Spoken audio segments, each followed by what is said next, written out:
Yes. It's exactly like that episode Thank of you. Dawson's Creek. Get on it, Dawson's Creek. When first Joey season, climbs through the best window season. and they decide to make the movie. So good. Gran so good. is pissed because they run away. All right, last question over here. Yes. You give a great performance. You're great in the film. But there are moments where you seem angered or bothered. Is that real life coming through, or is that a character trait? I think that kind of thing is really hard to hide. And so I'm going to... Yeah, I mean, I imagine there must have been some very tough days in that 7 months. There were weeks where James wouldn't talk to me. Wow, like Kubrick style. That's Hitchcock. That's Hitchcock too. Oh, really? Yeah. All of his directions would come from Alan. And Alan was the camera guy who I was slightly off center, right? Alan was the robot. Oh, Alan's the robot. Wait, he would give it to another actor to tell you? Whoa. That does not help with chemistry on set. Wow, how did you do it? What if he needed you to put makeup on somebody? Would he talk to you, the makeup artist, but not you, the actor? There was a period of 2 weeks where I forget what was the catalyst to this, but he kept comparing me to Katherine Hagel and her relationship with ER. It was wouldn't talk to me at all. Because you were questioning when he said it's a movie? Yeah. Yeah, you were throwing some real tantrums there. These things don't make sense. Very difficult. Yeah, oh, she's so difficult. She wants to see the whole script. Oh, boy, actresses. She wants to say all of her lines in a row without 40-second pauses between them, which doesn't make sense because it will make it impossible to cut awkwardly around them. So now you're back in school right now. You've done some other movies. Overall, it was a positive, fun experience, right? After it happened, yes, absolutely. Because we did the Midnight Movie Tour, we screened it at Cinefamily, all the time, and there's one coming up, and it's become sort of like a really weird, fun thing in my life, whereas before I was very worried about where it would fit into my life, but now it's just kind of an awesome, weird thing. Do you get recognized a lot? Do people come up to you and are like, holy shit, you're Natalie from Birdemic? The only time that's happened was at Comic-Con. Really? Yeah. Can I just say, if somebody does do that, if somebody's like, oh my god, shit, you're Natalie from Birdemic, you should be like, yes, I am. Give it up for Whitney Moore.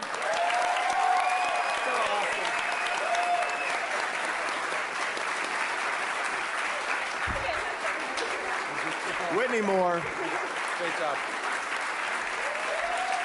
Thank you guys all for coming out to Largo tonight. We really appreciate it. Give it up for Whitney Moore. Give it up for Al Yankovic, who came out here. The first time we've ever had a standing ovation. Amazing. So thank you. I do want to, just while we're all here, because we have a second, I want to show you something that we could never do on the podcast because it's just too visual. Here we go. Hold on a second. I'm just going to close this down.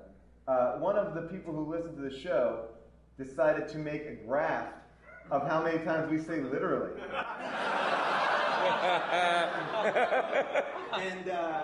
Wait, how's it broken down? By person? It's broken down by episode. And then also by person. Episode by, yeah, so let's see. So the greens are Jason. Blues are me. Red is June. There's no reds. June, you're off the literally. June, you gotta start saying literally. It's cool. And the guests are purple. But by far, if you want to hear the most literallys, which is 15, that is the John Daly episode. Followed closely behind the Nick Kroll episode and the Adam Scott episode. But we've done better now. Look at this. We've done better. All the way to Joe Mandy. Our literallys were just down to only one. I don't think tonight we did any literally. Oh, I'm sure I did. Not on purpose, I just can't stop myself. This is the best chart of all time. I love it. I love that someone made a pie graph of it. It was one of the first things that, I feel like when we started the podcast and there was a comment or boards that people would comment on, that people would infuriatingly be like, Please stop saying literally so much. Yeah. You literally don't need to say literally in every sentence. And I was like, very man, upset. people are literally pissed off at this. It's like the people who correct grammar on Twitter. Actually, it's there was. Well, thank you guys so much for coming. You were a great audience. Give yourselves a hand. Thank you, Mike Griffith. Jim Diamond, Elliot, I'm Paul Smith. Thank you very much.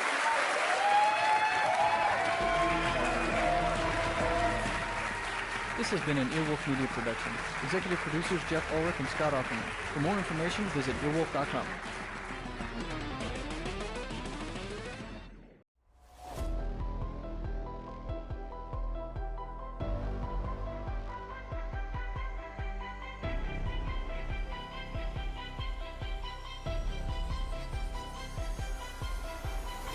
Welcome to Theories of the third kind.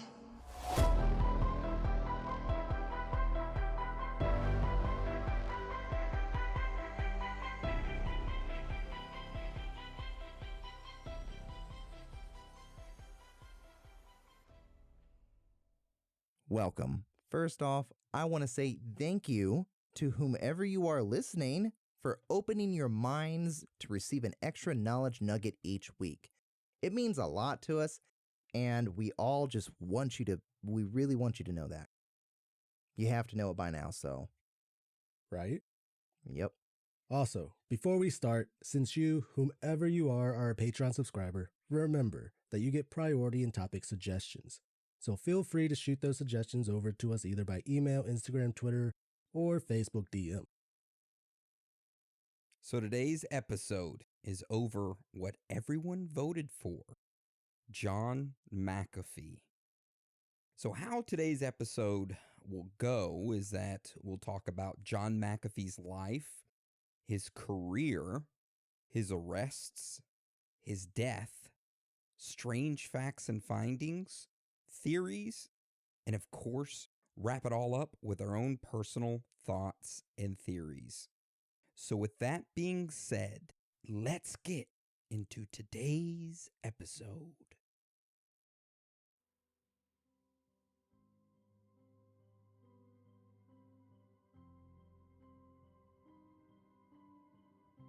John McAfee created the first antivirus software and quickly became a millionaire off of it. Decades later, he would find himself in the crosshairs of the United States justice system and be arrested while in Spain. Upon his arrest, he sent out multiple messages claiming that he would not hang himself and that he had multiple hard drives that contained shocking information on the world's elite. However, shortly after that tweet, he was found dead in his prison cell and it was ruled a suicide.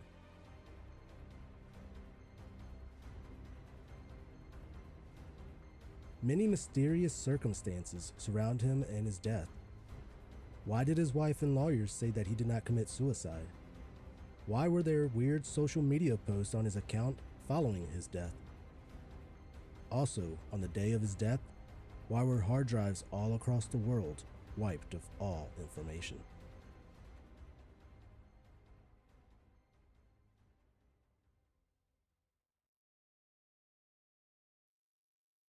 So with this topic, I figured if it would be best if we started off at the beginning and work our way through John's life. Now this may seem a bit boring on the surface, but trust me, it isn't. John's life, it was like friggin' Joe Exotic. There's a ton of knowledge nuggies that may have connections with some theories that we may have. But before we get into those theories, like I said, let's start at the beginning. So Hans, tell us about his life. All right. Now to start this off, we figured why not have John McAfee tell you himself about how his parents met. So I have a short 2-minute clip, which I'm going to play right now. How I was brought into this world. Well, let's see.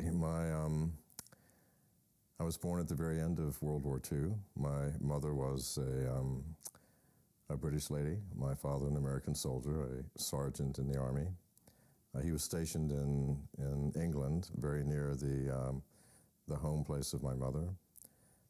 They began an affair a year and a half before I was born. And my mother at the time was married to a nice British gentleman who was in France fighting the war while my father was in England sleeping with my mother. Everything went very well up until on a very romantic evening, my father and mother lit a bunch of candles to add to the romance and set fire to the entire building, including the jewelry store downstairs that was owned by my mother's husband. And two naked people in the street brought to light the fact that my mother had been unfaithful and her world collapsed around her. At the end of the war, my father was removed from England and sent back to the States, where he resigned from the Army and started a life as a surveyor for the Highway Department, abandoning my mother. I was 2 years old when my mother finally came to the States to be with my father, and they were in fact married when I was 2 in a town called Norton, Virginia. I think my father had totally forgotten about both myself and my mother. My mother, however, was very persistent and had been writing letters to my father's parents, my grandfather and grandmother, who I think over the years applied sufficient pressure to their son that he finally gave in and brought my mother and myself over. We lived for the first 3 years in the basement apartment of my grandfather's house on the outskirts of a town called Norton, Virginia, in the heart of the Appalachians, the heart of the coal mining area of America. Fucking legend. Damn. I love his voice, by the way. I love your voice. Yeah. Thanks. No, he has a pretty smooth voice, ain't gonna lie. That's such a good life story.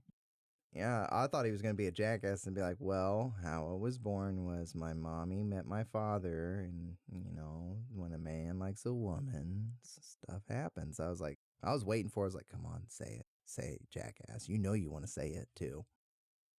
Honestly, he didn't seem like a bad guy. At all. Burning down a jewelry store? Yeah, sticking it to the man. Like John stated, he was born on September 18th, 1945, in the United Kingdom, on a U.S. Army base, only 16 days after the end of World War II. His father was serving as a soldier in the war when he met his mother. They had an affair together, and then bada bing, John was born. His mother moved over to America when he was 2 years old and lived in John's grandparents' basement for the first few years. In multiple interviews, John describes his father as, and I quote, an alcoholic and abusive, which made John's childhood difficult. To add to that stress, at the age of 15, John's father committed suicide. Now, because of this, John himself started drinking and doing various drugs. However, this didn't affect his schooling. He excelled academically, graduating high school and started going to Roanoke College for mathematics. While in college, John began working at a company that wrote code for punch card systems. A lot of people, probably the younger listeners, don't understand. You take that punch card that you clock in with, and you just stick it in here to deet, puts the time on it, Sorry. First job had one. This taught him the basics of early computing. Using this information, John then landed a job at Missouri Pacific Railroad, where he helped the company use a new IBM computer system to help calibrate train schedules. Now keep in mind, during all of this, while going to college and working, John was drinking and doing various drugs. However, he was able to keep it all under control. For example, while working at this Missouri Pacific Railroad job, John said that many of the times that he would go into work, he would be tripping on LSD. He also said, oh man, this is a good story right here. He also said that one day he was sold a bag of DMT. While at work, John decided to snort a line of it. However, he felt nothing, so he decided to snort the entire bag. John then said, and we quote, people were asking me questions, but I didn't understand what they were saying. The computer was spitting out train schedules to the moon. I couldn't make sense of it. I ended up running outside and hiding behind a garbage can in the downtown area, hearing voices and desperately hoping that nobody would look at me. I never went back to Missouri Pacific. Part of me believes I'm still on that trip, that everything since has been one giant hallucination, and that one day I'll snap out of it and find myself back on my couch listening to Pink Floyd's Dark Side of the Moon. Hell yeah. Now, John graduated college and received his bachelor's degree in mathematics. In 1968, fresh out of college, John accepted a position at NASA's Institute for Space Studies, working as a programmer for the Apollo program. Then, in 1970, John left NASA and took a job working for UNIVAC. Now, here's a little knowledge nugget. This UNIVAC company was developing and building computers and software for computers. One of the most famous computers they built was known for predicting the outcome for a U.S. presidential election. So that's just a little knowledge nugget to hold on to for a little later. So John worked at this UNIVAC as a software designer until the mid-1970s, when he accepted a position at Xerox, working as an operating system architect. Then, in 1978, John left Xerox and joined Computer Science Corporations as a software consultant. Just like his previous jobs, John didn't stay there long. Only 2 years later, in 1980, he accepted a position working for the consulting firm Booz Allen Hamilton. He worked there for 2 years until 1982, when he accepted a position at Omex. During the first year at Omex, John's drug dependency grew more and more. While at work, his daily routine was snorting coke at his desk and drinking a bottle of scotch. He ended up getting fired from his job, and it was at this time that he started to feel alone and scared. So he decided to seek help. He joined Alcoholics Anonymous and became sober thereafter. Now, shortly after getting sober in late 1983, John accepted a position for the famous defense contractor, Lockheed Martin. They hired John to work on a classified voice recognition program. It was here at Lockheed Martin that he learned about a self-replicating code designed to copy itself onto all floppy disks inserted into affected computers. This code was called a virus. Now, at this time, in 1986, John was running a computer forum where people could chat with one another about certain topics. One of the people that John knew on this chat forum was an individual named Dennis Yell, who was also a brilliant programmer. During this time, the first computer virus, called the brain virus, started hitting personal computers. John learned about this and called up Dennis Yell. He asked him if he could write up an antivirus program to stop this brain virus, and that he would pay him $200. Dennis agreed, and in a day and a half, he sent the antivirus over to John. A little knowledge nugget here. John was in fact the producer and owner of the program, but Dennis was the programmer who coded it. Just keep that in mind. So that afternoon, John posted the antivirus scan to his chat forum, and it quickly got 500,000 downloads. John knew that he was onto something here with this computer antivirus software stuff that, he created. So he decided to create McAfee Associates, a computer antivirus company. Shortly after creating the company, it took off. By the end of the 1980s, McAfee antivirus software was making $5 million a year in profit, and the biggest companies in the world were using his antivirus platform. By 1989, John had quit his job at Lockheed Martin and devoted himself wholeheartedly to his fast-growing business. Then in 1992, John quickly became even more successful, largely because of a computer virus called Michelangelo. John started making statements to the public that this Michelangelo computer virus was one of the worst viruses to date, estimating it would infect as many as 5 million computers. Now, at the time, computer antivirus platforms weren't a product most people bought. Only big corporations purchased them.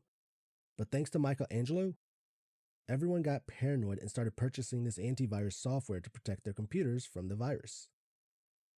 A little knowledge nugget here. Only about tens of thousands of computers were infected by Michelangelo. Just thought I'd throw that out there.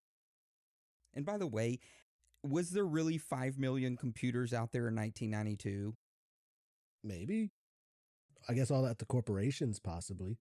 Yeah, that's true. I was just thinking like personal computers, you know? Yeah, I mean, like I said, like most people didn't really have a computer. Yeah. So it's probably just those corporations, stock market shit. I was just a wee, young little 5-year-old. What year was it? 92? Yeah. Damn, I was only 3. Oh, I was 4. My bad. I calculated that wrong. I'm stupid.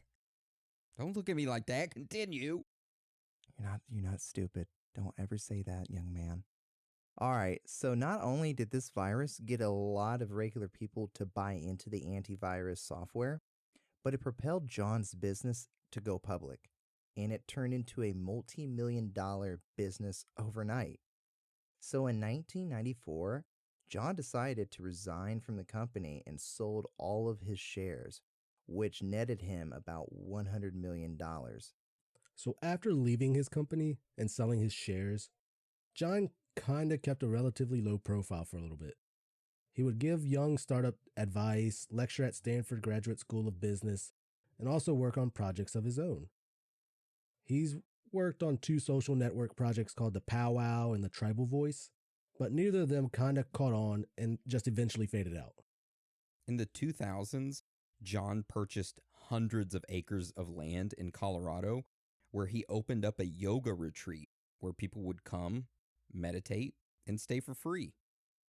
Also around this time, he published books on yoga where he provided practices to help individuals develop in-depth self-awareness and also wrote about the history of yoga.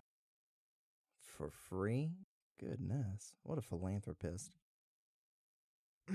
So in 2008, the financial crisis happened. At this time, supposedly, John lost a ton of money from his investments. Some reports state that his $100 million was all the way down to only $4 million. And just a knowledge nugget here, John did say in an interview that he said that to journalists as an act, that he had multiple offshore accounts that could not be traced to his name. So just keep that in mind. So John decided to sell his land in Colorado and move to Belize. There in Belize, John said that he wanted to go into the world of natural medicine. So John hired a microbiologist from Harvard, moved her to Belize, built her a giant lab there, and started a company called Curamex. But things in Belize got hairy. John started to become convinced that he was being watched all the time, that the CIA or someone involved in the United States government was spying on him. So fast forward a couple years later to 2012. John's neighbor, an American named Greg Fowle, was found dead with a bullet wound. To the head. Oh, really? Yeah. Oh. Execution style. Oh, well, the police called up John and asked him to come in for just a simple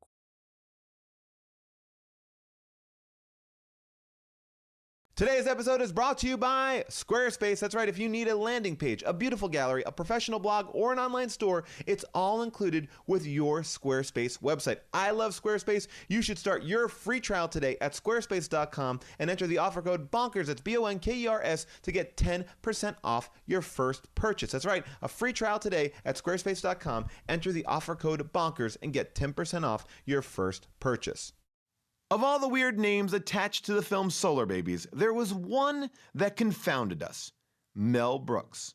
Today, we find out how he got Solar Babies made. Hit the theme. Remix! How did Schwarzenegger grow a baby in his belly, rock a rhinestone vest while ripping Justin to Kelly, or maybe see a burlesque show with Nick Crow and take a boat with speed to hitting cruise control. J-Man, Big Paul in the beautiful June, gonna take you from the Goob all the way to the room. Ran the games of Street Fighter, helped to blow off steam, just a sucker punch the odd life of Timothy Green. Sharknado, the Birdemic, how we staying alive. They call it in the badass and he's on the line, cranking 88 minutes cause they cool as ice, cause a bad Jim Varney looking kinda nice. Paul and June getting literal, Jason is getting laid. June is making sure all the monkey shots getting paid. They judge a bunch of movies while they're making the grade. Here's a real question for you, how did this get made? What's up, people of Earth, and welcome to a very special episode of How Did This Get Made? You know, our show, we normally talk about movies, and we never really find out how they get made.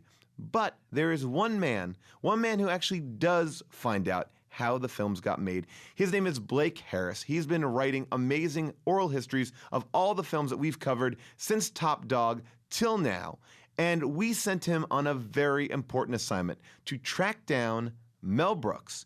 And Blake, welcome to the show. What's up, Paul? How's it going? Very good, Blake. We are together in studio for the first time. Very exciting. It's nice to see your eyes, Paul. You're looking great. Thank you so much. And when we first talked about Solar Babies, we were talking about who we should reach out to that was involved in this movie. Because many of the people are still acting and out there. You know, Jamie Gertz Jason and Patrick. A lot of people. The Orb, I think, is still making movies. I think on Basic Cable, he's doing a show on Stars, that Orb. But the one name that we both thought would be really interesting to talk to was Mel Brooks. And I said to you, I think we have a shot at getting him because he's a fan of comedy. He's known to talk, and then that's it. Then what I did was said, go ahead, go work your magic, because you have pulled amazing interviews out of people, from Deborah Winger to Rennie Harlan, which is an interview that's coming up. Who's been your favorite person that you've interviewed so far? Mel Brooks. Well, there you go. So you got Mel Brooks. How did you get him? Talk to me about that a little bit. Well, there's always a little bit of internet stalking that goes on. Mel, obviously, legend to me. He's right up there with Seinfeld as inspirations, 100%. Comedy inspirations in my life. But, you know, he's not too active nowadays, especially with producing, but he does have Brooks Films. So I found the assistant, Shelby, and then I found her on LinkedIn.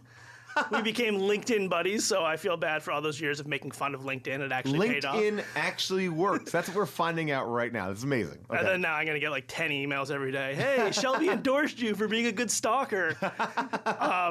So I reached out, and, like you, I thought there was a small chance just because of the premise of the show and that he does, he would take this in the best spirit possible. Well, I'll also tell you why I thought there was a chance about him. Because my family friend is a huge Mel Brooks fan, so much so that he has a jean jacket that is a airbrush picture of Mel Brooks from The History of the World Part 1 or Part 2, whatever it was called, and it just says, "It's good to be the king" on the back, right?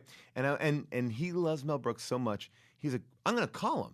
And he did. He called the Brooks Films office. Mel Brooks picked up, and they talked for 45 minutes, just as a fan talking to Mel Brooks. And I was like, if he could do that, he'll definitely talk to Blake. So you got to Shelby. Yeah, so I got to Shelby. After a few weeks, we tried to get in time for the show, but, wait for Mel Brooks. You wait for Mel Brooks. 100%. And finally, we set it up. She said he would only have 10 minutes, but kind of as your story described, he tends to make more time for people. And luckily, I do kind of a crash course prep before I speak to these people. I try to go in fresh and not have questions, but to know a little bit. And I read an interview with him, and the interviewer started off by saying, I was only supposed to have 10 minutes, but I ended up getting 45 minutes. So I was like, all right, if I'm interesting, or if I can get him to be interesting, this could potentially go longer. So my endurance, I raised the bar, and we got a little over around 30 minutes with him. And it was wonderful because, one, as I've told you before, people usually have two responses. It's either like, this was a genius movie that the world didn't understand, or they're kind of not wanting to speak with me because they're embarrassed by this movie. Right. Mel was kind of in the third category. First, he appreciated what we were doing, unearthing older movies. And I guess what I was really surprised by was I thought that he would tell us a story about how things went wrong, and he's made a lot of things that went right, that this would just be kind of an outlier. But I didn't expect it to have such a personal impact on him. Early in the interview, he says something like, Blake, I'm going to tell you a story. You're so lucky you called. This is the greatest story of all time. And, he's the ultimate showman, so I'm thinking he's being a showman. But he actually delivered with one of the greatest stories of all time. I feel like that's the benefit of all these old performers. They are just full of stories, and no one cares anymore. And that's a shame because they have the best stories. And for me, it was a real thrill that we have Mel Brooks on the podcast by proxy, by you. So thank you for doing this, and let's listen to the interview. Hello. Hey, Mr. Brooks, how are you? Hello, is this Blake Harris? It is. Okay. How's it going? Okay, what do you want to know? What are you doing? Explain where Solar Babies fits into your plans. Sure. So there is a podcast called How Did This Get Made? It's very popular, where they talk about movies, typically unsuccessful movies, and one of them was Solar Babies. I like that. Typically unsuccessful movies. I've got so many I could throw your way. Blake, listen. I'm going to tell you an incredible story. I'll give you everything, but first I'd like to tell you the arc. It's a great story, and you're lucky that you called me because you'll never hear a story like this again. I feel lucky already. The history of cinema. Are you ready? Yeah. A woman worked for me in publicity for Brooks Films. Her name was Irene Walzer, Walzer. And she had a lot of energy, and she was very smart, but she wanted to produce. So together with another guy, Jack Frost, you won't believe it, F-R-O-S, Jack Frost, like Jack Frost, they brought me a project. Now, the project was actually brought to them by a guy by the name of Jonathan Sanger, S-A-N-G-E-R. Okay. Jonathan Sanger had done a lot of stuff with me, for me. He produced The Elephant Man for Brooks Films. So he really had a lot of wonderful credits as far as we were concerned, right? So I trusted Jonathan. I trusted his taste. There were a couple of guys who wrote the script. One was Waylon, W-A-L-O-N, Green. The other guy was Douglas Anthony Metrov, M-E-T-R-O-V. They came up with a very good, really interesting script. And this all happened in 1986. So Irene Walzer and Jack Frost, they did their homework, and they said they thought they could make this, and Frost had done other movies, so I kind of trusted him. Even though Irene Walzer was a newcomer to producing, I figured with her energy and her brains and the two of them, it could be a wonderful movie. Mm-hmm. And I okayed a cast of Solar Babies, which was wonderful. It was in the lead, this young guy, unknown, Jason Patrick, but I believed in him. He later became a star. Jamie Gertz, she became a star. Richard Jordan, who was wonderful. Lucas Haas, who became a star. James LaGrosse, Adrian Pasdar, who was very well, and the great award-winning Charlie Durning. So I said, this is a great cast. And I said to them, you're going to make this movie for $5 million all in? They said, yes, it can be done for $5 million if we can do it in Spain. Why was Spain a cheaper alternative? Because there were you don't have to worry about unions. Okay. Jack Frost said we could buy all the transport, we could buy the trucks, and then sell them back and actually make a profit. It was a real that I was sold. Okay, $5 million. I said okay. I said I don't have to go to a bank for this. I'll just get a couple of partners. We'll all put in together. We'll put in $5 million. We can do it. So that's what I did. And a friend of mine that I trusted, who actually directed To Be or Not to Be, a wonderful movie, and actually he did Springtime for Hitler. He did all the choreography for that movie. Mm-hmm. He's a choreographer / director. His name was Alan Johnson. A very, very talented guy and a good friend. And I figured, what the hell? He loved the story, and he did, work with the casting. So I said, it's going to be good. It's going to be good, right? It's going to be good. Last final words. You never heard from him again. It's going to be good. So they go to Spain. I get them $500,000 for pre-production to start. Looking around, finding places to shoot, and hiring a Spanish cameraman, and whatever. And then they need another $500,000. So I said, well, okay. So before anything happened, there goes the first $1 million. Boom. All right. So look, it's going to be. They got $4 million left to shoot a lovely sci-fi movie, and with good characters and very little post-production. I thought very little post-production. Okay, fine. They start shooting. It starts raining. It never rained in Spain before. So the Rex Harrison, the rains in Spain fall mainly on the plains. No, they don't fall mainly on the plains. They fall in the place that we're shooting Solar Babies. Only in that place in Spain that they picked. Oh my God. So all right, so the move cost another $1 million. So now they're up to roughly $2.5 million out of the 5, and we have no real footage yet. Okay, maybe it's going to cost 6 instead of 5. All right, I'll raise the extra money. No problem. Okay, a couple of weeks go by. They need another $1 million because I don't know. It's transport. It's print. Transportation, it's the film, it's printing, it's it's editing, I said, okay. So before we had maybe 1,000 feet of film, which boils down to like maybe 20 feet out of 1,000 is ever good for a movie. So 1,000 feet of film, they had used up the $5 million. Oh my God. So the choice was, I said, okay, this has been a disaster. Why don't I just call everybody back home? Thank you. And so I called my partners, and they said, look, they like the 100 feet of film that we have. They like to look. They're ready to put in a little bit more money. Okay. So we all put in a little more money, and they start filming. Some of the stuff is really interesting and good. Some of it is just terrible. It's just dreadful. It's just dopey.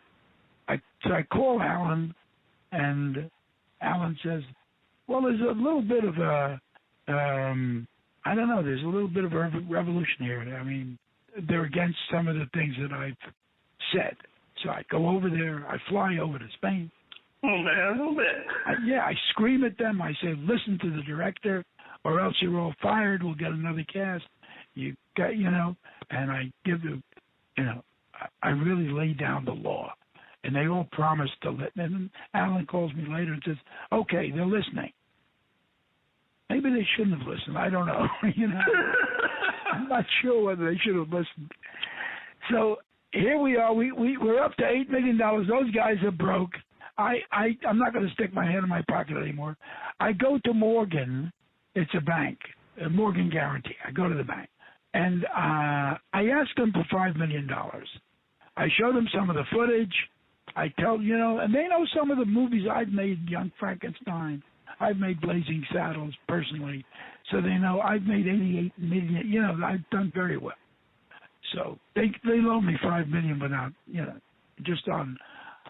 I won't waste your time. The $5 million is used up in the next 10 days in bad shooting and film and mistakes and in the wrong film discoloration. But meanwhile, we're getting a little more film, so I go back to Morgan. Now we're in for $13 million. This is the $5 million movie. There's $13 million being spent on this. This is a great comedy, great in this miss film, in Spain. This wacky Meshuggah film in Spain that's not really, it's not really happening. So I go back. They give me 5. I go back to Morgan. I say, look, give me another 10 and you'll have nothing. Give me another 10 and I'll give you more interest of, you know.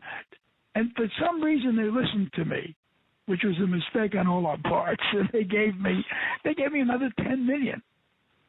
Okay, now this movie, this $5 million movie, is costing $23 million, and it's being shot in Spain. Anyway, they finished the movie. I got $10 million. Alan finished it, and there was some storyline, and there were a couple of good performances, and there was something like a movie. It was very close to being a movie. So we brought it back, and I needed another $2 million for special effects or something. Okay, yeah. For editing. I need another $2 million. Somehow I don't know where I got it, but I got it. And now I got to pay Morgan Guarantee back a lot of money. I'm broke. This film, you know, people are coming to my house.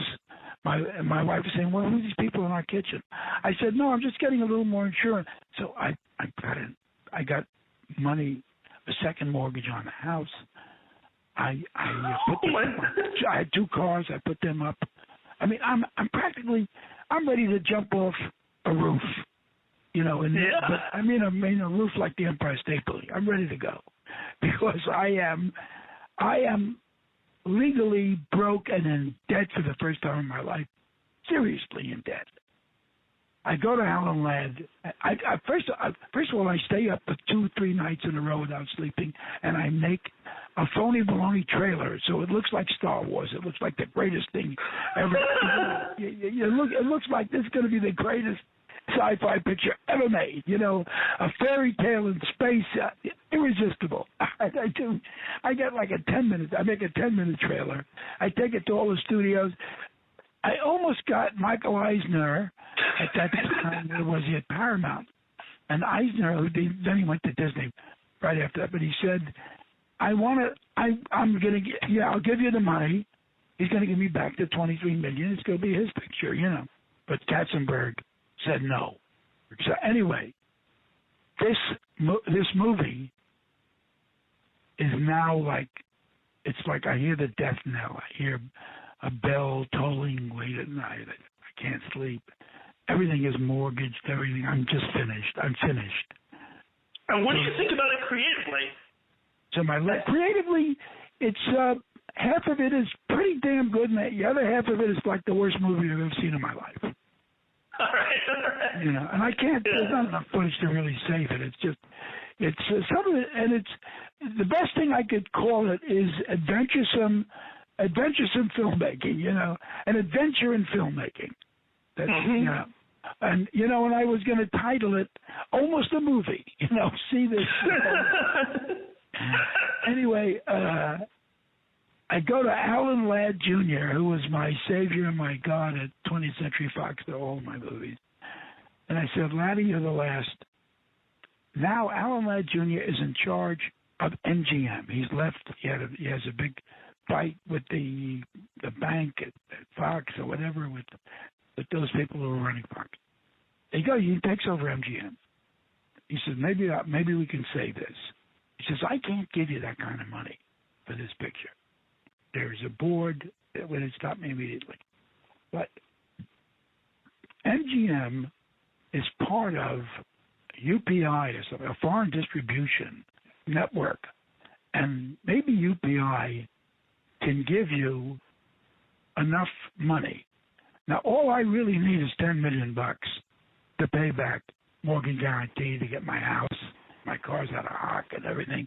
And the rest of it, my partners and I mean, we'll suffer whatever we have to suffer. But I don't want such an enormous personal loss. I show all these guys the trailer, and I said I'm going to go overseas and do personal publicity for it, marketing, and and they stand and they cheer, and UPM, whether UPI or UPM, I don't know, they give me $14 million to own the picture for MGM foreign. They're going to distribute it foreign. MGM is going to distribute it foreign and domestic. So MGM puts up the most, 2/3 or whatever, or half, and they put up the other half.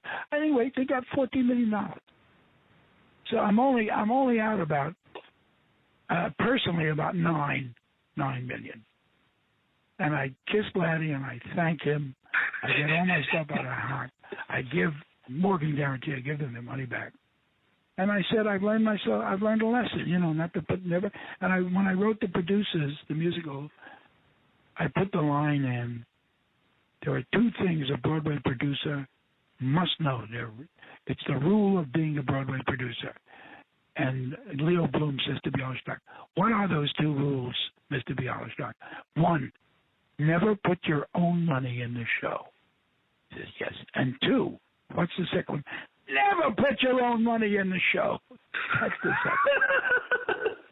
So, and I broke that rule, But anyway, I don't know how and why, and I don't know what miracle occurred, but over the last 25 years or something, that goddamn picture finally broke even. Oh, man. Actually, not only the Morgan Guarantee, but MGM got their money back, and of course their profit, because they charge 40% off the top of whatever comes in. Right. The distribution fee is 40%. It's amazing. So they really made money on it.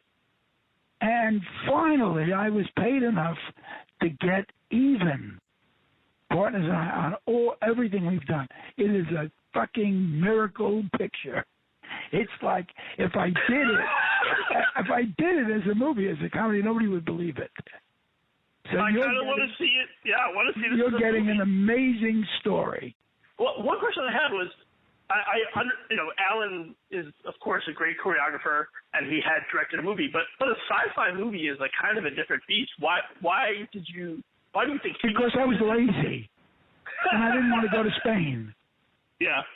Which, it's a matter of fact, I got other fish to fry. I'm like, $5 million, we can do this. We can knock this off. What the hell? It's not much. I'm only putting about $1.5 million of my own personal money in. I got partners in. It's like not really paying attention to the utter reality. But it was a great lesson. It was like 20 years ago, whatever it was, 25 years ago. And since then, I have been successful because it made me be aware of everything that I was doing, with every other movie that I ever did, and I've never lost a penny since. I've never failed since. I've never really, broke the bank and took $1 billion, but I've really done very well ever since, because it was an incredible lesson in diligence, a lesson in diligence. You must pay attention to the finances of what you're doing, not just the artistic. Because until then I was just, the art of the film had to work. Only the art. I didn't give a shit about the money. But then, when my house and my cars and my life, so ever since then I've paid, I've been diligent and paid a lot of respect to how things are funded and who put money in and how to get their money back. That is an amazing story, and I'll let you go. But I will say you should. That's the story. You can't get a better story. I know I can't. You should really. And Solar Babies is not a failure. It's not a failure. You can look it up. It's even. It's broken. I don't know who saw it and why, and it must have been. I think it was. What saved me was the invention of DVDs. Until then, there was no such thing as DVDs. So the invention of DVDs, the invention of television, of streaming, and all these outlets for films, and a hungry studios that needed material for distribution. So it got caught up in that and got me even. You know, it's just an amazing miracle. It's a miracle. It really is. Well, actually, one more question, if you don't mind. Do you remember the premiere of that movie, given all the turmoil you had gone through and what a strange situation you were in? No, I think the most I ever did was show 13 minutes of it as a trailer to UPM, to these guys that put in $10 or $14 million on it. It was crazy. And I would say, honestly, the performances are so good. Patrick and Jamie Gertz and Lucas Haas and everybody, and Durning, I'd say that about 65% of it is a really good, interesting picture, and the other 35%, you can get through. You get through the bad parts to get to the good parts. And with these crazy, wacky pictures, there's always a swath of young people that claim it as a different and wonderful movie, It's so true. For some, Lucas Haas, it has fans. I get letters from Brazil or something, and, somebody has to translate them in Portuguese. But they like the movie. They see something different. They see something wild and creative in it and different. You never know. That's incredible. Thank you so much, Mr. Brooks. I've been a lifelong fan. What are you gonna do with this incredible story, Blake? I think you should. I think you just gotta broadcast it. Yeah, I think so too. Yeah. I think the world should know that the secret of this interview is never give up. There are unknown and unseen miracles that may save you. Now, are you doing only failures in this program? For the most part, but there are some successful ones on there. But to your point, it's really interesting. Every single person I've spoken with, almost every single person has always said, but the movie became a cult hit because it is finding its audience nowadays. It has found a weird and an emotional and active audience that loves it. So different means different things to. Yep. It's a different film, For me, it's so different that I'll never walk in that direction again. But for somebody who's 14 years old who sees it, it may be like like finding, I don't know, Shangri-La, Nirvana, finding something unattainable and beautiful. Young people have glorious imaginations, and it was my fault. I didn't do what the head of a company, and it was my company, Brooks Films, and I made beautiful films at Brooks Films because I supervised them, because I produced them personally, because it was The Fly, it was The Elephant Man, 84 Charing Cross Road. My favorite year. I'm giving you a list of sterling, Well, I guess what made you start Brooks Films? Why did you want to? Well, why I started? Because I was Billy Wilder told me to. Billy Wilder said, you're a magnificent director and you'll never get a chance to do a serious film. So take your name off it. Just take your name off it. Take Mel Brooks away, because the baggage is that if you did The Elephant Man, they would just laugh. Right. They would think, oh, he's in a funny trunk or something. Just make it Brooks Films and produce them and supervise them, kind of direct them from afar, And then you'll be able to follow your heart and do more serious or artistic films than the public will allow you to do, as Mel Brooks. So thank God for Billy Wilder. I did that, and I've made about, 14 Brooks films, and most of them are really good. Well, what do you think it was that, why was following your heart in a direction that was not comedy? Obviously, you were still doing comedy films, but... Because my wife, Ann Bagos, had done a beautiful film and couldn't find a studio that would release it. and she had done a film called Fatso, and everybody thought it was silly, just a silly film about a fat guy. And it was a very, very meaningful, touching, very funny, because Dom DeLuise was the star, and Anne was in it. But it was a very rich, beautiful, and truly Italian-American film, you know, the language and the attitudes were. It was a great film and couldn't find, so I jumped in. Nobody would make that script. I made it, and Laddie, God bless him, released it. And that one got even too, you know. And then from there on in, everything I released was a hit. Elephant Man was a big hit.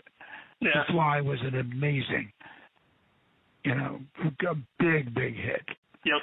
There were some that have not gotten even, but I'm so glad I made them. And they didn't cost very much to make. A film called The Doctor and the Devil. It's a great film. Was there ever any films that you wanted to make but didn't for whatever reason?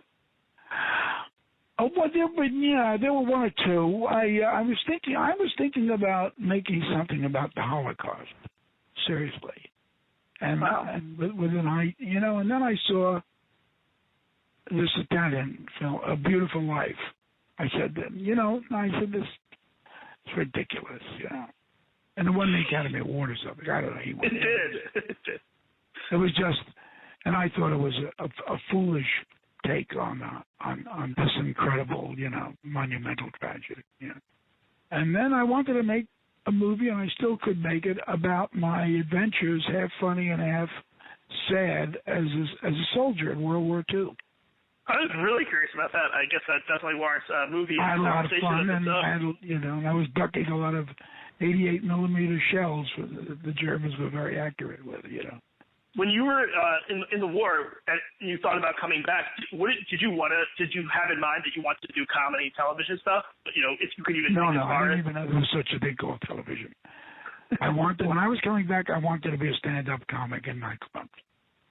That's what I knew before I left. How come?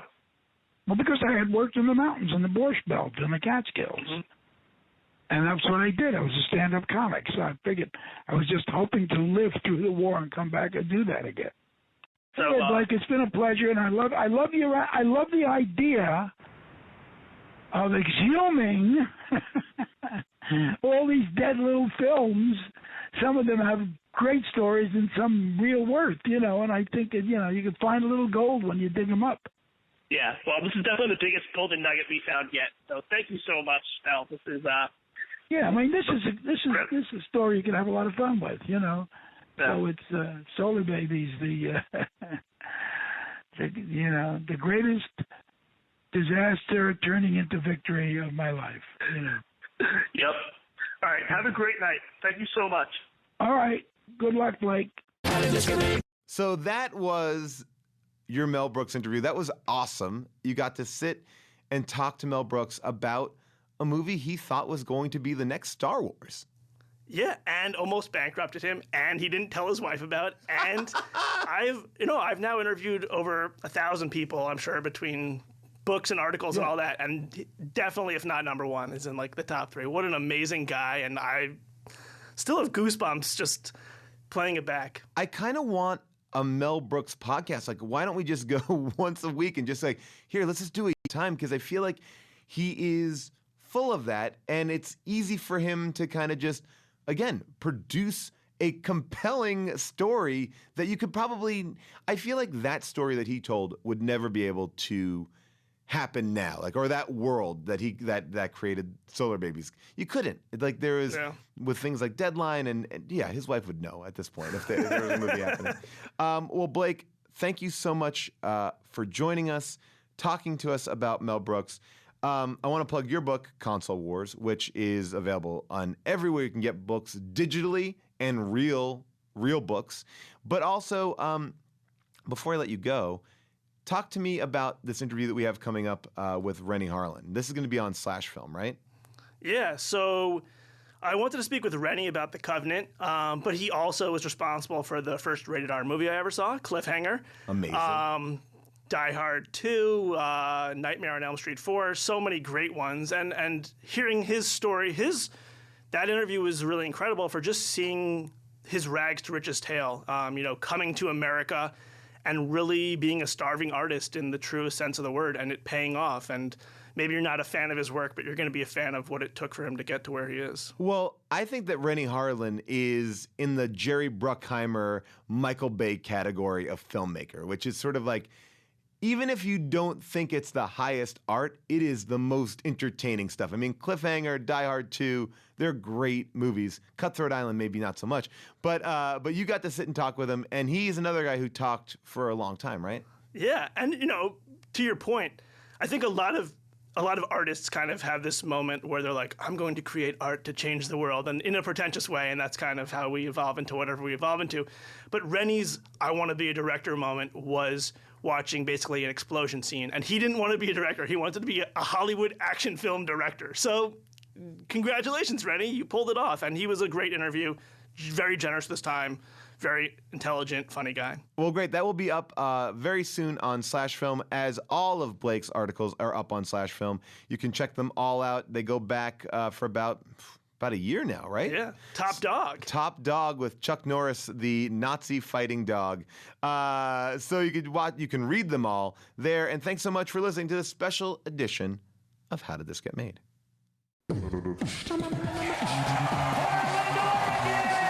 Hey everyone, Scott Aukerman here, and I want to tell you that the Comedy Bang Bang show is going on tour. We're on tour right now. Me, Paul F. Tompkins, Lauren Lapkus, Neil Campbell for half of it, and Mike Hanford for the other half. And you can get in on the madness even without a ticket by following Earwolf on Snapchat.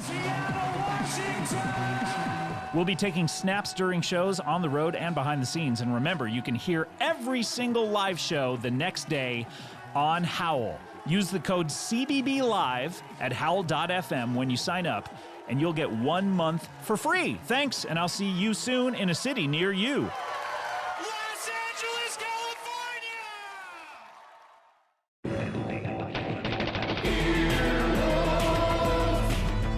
This has been an Earwolf production, executive produced by Scott Aukerman, Adam Sachs, and Chris Bannon. For more information and content, visit earwolf.com.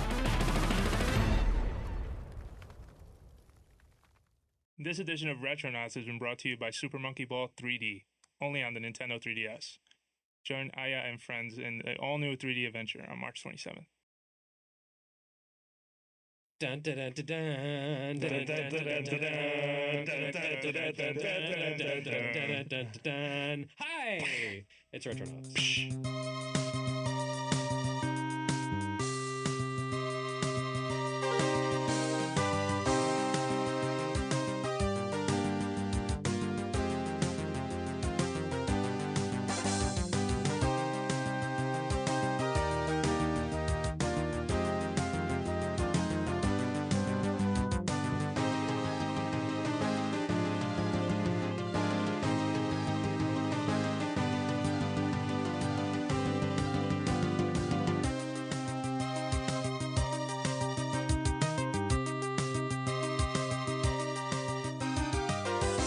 Oh my god, that was the worst intro ever. I'm so proud of it.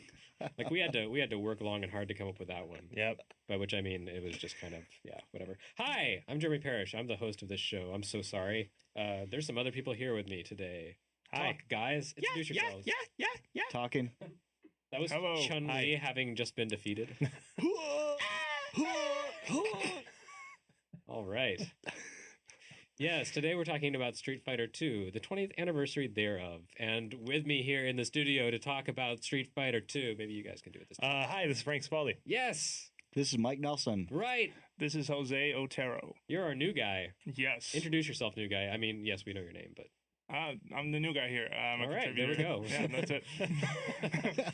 Yeah, so we were going to do a nice meaty preamble for this episode and talk about Street Fighter II and some of its history and meaning and significance and all that crap, but turns out we had technical problems. Oh, we got seven features to do that with anyway. And okay, sure. So we don't really need to record this podcast at all, actually. Yeah, I'm going home. Call it a day, guys. Okay. Out. But yes, as always, this is the new Retronauts Live, where we're taking live callers. All right, I keep just calling it Retronauts because... You can't do it. You can't do it. Otherwise, this is like episode 108 or something. It's not. It's not. It stopped at 99. Retronauts live. We talk to the people. You, the people. You will It's call like us. even when Super Street Fighter 2 came out, everyone still called it Street Fighter 2. Yeah, Street Fighter 2. Actually, it's not so much that we talk to people; it's that they call in and then we talk at them. Yeah, like they don't really have a choice in the matter. And it's not necessarily that they have a question that we respond to or a comment that we, they just start to mention something. And they mention something, and then we all talk over each other right. like we're doing right now. Yeah. Yeah, it's really awesome. So this show format is really great if you like not being heard by people. So we hope that lots of people will call in to not be heard today, and forever into the future, or at least until we all die or whatever. I don't know when will we stop doing this show? I guess at episode 99. Oh yeah, then we'll have to go to I don't know. Retronauts Undead or something. Retronauts Revisited, where we just go through all the old episodes and talk about them. Or maybe we could do get a Shane Bettenhausen soundboard in here and just punch that together. Yeah. Just get a couple of mentions of Roberta Williams. Yeah. That'd be awesome. Musha. We can make an iPhone app. It's just a Shane Bettenhausen soundboard. Actually, I've noticed that either someone here in the studio or someone who calls in mentioned Shane in every episode. It's getting to be like Aftermash, where it always started with Colonel Potter, or I guess Henry Potter, on the phone talking to Hawkeye, but you never actually saw Hawkeye. You never actually heard Hawkeye. It was just always like to remind the audience that, yes, you really love that Hawkeye character, but Alan Alda didn't want to come back for the show. We know you want to hear about Hawkeye. Glad to hear you're doing well, Hawkeye. Yeah, so Shane Bettenhausen, the Hawkeye of our Aftermash. We should just call this After Retronauts. Well, the next one, after Retronauts Live. Oh, okay. Because this one's still going. Mm-hmm. 2 minutes left. Anything we want to talk about before we start taking callers? No, I guess we'll just trust in the wisdom of our audiences to know the true story, the lurid true story behind Street Fighter 2. Also, they could go back and listen to episode whatever of the original Retronauts podcast where we did a Street Fighter episode. But this one's different because people are going to call in and we're going to talk over them. We didn't do that last time. Anyway, I'm going to open up the phone lines. All right, here we go. High tech. Jeremy's reaching over. He's picking up the phone. He's turning on the ringer. There was probably someone on the line, and I hung up on him. Too bad. I do that every week, and it's really awesome. That's like the extra bonus. I know, right? Like I'll get on Twitter after the show is finished recording, and someone will be like, "We got a call. I tried getting through, but the phone dropped." I was like, "No, actually, that was me. I deliberately dropped you. What button do I press? Oh, right, that one." Go ahead, caller. You're on Retronauts talking about Street Fighter 2. Talk. Hey, this is Steve of PovertyGameNight.com. If you don't mind a little that soul-sucking ad revenue to get around. You're getting ad revenue from this call? Wow, we need to figure out how to do that. Damn. We're not making money off this thing. That's the future. How are you making money off our podcast when we're not making money off our podcast? I don't understand. What's your secret? It's magic. Poverty. Yes. Anyway, on a slightly related subject, I was wondering what your favorite Street Fighter 2 knockoffs were. My favorite Street Fighter 2 knockoffs. Or our, sorry, not my. I gotta stop using the singular here. I mean, how blatant does it have to be? If I say, like, you know, the King of Fighters, is that a Street Fighter knockoff? I kind of consider it a Street Fighter knockoff. Except it managed to forge its own identity. Yeah, I guess he means something more like Fighter's History. Yeah. Exactly. Karnow's Revenge. That's my top. Mine is Monkey Donkey. No, that's not right. I kind of like the Sega Genesis Power Rangers fighting game. It's not very good, but I like it. Oh yeah, there's some good, like, you know, infinites and all that. Yeah, and you can play as giant robots. I like that. No one else has one, huh? I'm gonna Eternal Champions? Yeah, I didn't really. The only fighting game I ever really enjoyed was Street Fighter 2. All the others were kind of awful. So I guess I'm gonna say the second Ranma 1/2 for Super NES. The one. Oh yeah. It didn't come to the US, I don't think. It didn't. But no. Ranma 1/2 Hard Battle. That was the one. It wasn't very good, but at the time I was really into Ranma 1/2. You know, it was like 1995. So I was like, hey, here's a kind of crappy fighting game where I can play as Ukyo. That's great. Hooray! Yep. And the ads in EGM had, like, you know, the dude went in the water and he came out and he had boobs, and that was pretty cool. Yes. So I got to see some boobs in EGM. I was like, there's boobs in a cartoon? Yeah. What is this, heavy metal? How about you, sir? Oh, like I said, Fighter's History Dynamite, aka Karnow's Revenge. It's just so ridiculous. It has a secret boss that's an ox because it's Data East. And, Wait, what do oxen have to do with Data East? oh, they made Karate Champ, so punching. Oh, yeah. That doesn't seem as nice as punching a dude's car. I mean, animal cruelty is just not as funny as a dude coming out and saying, "Oh my God, my car!" Oh my God, my ox! So some poor Vietnamese villager, like that was his lifeblood. How is he gonna farm his rice paddies now? So I guess if Sunsoft made a Street Fighter knockoff, the boss would be a frog. Yes, that's kind of their thing. Is it? Yeah. Blaster Master Frog, all the frogs in Fester's Quest. Batman probably fought a bunch of frogs. That was like the late '80s Sunsoft, which was a different creature from the '90s Sunsoft. Yeah, I'm not. That would be Bugs Bunny. Would be the boss. Sunsoft made its own Street Fighter clone, Waku Waku 7. Oh well. So there you go. Damn, I just got schooled. Hot damn! I just justified my presence here. Anyway, we're gonna take the next caller. Thanks for calling in, Steve, from whichever site that was that's making money off of us. Oh, you've got longer arms than me. Okay, yeah, you should do that. Yeah. Wow, this is awesome. All right, I need to get you on the podcast all the time. All right, you can hit this one. That was not the ghost call. Thanks for calling Retronauts Live. Who's this? Hello, this is Beth from Michigan again. Hi, Beth from Michigan again. You know, there are like 2 or 3 women out there who are trying to get in to the show, and they're like, "We got beaten last time. I saw it on Twitter, and then you're doing it. You're on twice in a row. Someone out there is incensed and feeling marginalized, and that's not the sentiment we want to foster with our audience. Just hang up on her. What would you like to say today, Beth from Michigan? I know I've seen this, or what was one of your favorite versions of Street Fighter before I get into mine, or at least for number 2? Favorite versions of Street Fighter? Yes. Street Fighter 2, I guess. Maybe Turbo? I don't know. I felt like Super kind of got away from the core of it. Maybe I just got confused by all the new people. I don't know. You're like, but there's Bruce Lee. See, the one really great thing about Super Street Fighter, I know I've written about this somewhere, but I think back to a college memory where a friend of mine figured out that you could do the tournament thing. There was like a tournament mode in the Super NES version of Super Street Fighter 2, and you could set up brackets, like 64 brackets if you wanted to. And you could have like 1 player versus 2 player versus 3 player versus 4 player, and you could set the CPU to be those players. So he set up something called the Fight of the Fei Longs, where he set up 64 CPU controlled Fei Longs to face off against each other, and we just watched for like half an hour as the game weeded out to find the strongest Fei Long, and that was kind of awesome. Which color Fei Long? I don't remember. It's all a blur, and I didn't even do substances back then. It was just back then, as opposed to now. You know me, I'm like speedballs every night. But yeah, I guess I don't know. To me, Turbo feels like the final iteration of actual Street Fighter 2, and then it just. I'm not saying there's anything wrong with Super, but that felt more like a sequel to me than Street Fighter 2. I always just like the regular Street Fighter 2, personally. I felt I got a little too lost, getting confused in my younger days with like, well, what's the difference between Hyper, Super, all this stuff? Oh, come on. So Didn't you read EGM every month where they explained it every other page? No, but it was also like I had already like so many characters I was trying to get used to. Yeah. And by the time I was like, yes, okay, I kind of have an idea how to control it. Why did you give me all these more characters? Oh, what am I going to do with this Balrog guy? What is this?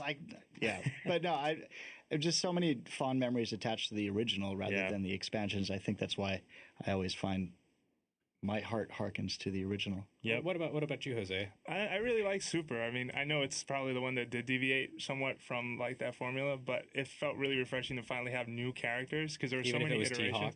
Even if it was T-Hawk, and even if it was a Bruce Lee knockoff, it was still just fun to have something new. I mean, we got Cammy out of that.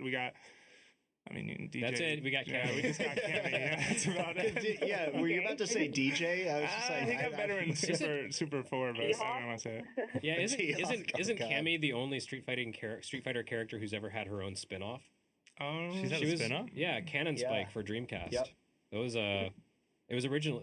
That's the name of her attack. Cannon Spike. Well, that was the name of the game. Is Cannon? That was the name of the game. It was like a top-down kind of the Geometry War style shooter. Like it was basically that, but before Geometry Wars, so no one cared. What? That would be a great downloadable title. Is Ken in 2010 the same Ken? It's technically not, but we can pretend. Okay, then he's at a spinoff. Okay, all right, so Ken. Yeah. Was Anyway, he a scientist? what's that? So wasn't he a scientist in that game? Or, even though it's not even that Street was- Fighter canon. In the original Japanese version of the game, he was not the same Ken, but then in the English localization, they were like, this is called Street Fighter, and there's another game called Street Fighter. Let's say this is Ken. Why not? Anyway, so really quick, what's your favorite Street Fighter? I've only 2. encountered this machine like 3 times, but it's some strange hacked version that came out between Championship Edition and Turbo, Was it Rainbow Edition? Yeah, probably was. where you can, like, just about any move could generate a fireball. Yep. Yeah, pretty you could, much.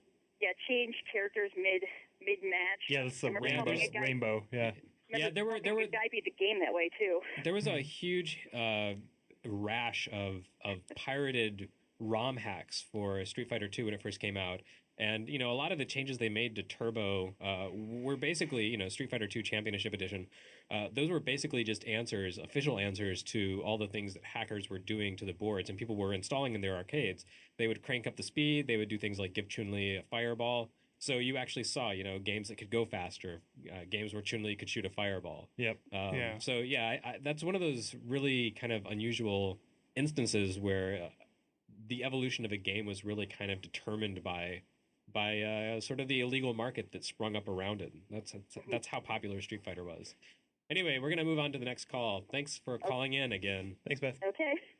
So I kind of find myself wondering if those were bootleg or if they were, sort of legitimate, like, extra boards that you put in. No, those were bootleg. I remember having the bootleg at my local arcade. Well, what I'm saying is that, like, was it a bootleg set with an additional board you put in that modified the original? I don't know. All Go right, ahead let's and find take that out. Call. Hi, thanks for calling Retronauts, and maybe you can answer a question for us.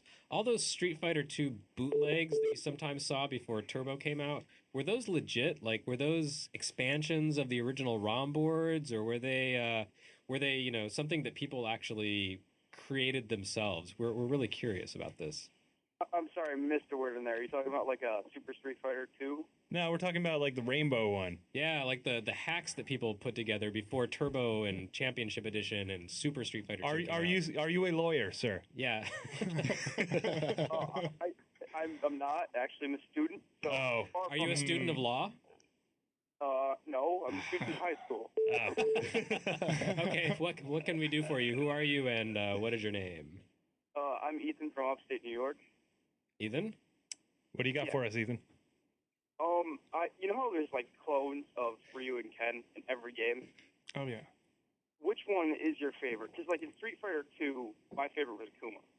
And now it became Dan, but I just wanted to know which one do you guys prefer? My favorite's Sakura because she's so, like, at the time that Street Fighter Alpha 2 came out, that whole thing of, like, superpowered Japanese schoolgirls was not something that was common in video games. And the idea of this, like, little kid who could fight just like Ryu, or kind of like a bad copy of Ryu, like deliberately bad copy of Ryu, was kind of awesome. And I thought it was a lot of fun to beat up my friends using Sakura. I like Dan. Yeah. Yeah. I mean, like, I was terrible at Street Fighter, so everyone hated Dan. So I was just the physical outlet next to the person as they beat up Dan, so I could kind of feel the pain. Was Sean like Sakura again? Yeah, To I an think he extent? was supposed to be Sakura-ish. Yeah. Like He was the Ken version. Except, yeah, he was right. Well, he taught her. So I would hope so. Wait, Sean taught Sakura? Dan. Oh, Dan. No, we were talking about Jose asked about Sean, actually. Oh, okay. I thought you said Dan. I'm sorry. Yeah, I don't know if that whole Dan thing is for real. I mean, they made up a lot of stuff in the comics, and some of those comics went a little beyond the pale. So who knows? I know the real story. I'm just not okay. What good does that do us? I'm a journalist. I can't, risk revealing my sources. Yeah. Okay. And Ethan, what was your favorite Ryu clone? Your Shoto clone? Mine's Dan, man. He's got in Super Street Fighter 4. He's got the Hawaii outfit, which is pretty dope. Actually, Dan was at his best in I think it was Match of the Millennium for Neo Geo Pocket Color. He had a taunt that was the most amazing piece of fighting game animation I've ever seen. I don't know if you're familiar with this, but basically Dan goes through this huge cycle. It's like 15 seconds long, where he like dresses up like other characters. He turns his back toward the camera and does the 10 thing that shows up across Akuma's back. He like acts all That sounds coquettish, better like than the super taunt. Like, yeah. seriously. He acts all coquettish like Mai Shiranai. Like he's all over the place, and of course, you know, like it's a taunt, so he's totally vulnerable in this time. But if you somehow win the game with this taunt, he also has a taunt where he throws autographs at people. If you can win with those taunts, you are the most amazing human being ever.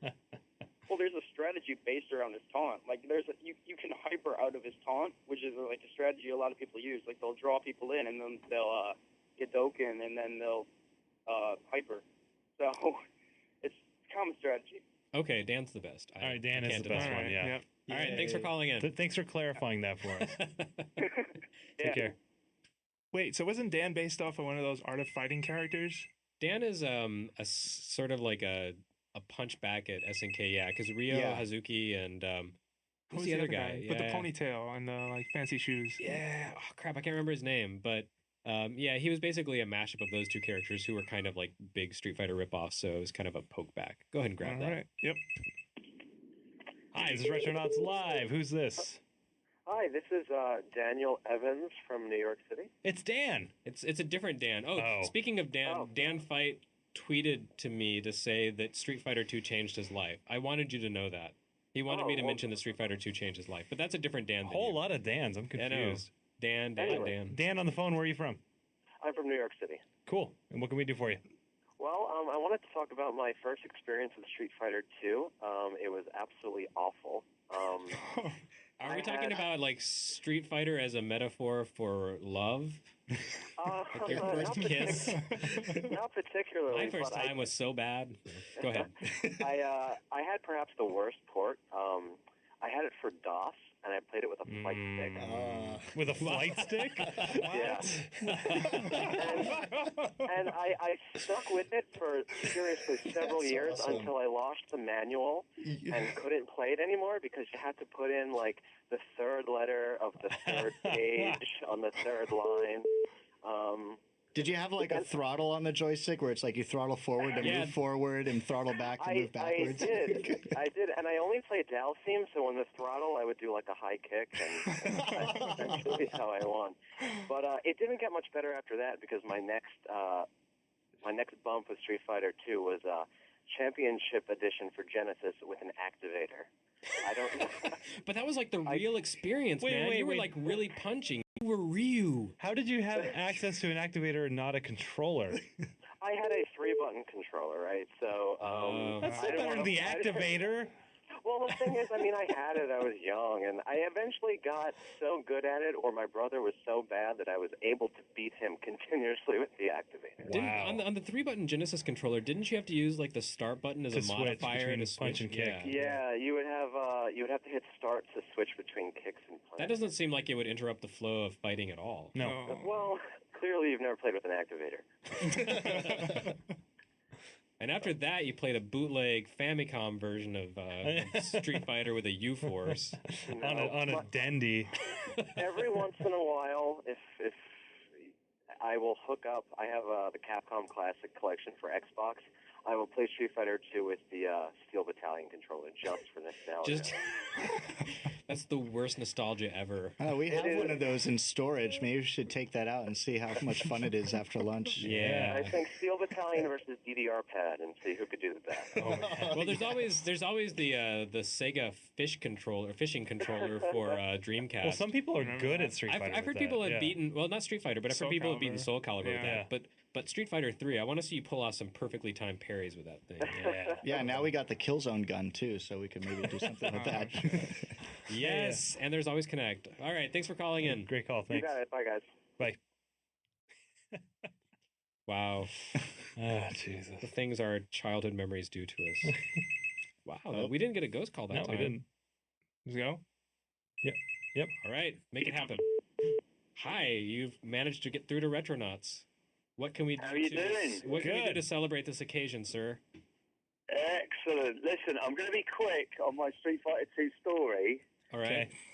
It's a little bit bittersweet, but I'm sure people will understand. Is this Basically, you're British? Are you the UK Resistance guy? I'm not Damn it. from UK Resistance. I post on UK Resistance. Okay, that's almost as good. Are you sad about their shutting down today? I'm absolutely gutted. I don't know what Gary's doing. I don't He really should be continuing that website. I mean, you know? he's old enough to where he should have that midlife crisis where he wants to go back to the glory days of it. Well, I mean, maybe his midlife crisis will be in a few years. I hope so. Thing Maybe is, though, he's that guy's going to live to be 200, so he's not even like a quarter of the way through his life yet. Maybe he's just given up on blue skies and video games. Maybe. You know, no, more. never, absolutely. He's So not going to sorry, give up. sorry. Go ahead with your story. I didn't Yeah, mean we don't want to rack up your long distance charges. Listen, no, that's no problem. Listen, mine is an absolutely gutting tale. When my dad went to the States in about 91, I begged him, please, get me a Super Nintendo game. Get me like an import game. Contra, Smash TV, Castlevania 4, please. Comes back, says, sorry, I didn't get you any of those games. I was gutted. But I got you this. Gives me a package. It's Street Fighter 2 with a UK adapter to play it on the PAL SNES. Right. So you know how the US SNES carts were quite blocky? Yeah. Yeah. Rounded, Anyway, really. Yeah. Theirs were rounded. Ours were blocky. Like Americans, they were rounded. Yeah. A little bit more sort of rounded. Anyway, bear in mind that this was the first week of summer holidays. I get this. I ring all my friends up. I've got Street Fighter 2. You've got to come round. Everyone is absolutely, oh, yeah, we'll be round there tomorrow. Oh, no. Anyway, the adapter that my dad got was a little bit fiddly, and I managed to get it working on the first day that he brought it back. So playing Street Fighter 2, brilliant. Oh, it's amazing. Anyway, next day, I'm fiddling with the adapter. I push it into the Super Nintendo, and I bend the pins that go into the Super Nintendo. Dead. Damn it. All my mates come round. Where is it? I've broken it. What do you mean you've broken it? Well, look at the adapter my dad gave me. It's useless. Basically, I managed to get Nintendo to fix it by sort of lying and saying that Super Mario World had bent the pins inside the Super Nintendo. Right? A fine first-party Nintendo product. They pick up the Super Nintendo. I get it back 3 days before summer holidays ended. I had that Street Fighter 2 US cart sat on my bedside table for 5 weeks during the summer holidays, and not one of my friends could get hold of a copy. I was absolutely gutted. Man, those are the dangers of importing. I don't have any awesome import stories about Street Fighter 2 because we got it here. Yeah. What can I say? We pretty much got everything very quickly. Guys, you know what? Right, as soon as I heard you were having a phone-in about Street Fighter 2, 20-year anniversary, that's a story I have to share. Yeah. I mean, we played it absolutely solid up until Christmas when I got my Super Nintendo back.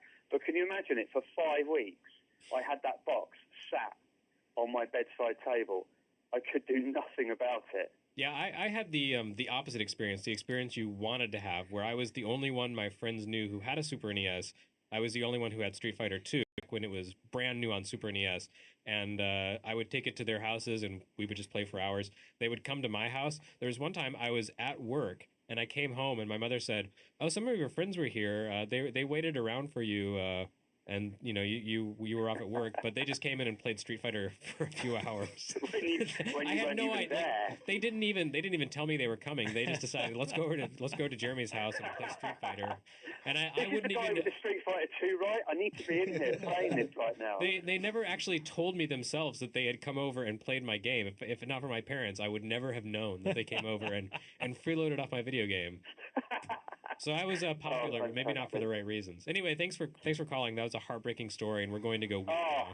I've got over it with all the versions since then. Anyway, guys, take care. All right, thanks. Bye. See ya. Bye. It sort of reminds me of. But we That's should grab the fake call. Oh, it was just that. Like I would have my Super Nintendo version of Street Fighter 2, and my friend Scott had the Genesis version of Street Fighter 2. You won. And it was just a competition between who could get the most friends to come over and play their specific version. All right. Here we go. Hello, you're live on Retronauts. Who is this, and why have you called?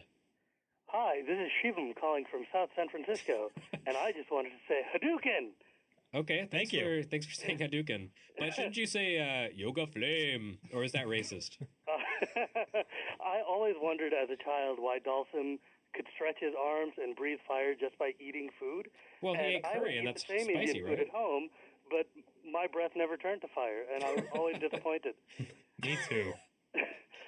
Actually, I was just wondering if you guys had spoken about the real cult of Street Fighter that sprung up from like GamePro and the old strategy guides and everything that would be published when there was 10,000, issues with Street Fighter on the cover every month.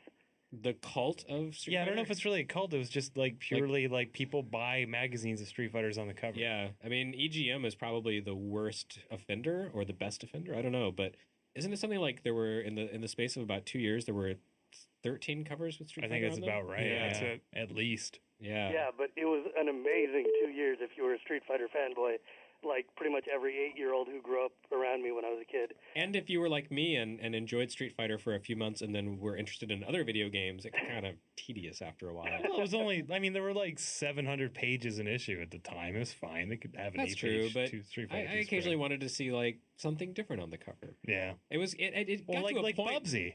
Yes. Bubsy made the cover. Yes. I'm sure that made you very happy. Hudson Hawk. No,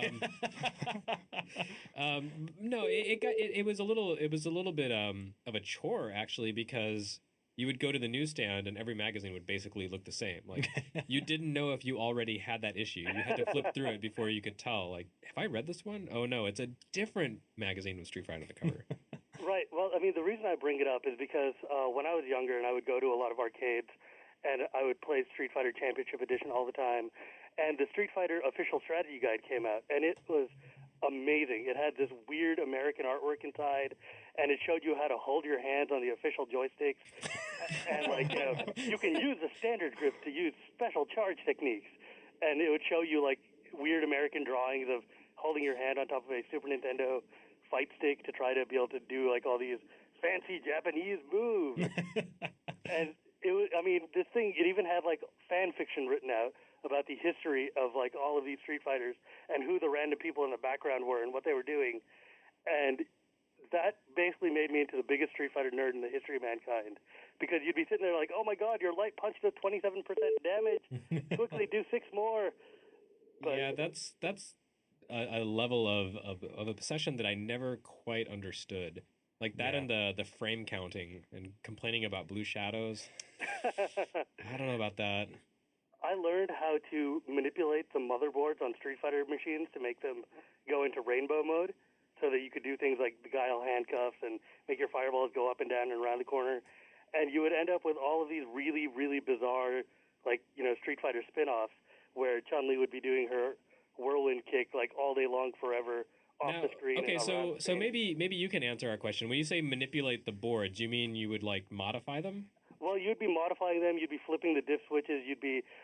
Sometimes we did things like we would solder in extra connectors onto the various spots on the board where you would suddenly just make the thing go really weird.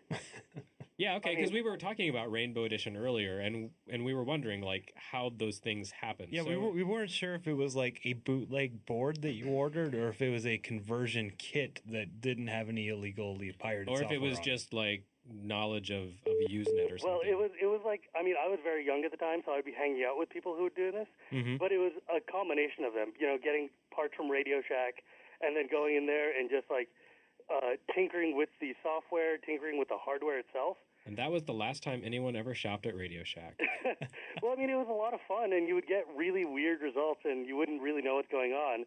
But you would get things like, Blanca is permanently stuck vomiting, so he does everything with that vomit pose on. I miss the days when fighting characters threw up when you punched them. That was good times. Anyways, we're going to move on to the next caller. Thanks for calling in, Shivam, and answering our question. All right. Now we know. Now we know how to tap into users. Fantastic. No, it's a fake one. Yoga Fire. Yoga Flame. How does Nap Curry? time? I think it's Curry. Yeah. That's racist. Or just erroneous. Time for yoga bye-bye. What? No, we just picked up the phone. It's Yoga Hello. Yoga Hello. Hi, this is Retronauts Live. Who's this? This is Nick calling from Olympia. Hi, Nick from Nick. Olympia. Is this the same Olympia guy from previous show? No, he was Mick. I don't know who he is. I got to track him down. Yeah. You guys got to brawl. No kidding. Maybe you could face off one against the other, each side of the screen with a health meter and One of you are 99 red. seconds and an The other one's announcer. white. Yeah. We should sell this as a video game. It sounds like a great idea. Yeah, then we'll call you and we'll just like hum the songs for you in the background. All right, Nick. Frank, you hum. Nick, you ask your question or make your comment or whatever. Sure. So, do you guys have any favorite non-mainline Street Fighter games? Things like, Puzzle Fighter, EX. what Oh, have yeah. you? Street Fighter the movie, totally. Yeah? No, I'm lying. Oh. I don't know, you guys. Non-main. Oh, Puzzle Fighter is a very obvious choice, and I might have to just go with that anyway. I like 2010. I think it's kind of a cool game. I don't know if it's really. I think they just kind of plastered the Street Fighter name on it, though. That's not really a Street Fighter game. That's one where you're fighting aliens or something in the future, right? Yeah. The game that even when you beat the level, you're probably going to die the first few times because you don't realize you have to go through an exit before time ends. Yeah. I like Street Fighter Mythologies Sub-Zero. Wait. Oh, wrong series. I see what you did there. Street Fighter spin-off games. I mean, what was there? Do you consider Alpha a mainline? What about that? Like, are we going to count the 3D version? Would that be the spin-off? Yeah, sure. That is, anything that has Skullomania is Yeah. non-canonical. All right, okay. Pass. Actually, I'm gonna say, do we count Match of the Millennium? Why not?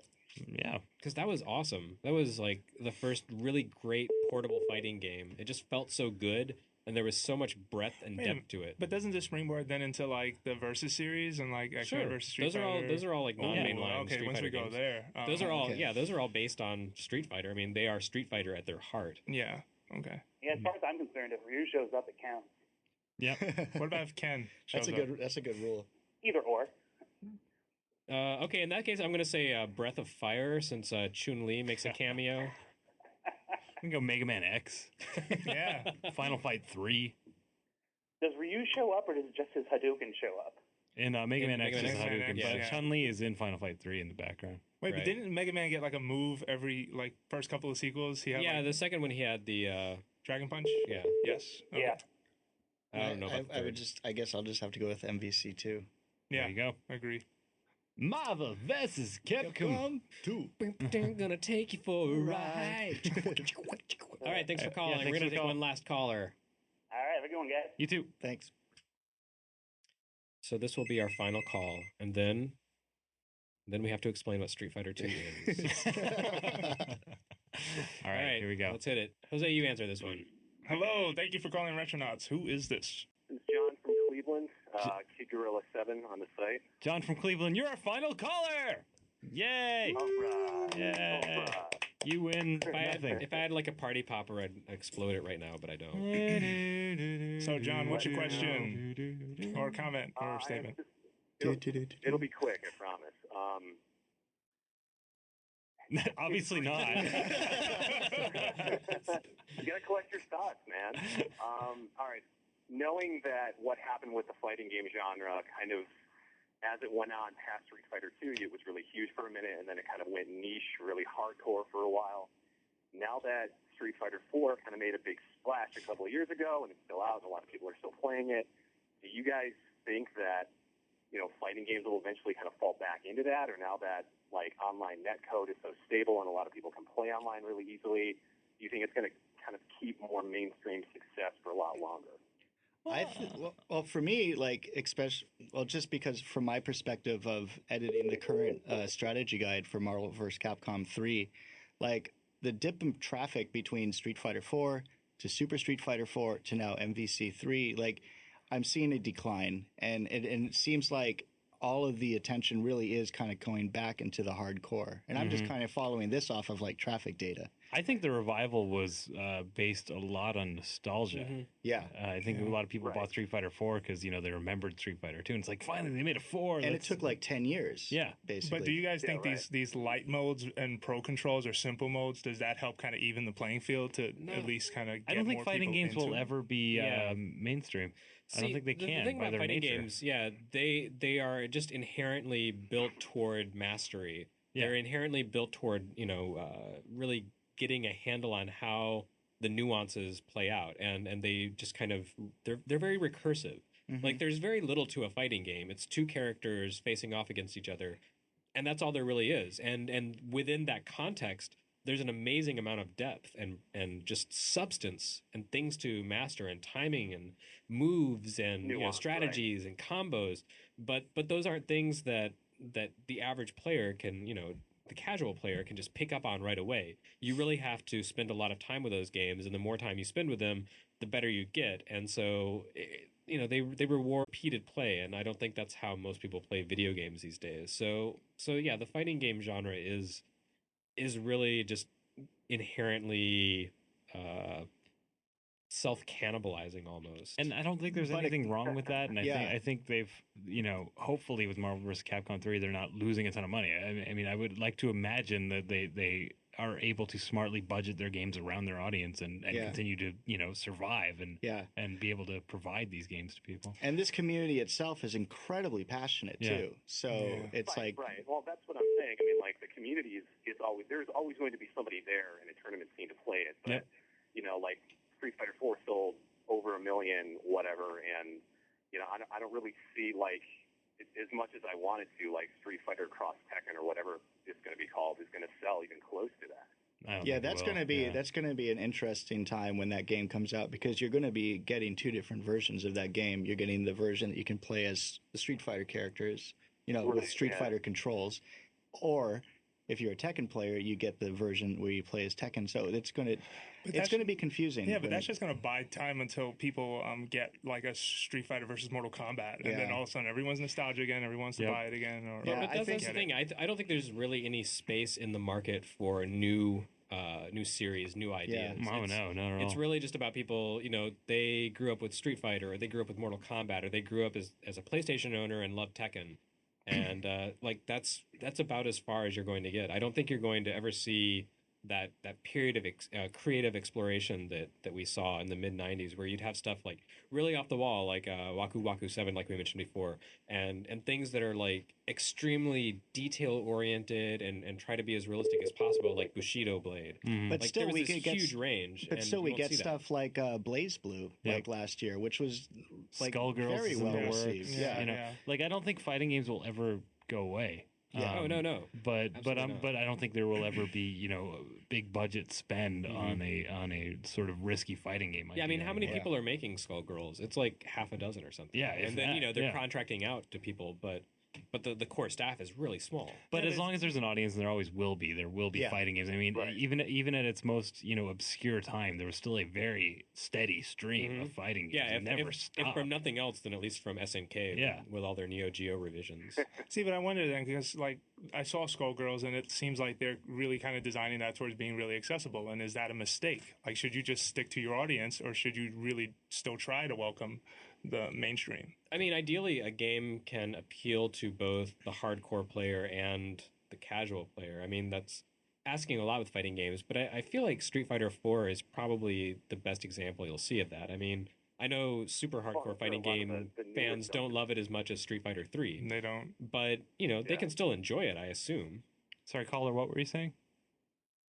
No, I was just saying that, like, I think that's what every new fighting game from now on is going to, I mean, they have to straddle that line, right? Because, I mean, they should have, like, depth for the hardcore in there, but I mean, are we always going to see kind of more casual controls if fighting games continue to thrive this way? Are we? No, I think that's what I was getting at earlier. Are they going to just kind of go more toward the Street Fighter 3 route, which was really hardcore compared to even 2? I think it's really just a matter of you know, like the budget for the game, what the developer's goals are. If a developer sets out to create a game that is only for super hardcore fighting fans and then budgets accordingly, you know, they say we're probably going to sell 50,000 copies of this game and 3 people are going to make it, then that's fine. I mean, they can make a viable business out of that.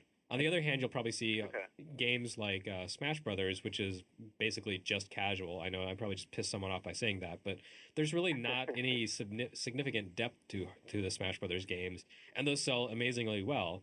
And they have this huge cast of talent putting the games together, and that's okay because it's Nintendo. People love it. They're going to buy it. It'll be a smash no matter what. I think the most interesting play we've seen to get more casual people is this 3DS version with the special moves mapped to buttons, and it'd be really interesting to see if people embrace that. I think Street Fighter 4 on the 3DS is going to sell a lot just because there's really nothing else to buy right now. It's a launch title. So it's got a good window. This could sort of breathe some life into the genre for a while, maybe. Yeah, and Capcom has really been smart about that by offering like system level segregation between people who are using the easy buttons and people who don't want to lean back on that. Yeah, and this is the first Street Fighter 4, well, besides like the iPhone version, for like a non, video Endemic gamer audience. System. There wasn't a Wii version. There wasn't a DS version. So anyway, interesting call. Thank you. Yep. Thanks a lot. Thank you. Well then. So. Oh, you're gonna hang up on this dude? Yeah. We'll do it before the ghost call. Bye. I'm so sorry. Bye. So Street Fighter 2, 20 years. Street Fighter 2 launched in 1991 as the sequel to the original Street Fighter by Capcom. Boy, we are old. Yeah, makes me. That's the only thing that this does. This entire. The only thing. God, I'm not even having fun anymore. I was on a high school journalism trip when I first saw Street Fighter 2. God damn it! Like we were in on the Riverwalk in San Antonio and walked past this arcade, and I was like, oh my god, there was this game with huge characters, and there were these elephants in the background doing all this crazy stuff, and it just blew my mind.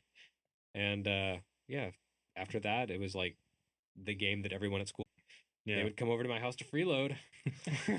Not long after that, I had the experience of overhearing a lot of people talking about it. Yeah, and not just overhearing, but also interacting with people.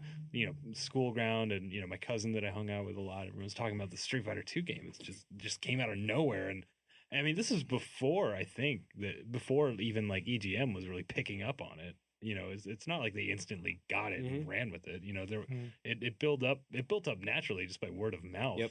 And amazingly so. I mean, that's just like the game that you played in arcades for a good 2 years. Yeah, and I'd been playing Final Fight a lot before that, and there was definitely this kind of commonality. Like the art style was really similar, but it was just so much cooler than Final Fight. Yeah. Even though it seemed like a game where you just have one character facing off against another character in this set stage would have less depth than a game where you could have 3 people playing together, roaming across entire cities. Yep. It was much deeper and much more intricate, and that was it was just time consuming and money consuming.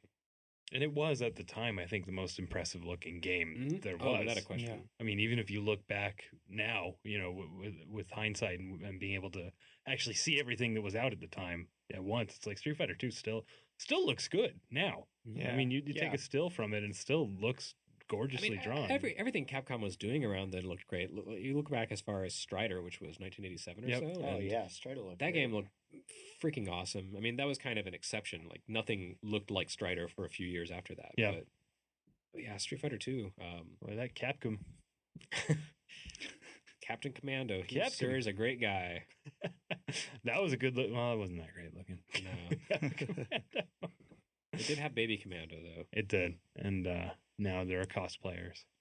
Yeah, I mean, my Baby Commando cosplayers? Yeah, wasn't there one in our kidding? Game?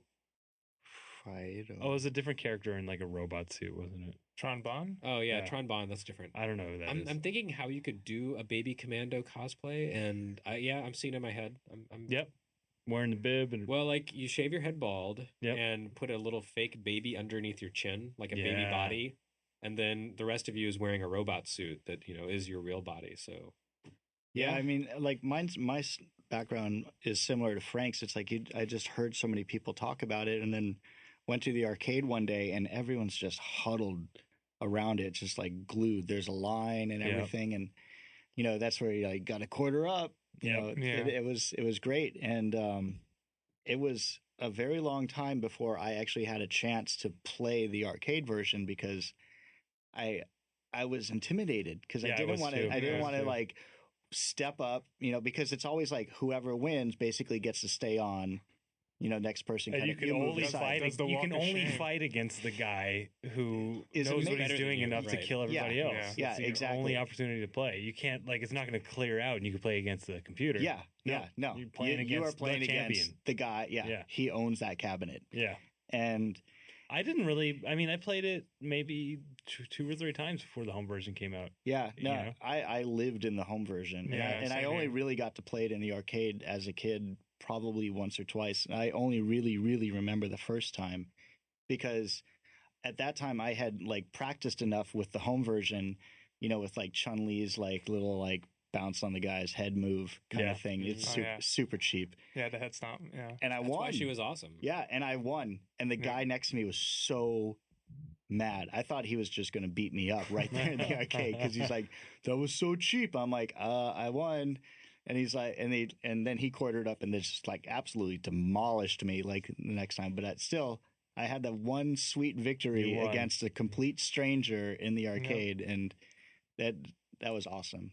It's a great moment of victory of Street Fighter 2. I think that might have been the first game I ever bought with my proceeds from my first summer job. Wow. The first check I got from my job I used to buy a Super NES. And then Street Fighter 2 came out like, I don't know, a month or two later. Mm-hmm. And then that was all your summer job money. Up until, well, no, it was a pretty decently paying job. But still, you know, I was calling Toys R Us every day and they finally got it and they were like, yeah, it's $75. I was like, really? $75 for a video game? Oh, all right, fine. It's Street Fighter 2. But yeah, up until that point, I had just been, you know, going over to the video shop and renting games, stuff like, you know, like all the first gen Super NES games. But when that one came out, I had to own it. I remember there was a small shop. It was a comic book and video game store, which is awesome. Just, you know, on its own. I miss that place kind of. But they had when the Super Nintendo one came out, they had it set up on a TV, and you can come play it for a quarter. Instead of buying the arcade cabinet, they just set up the cartridge, and still crowd, you know, people putting down quarters. Wait, but with controllers or with like arcade? They had a I don't know what it was. But they had a joystick with button set up. It wasn't. I don't know if that was something you could buy off the shelf or they made or what. But yeah. Yeah, that brief period where I was the only one who owned the game was like my glory days because no one else played it as much as me. Yeah. And I was actually really awesome at the game. Like I went through and I beat the game with all the different characters at as high a difficulty as I could manage. Like Chun-Li I was really good at. I could beat the game with her at, you know, the maximum difficulty. But someone like Zangief, I was like, maybe I should ratchet it down to, you know, level. Yeah, I remember doing that too, like working really hard at a single character just so I could see the ending. So I could say like, all right, I've seen every ending for the characters, you know, in Street Fighter 2. Mm-hmm. Yeah. And I was so proud of that accomplishment. It's funny because... But I can't do that now in my old age. It's funny because I kept buying like fighting games specifically to play through stories until one day I woke up and said, why the hell am I doing this? Like, this is really stupid. None of these stories make sense. Because there is, yeah. Yeah. Yeah, you know, and the Super NES version of the game, I don't know if all the home versions were like this, but the very first one, since you could only play as the 8 characters, I think they tried to pad out the experience as much as they could by giving you very slightly different endings depending on the difficulty level you played at, how many times you lost. Mm-hmm. And I tried for months to beat the game at maximum difficulty without losing a round, but I could make it all the way to M. Bison, and then he was so cheap, and I broke a controller that way. Like I was so pissed off. Yeah, no, I had a large number of angry tantrums upon like a loss in Street Fighter because I just absolutely hated the AI in that game at moments. And my brother would never play me. My brother would never play me because I would just destroy him. He's like, I don't want to play. This isn't fun. Did you guys ever manage to get Shang Long based on the EGM trick? Oh yeah, all the time. Yeah, it was difficult, but you know, once you do it once, it's like riding a bike. Yeah.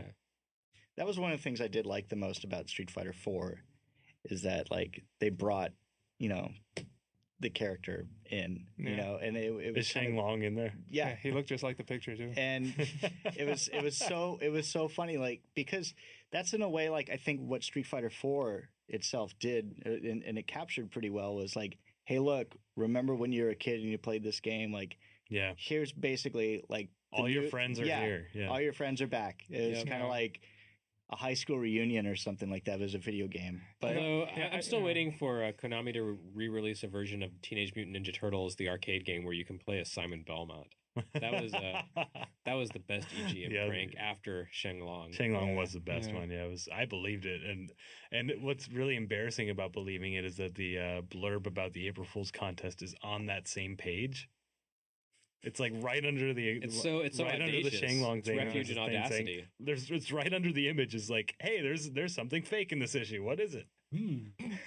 I thought it was there was an ad for Ghoul School on the NES, and it just seemed like such a stupid game name that I thought that was it, and that's what I sent in. I was wrong. You didn't get the no prize? No, I didn't get the no prize. That's a shame. Yeah, Street Fighter, good times. Anyway, I guess it's time to wrap up. Yeah, I guess so. We've talked about Yeah. fighting and punching and brawling. Time for yoga. Bye-bye. All right. Thanks for joining us, guys. Thanks, callers, for calling in. And next time, we'll talk about... What are we talking about next time? Is there another anniversary coming up? Not next week. Let's turn the phone on. If anyone calls, ask what we talk about next week. All right. Give them like a minute. All right. Hang on a sec.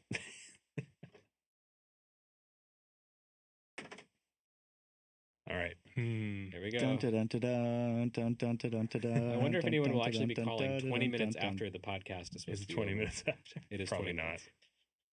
minutes. I will be editing this out. Why would you edit that out? I'm just... So people will not remove us from their RSS feeds? Yeah, I guess anyone calling would be continuously calling, so... But if they found out that you actually switched the phone back on 20 minutes after, you know, there is somebody out there who's probably going to say, hey, That's crazy. And when I started Hang on to hope. started to learn how to play guitar, like trying to learn Street Fighter stuff was like at the top of the list. Right after figuring out how to play Smells Like Teen Spirit, it was like, all right, Ken's like, Oh, you know Come As You Are is first. Yeah. Well, yeah, Come As You Are, Come As You Are, and then like Stairway to Heaven, Stone Temple Pilots song. Which one? The Plush. Plush. Yeah. Oh, And, yeah. That's got like chords, man. Like Come As You Are is just like the two string. Yeah. Well, I don't think we're going to get that call, Yeah. so I guess we're wrapping it up. Next time on Retronauts Live, something. Some damn thing.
The Brodeo is gone, but we still have the Retard Rodeo. Yeehaw! Hello, everyone. It's Retronauts.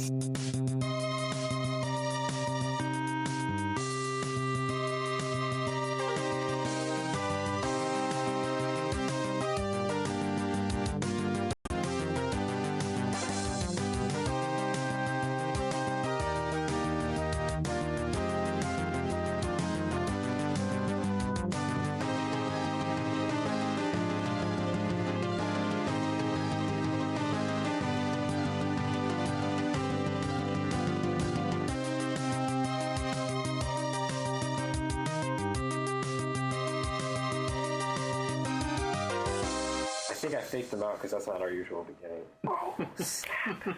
They're like, what podcast am I listening to? Oh. Hi, everyone. Welcome to the jankiest sounding Retronauts ever. We're the non-professional edition of the show. Recording live from, not really from Tokyo Game Show. It's over now. Yeah. We're just in Tokyo. Yep. Which is but- cool enough. Yeah, I mean, Tokyo, hey, it's hip. Yeah. It's like where Kids Bill like it. Murray comes to look confused. I don't see anything wrong with that. Yep. We're having a relaxing Suntory time right now. We are. Kirin is now a Suntory brand. Really? But No, I'm just making that up. Oh, okay. CC Lemon is. CC Lemon is. CC Lemon is. And I'm Nick is drinking having enough Suntory CC time. Lemon for all of us. And they're not even doing the Simpsons promotion. No. Oh, it's amazing. So yeah, we've all just survived Tokyo Game Show, and I'm not we're going really alive. Yeah, Kat didn't survive it. we're going to I'm introduce dead. ourselves now. Okay. Yeah, because that's good. Hi, I'm your disorganized host as usual, Jeremy Parrish, and with me here in the exotic land of Tokyo is Nick Maragos from Atlas USA. Cat Bailey, tag along freelancer. You've got to speak up, sister. Cat Bailey, tag along freelancer. That's right. Say it like you mean it. Shout it out. Chris Kohler of Wired.com. See, Chris doesn't have any problems projecting. No, I have problems not Especially not in the projecting. trains. It's kind of scary. And Alex Fraioli of crunkgames.com, this time live and in person. Yeah, no more Skyping for you. Yeah. Until the next time that we have you on the show. You're Alex. Until you discuss Sword of Vermilion. I heard you before. So, That's right. Alex was on our Dragon Quest episode. Oh. And now that we're here in Japan, we're not going to talk about Dragon Quest. Because Right. apparently Dragon Quest isn't worth talking about. Did they show anything Dragon Quest at Tokyo Game Show? I didn't. Excuse me. They showed Yes, Dragon they did. Quest Battle Road. Battle Road 2. They Thank you didn't, very they much. didn't show In the Dragon kids' corner. They did not show Battle Road 2.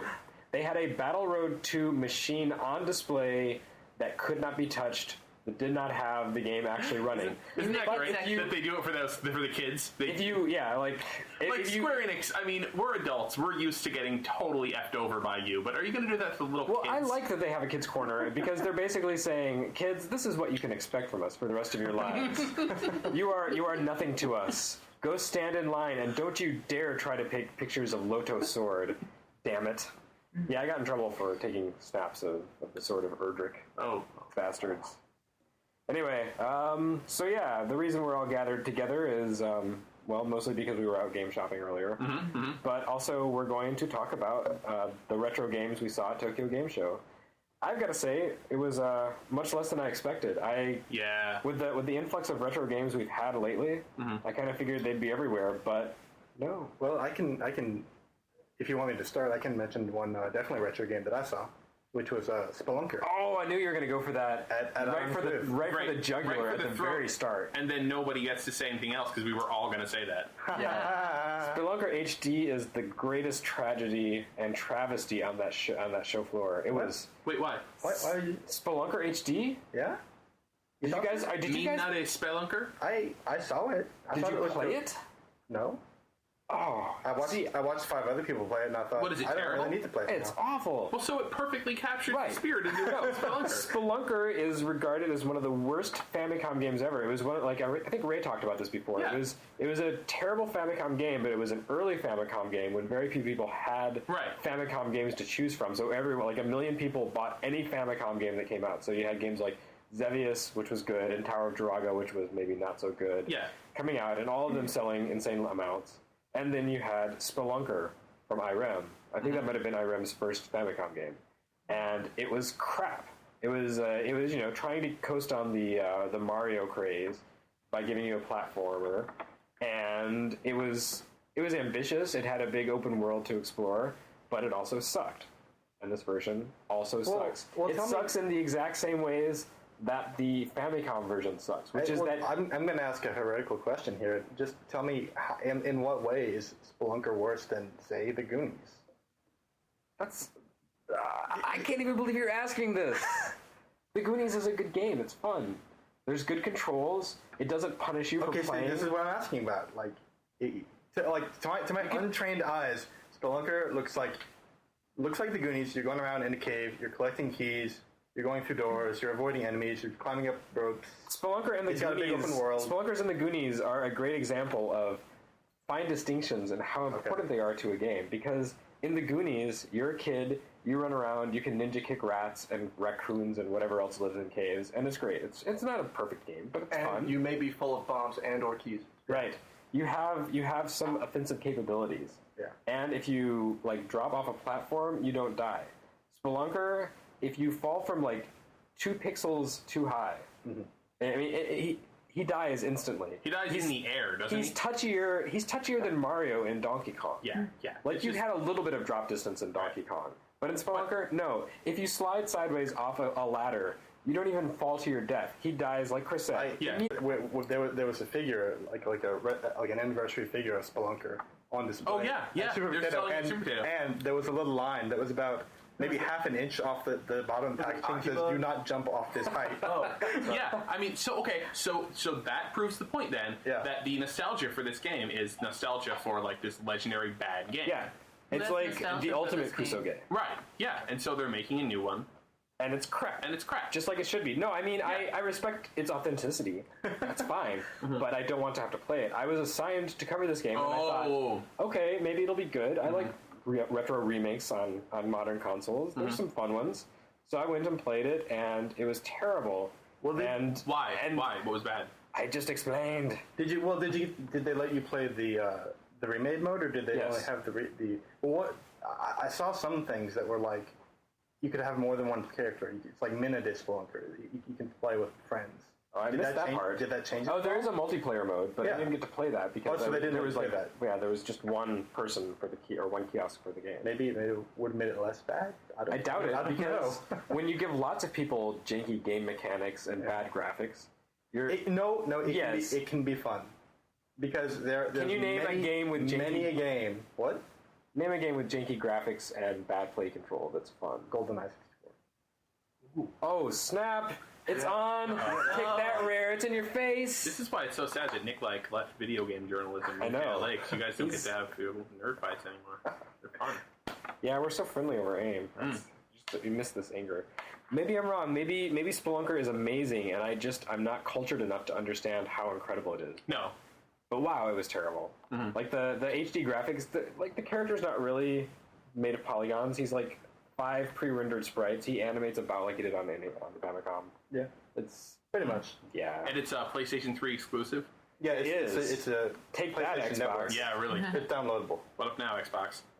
Yeah, so that was not good. That was really not good. But it was retro, and I'm hard pressed to think of other retro. And that's the entire list. Now, people listen to this podcast and they think that we're a bunch of nostalgia-addled goons who like anything that reeks of oldness, and that's not true because Spelunker is exactly the kind of retro game we don't want to see. Like this is not what I want from video games. Even I'll admit, I'm basically just playing devil's advocate here. It looked as bad to me as it did to Jerry. Okay, thank you. Okay, I broke Japanese social etiquette when I played this game. When I was finished, the booth girl said, "How did you like?" And I said, "It was not so good." Oh, you didn't say "Gozage." I didn't, but you're supposed to, here you're supposed to put on a good face, a brave face, and be polite about things. And I couldn't. I had to say it was not good. And I think she didn't care. She was like stupid American. But anyway, so that was Mina de Spelunker. Probably the worst of the retro stuff. Although I don't know because most of the retro stuff on display, since Nintendo doesn't have a presence at TGS, and you don't get to see all the WiiWare, you don't get to see the Virtual Console stuff. Most of the retro games were on display at KDDI, a mobile provider. Oh, okay, sure. And, again, like, mobile games, as we've said many times before, mobile phones are not the best way to play video games. Especially, say, Street Fighter Alpha 2, which has... Wow, you saw Virtual On? I saw Virtual On. For a mobile phone. For a mobile phone. Can you play it on 2 phones together and use the D-pads or the I have no touchpads? idea. All I saw was a sign. I said, wow, a new Virtual On. Hooray.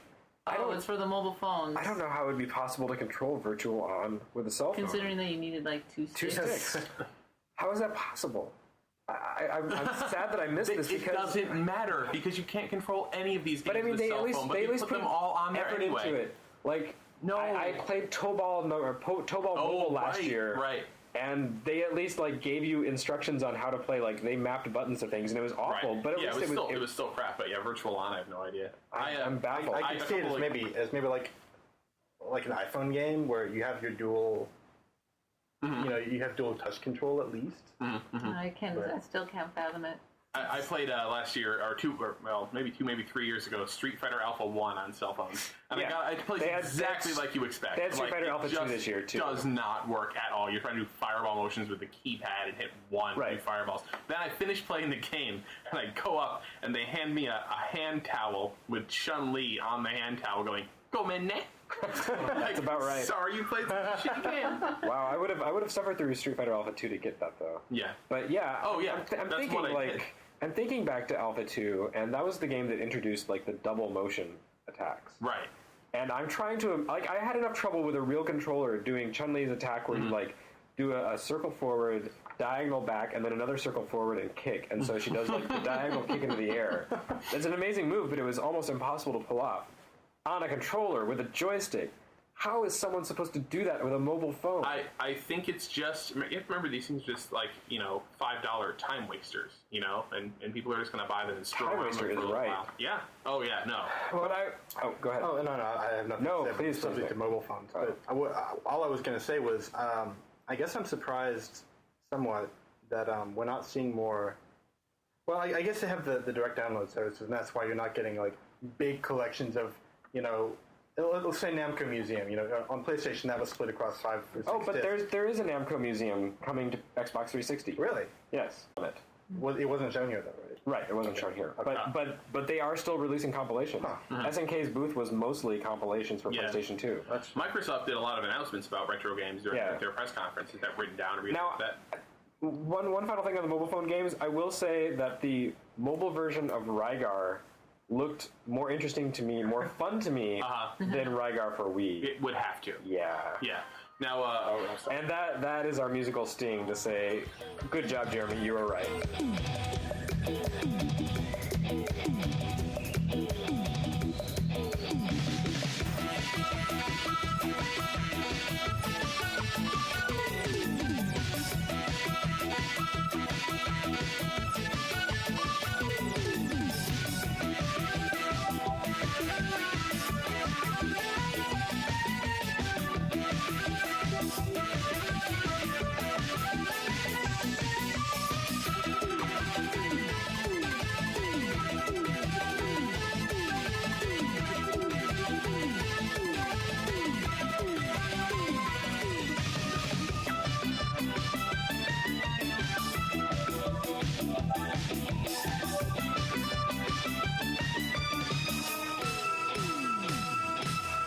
On the subject of mobile phone games, I played a couple of good ones, and I think the mobile phone games are actually potentially, possibly getting okay. Yeah. Games designed specifically for mobile phones. Right.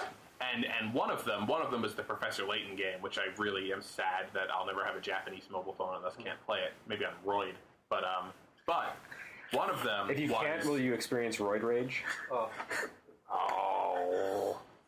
my God.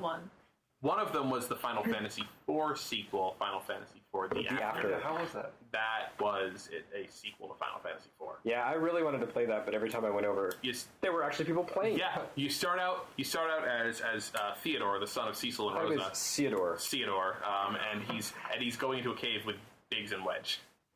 Oh, it's very Square. retro, very, very. I know somebody at Square loves us, but that game will make it to America eventually as probably a DS game, probably a DSware game. I certainly think that would be cool. That would be a really good idea, actually. They've been porting mobile games to DS. Front Mission 2089, Border of Madness.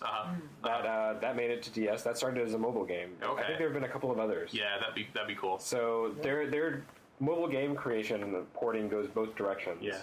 Like normal games get ported to bad cell phone ports, and then cell phone games get translated into decent DS games. Because DS is more fun to play on. DSiWare really opens up a lot of doors. Yeah, it just occurred to me that the After will probably be a DSware game, but I bet it will. That'd be cool.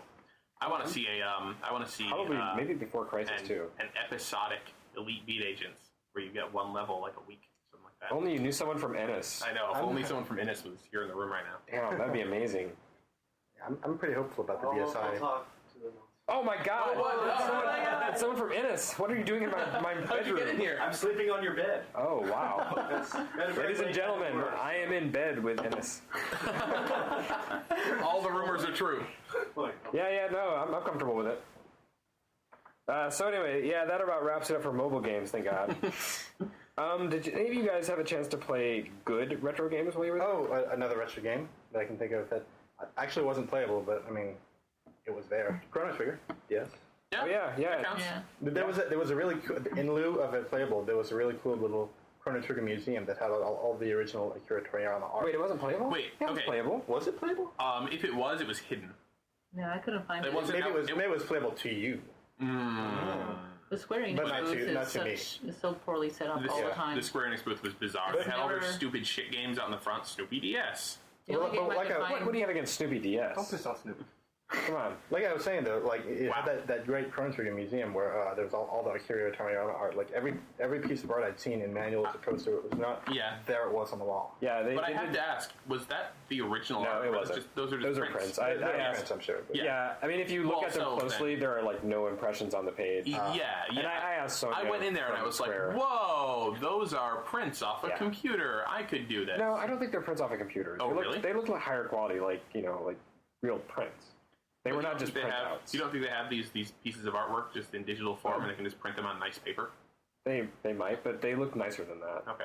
Like they looked good enough that I had to look twice to see if they were. Yeah, I mean they're full. Just, Okay. just All right, so they're the nice original prints. Yeah, they were really high quality prints. But it was nice seeing all that artwork because although I'm really touch and go with Akira Toriyama's art, like his Dragon Ball stuff is crap, but I like some of his stuff. Like some of his Dragon Quest characters have been really good. Okay. And his Chrono Trigger art I really love. Like the actual scenes he did, beyond just the character art that you always see, but the actual scenes where you have like Robo guys fighting in the snow, or like they're rampaging through the monster town. Yeah, I really like the one where Robo is like holding on to. Is he holding on to Isla and Chrono's on his back or I think something? Or maybe he's holding on to And Chrono. the fist is swinging around in a big circle. Yeah. That one. There's some really great art. Like it's all very fun. Akira Toriyama and his team of like 100 assistants are really they're really good at imitating his style. He lives 10 minutes away from me in Nagoya. Oh my god. Really? And, a friend of mine told me that like if you want to go down to his house to get autographs and shit, you can, but like his mom will answer the door and autograph your stuff. Yeah, no, she'll like accept whatever you have and she'll take it inside and he'll sign it and then she'll bring it back. It's a whole procedure. Wow. Wow. Yeah. That's How have you not done this yet? I don't know. Yeah, I mean, you're the Dragon Quest fan. Seriously. I don't want to deal with this angry mom. Where's your tattoo? His mom's not angry. There needs to be like a mom meter outside of his house. The mom's mood is good. Japanese mothers are pretty No? scary. I'd be afraid too. All She's right, not gonna fair like enough. shoot you. Take a gift. I should take a gift. Take him a melon. Those cost like $120. Show him your tattoo. Random foreigner walking up to the front door. That's with also a good melon. idea. Like, give her a Yeah, that's photograph what you should do. of the tattoo. Just show her the tattoo. Well, actually, Is that like the Loto shield? That means the no. symbol, Actually, the emblem. don't show Japanese people your tattoo. No. And she'll think that you're the Yakuza. Yeah. And that would be a problem. I have a dragon on my back. Oh, but it's an Akira Toriyama dragon. I'm the awesome Yakuza. Oh yes, Chrono Trigger Museum. Right. Good stuff. Quality. I liked it. I'm just happy. There was. Oh, sorry. I'm just happy that Square Enix is acknowledging that Chrono Trigger exists. Because for a while there, they were kind of like, Chrono Trigger, why don't you play Final Fantasy instead? Right. It's like, do you really want a new Chrono Here, game? we'll You give don't you- really, do you? I Here's a had first-person heard, and I shooter. guess it's not true because they're doing Chrono Trigger DS, but I had heard that once the two companies merged, and Yuji Horii was in some way in control of the franchise, Right. He was not. Apparently, he wasn't really happy with the original, and he just like said, "No, we're putting a stop to this." Yeah, we must have heard that rumor from the same place because I heard that also. Oh, okay. Or maybe I heard the rumor and told you. I don't know. Or maybe you told me. But so either it's not true or it is true, and Square loves more money more than they love Yuji Horii. I see. I don't know. They gotta love Yuji Horii quite a bit because he's like their breadwinner. Yeah, pretty much. But of course, he makes so much bread for them that they don't even have to show his game. There was like I said, nothing Dragon Quest at the show. Yep. They had like the same Dragon Quest 9 promo video There from wasn't last even, year. You know, that it strikes me now that there wasn't even Dragon Quest 6, which would have been a Right. retro game. The Kids Corner had Dragon Quest 5, which is already out in Japan. But the kids don't know that. But now Dragon Quest 6. But Dragon Quest 6 isn't going to come out until Dragon Quest 9 is they fallow for a while. Next year. Yeah, it'll be the end of next year, I bet. Oh, of course, because they're doing. Well, there's like 7 months between. Right in March. Yeah. I'm convinced that that Square Enix doesn't want to steal thunder from their other. The mic didn't pick up Nick's winking. Yeah. For those of you listening on radio. I'm convinced that Square Enix doesn't want to steal thunder from like Kingdom Hearts and Final Fantasy Dissidia and other games that are potentially coming out sooner. No, actually, I so think Square doesn't want those games to steal thunder from Dragon Quest. Dragon Quest 9 would be bigger than those games. Oh, you're right. I'm backward. I don't know what I'm talking about. Yeah. Sorry, I'm still I think jet-lagged. Dragon Quest 9 is bigger than Final Fantasy Dissidia. Oh, yeah, They could still announce Dragon Quest, 6 tomorrow and put it out in December for New Year's. Yeah. It's so hot. And everybody would buy it too. Oh, yeah. Yeah. I mean, you got to figure it's done. Mm-hmm. They're using the same engine for all of them. Oh, yeah. Right. Yeah. Although that one is the one that hasn't been remade. Dragon Quest 4 had a PlayStation remake, Dragon Quest 5 on PS2. Right. Maybe they're going to do a Dragon Quest 6 PS3 remake and then put it out. No, probably, but no. Right. No, Square Enix can't make PS3 games. Have you Theoretically, I don't know. They've got to ante up in March. They've got the Unreal Engine license. That worked out real well for them on PS3. On that. Last Remnant, yeah. Last Remnant. This is my Last Remnant theory. I know this is off topic, but I bet you that it will come out on PlayStation 3, but that it'll be so long between the Xbox 360 and PS3 versions that Last Remnant will be like a super special, edition Last Remnant with international Final Last Remnant edition. International with a new dungeon and new items, and they're gonna fix all the bugs that are with probably no in frame rate drops. Right, exactly, and English voice acting, whatever. And that'll be the Last Remnant on PS3. It'll be like a special edition. Oh, you're probably right. Like they won't just ship it; they'll make people buy it again.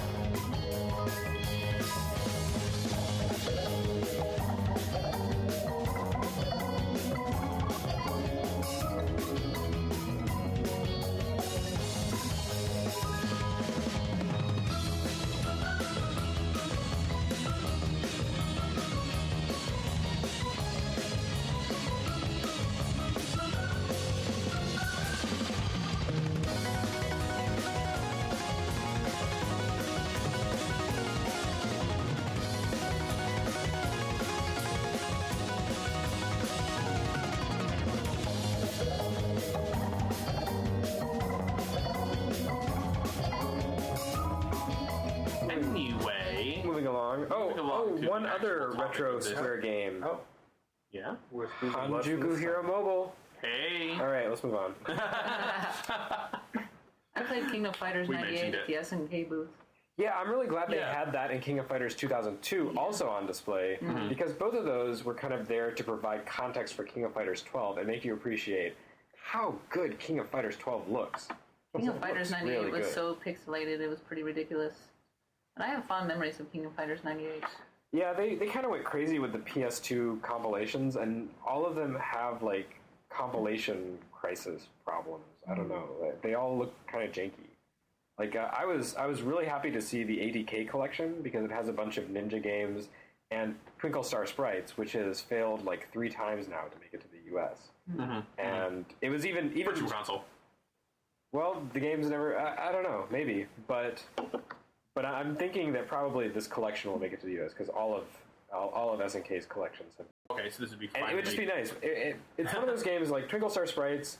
Like, despite the name, despite the aesthetic, like the super sugary, cutesy aesthetic, it's actually a really good game. It's a 2-player competitive puzzle game / shooter.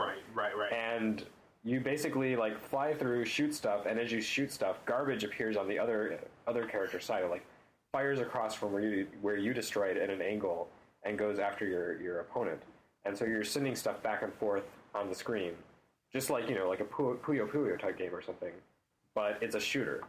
It's actually really, really cool. And SNK shopped it around a couple of years ago. They brought it to like Ziff Davis and said, "So what do you think? Should we release this game in the U.S.? Should we try to get it through Sony licensing?" And just that game. Yeah, they were like trying to see if the media thought that game would be worth bringing to the U.S. Just as that game. Right. And we all said we would like to see this game in the U.S., but no. Realistically, it's not going to sell. But I think if they stuck it in a game, a compilation full of games that said Ninja Commando, the Ninja Master. And it just happened to be in there? Yeah, right. then should they? Heck yeah! Should they rename it to Twinkle Star Ninjas? They should. They should call it Ninja Star Sprite. Ninja Shinobi Sprites. And put Naruto in it.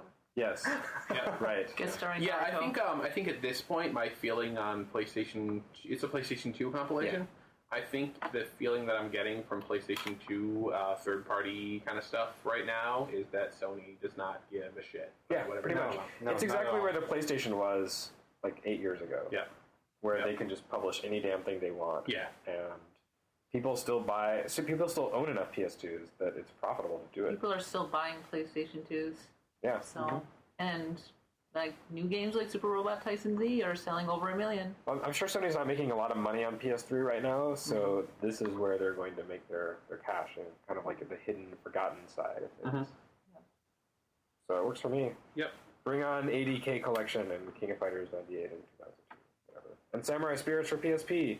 Yeah, they were really all over the place there. So did you have any other thoughts on King of Fighters 98? Only that I don't think I got a fair shake in the US because of the Neo Geo. Not many people own a Neo Geo. So, and I'm pretty sure I played it on the Xbox 360. I could be wrong. Yeah. I don't know. King of Fighters, I think 94 came out for Xbox 360. Oh, really? I don't think 98's been out yet.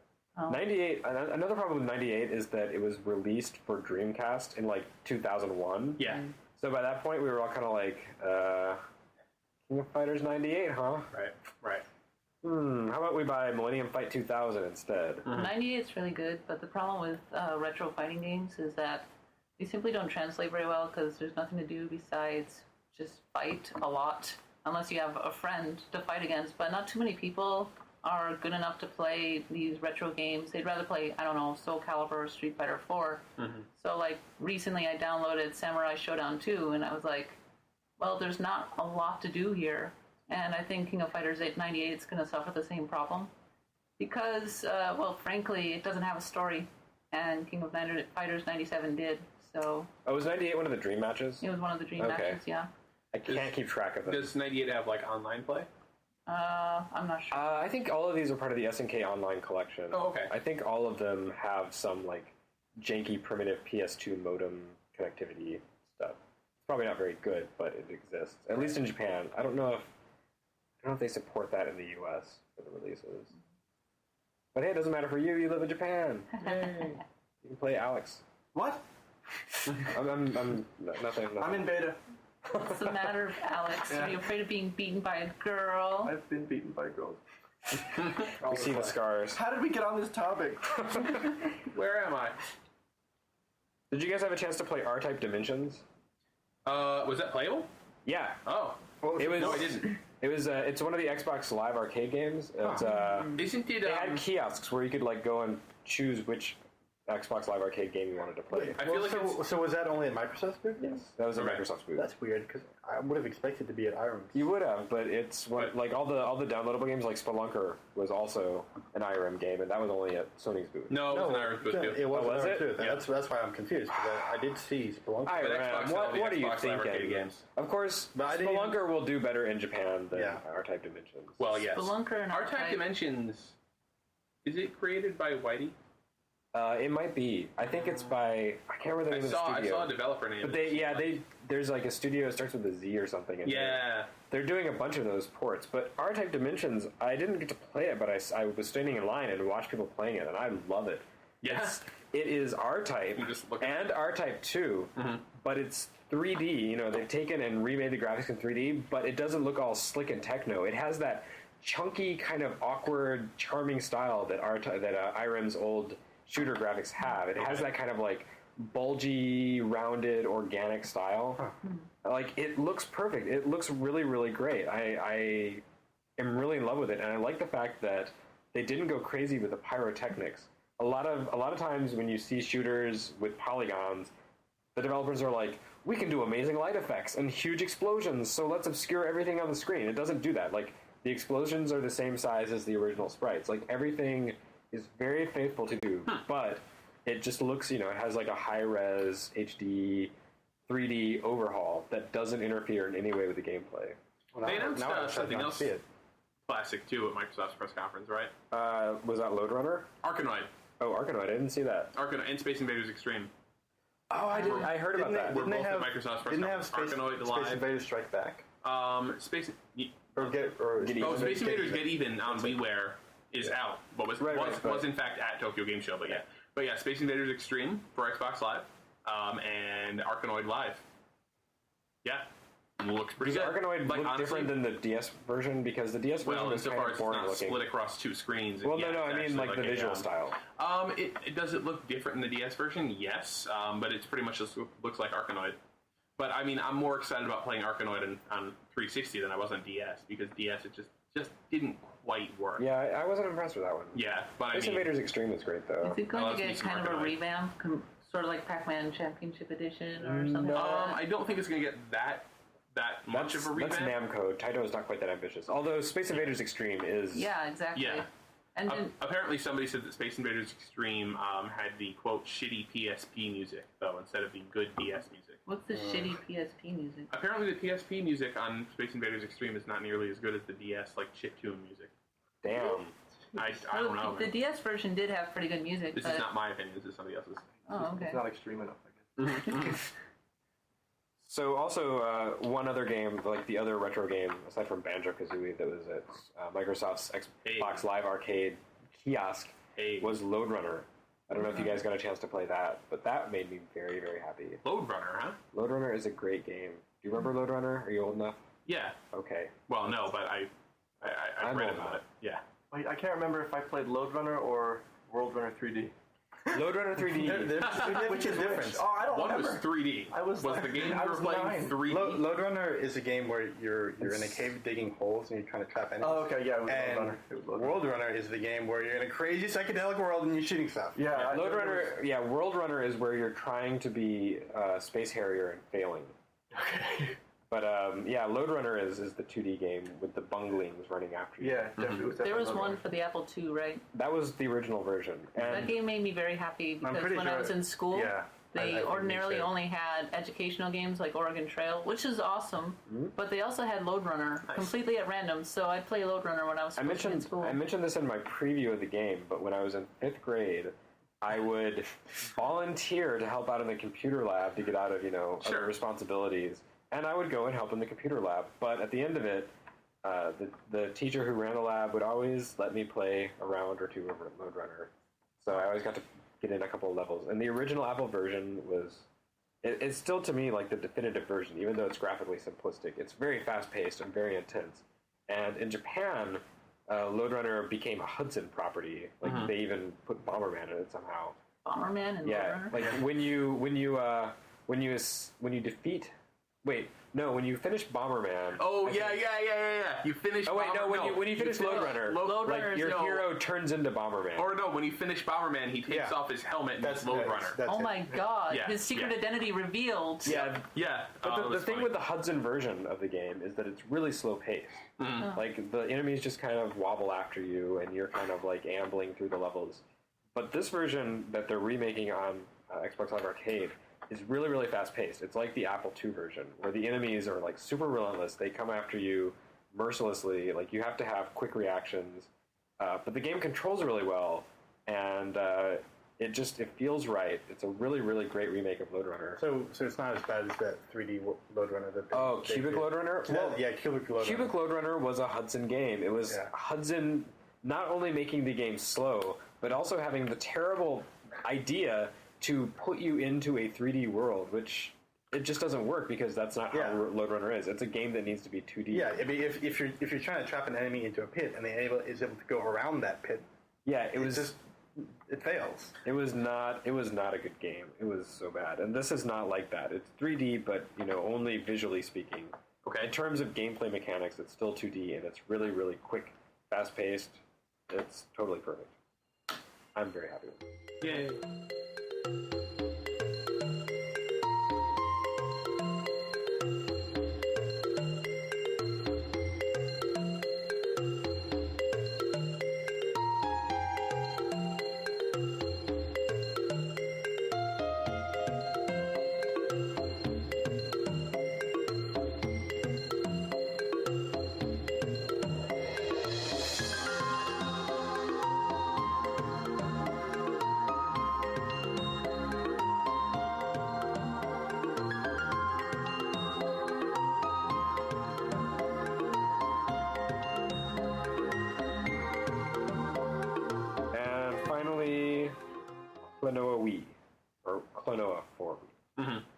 Did you guys play the original Klonoa? Yes. No. Did you finish the original Klonoa? Of course. It's pretty short. I finished It is a short game. in like a day.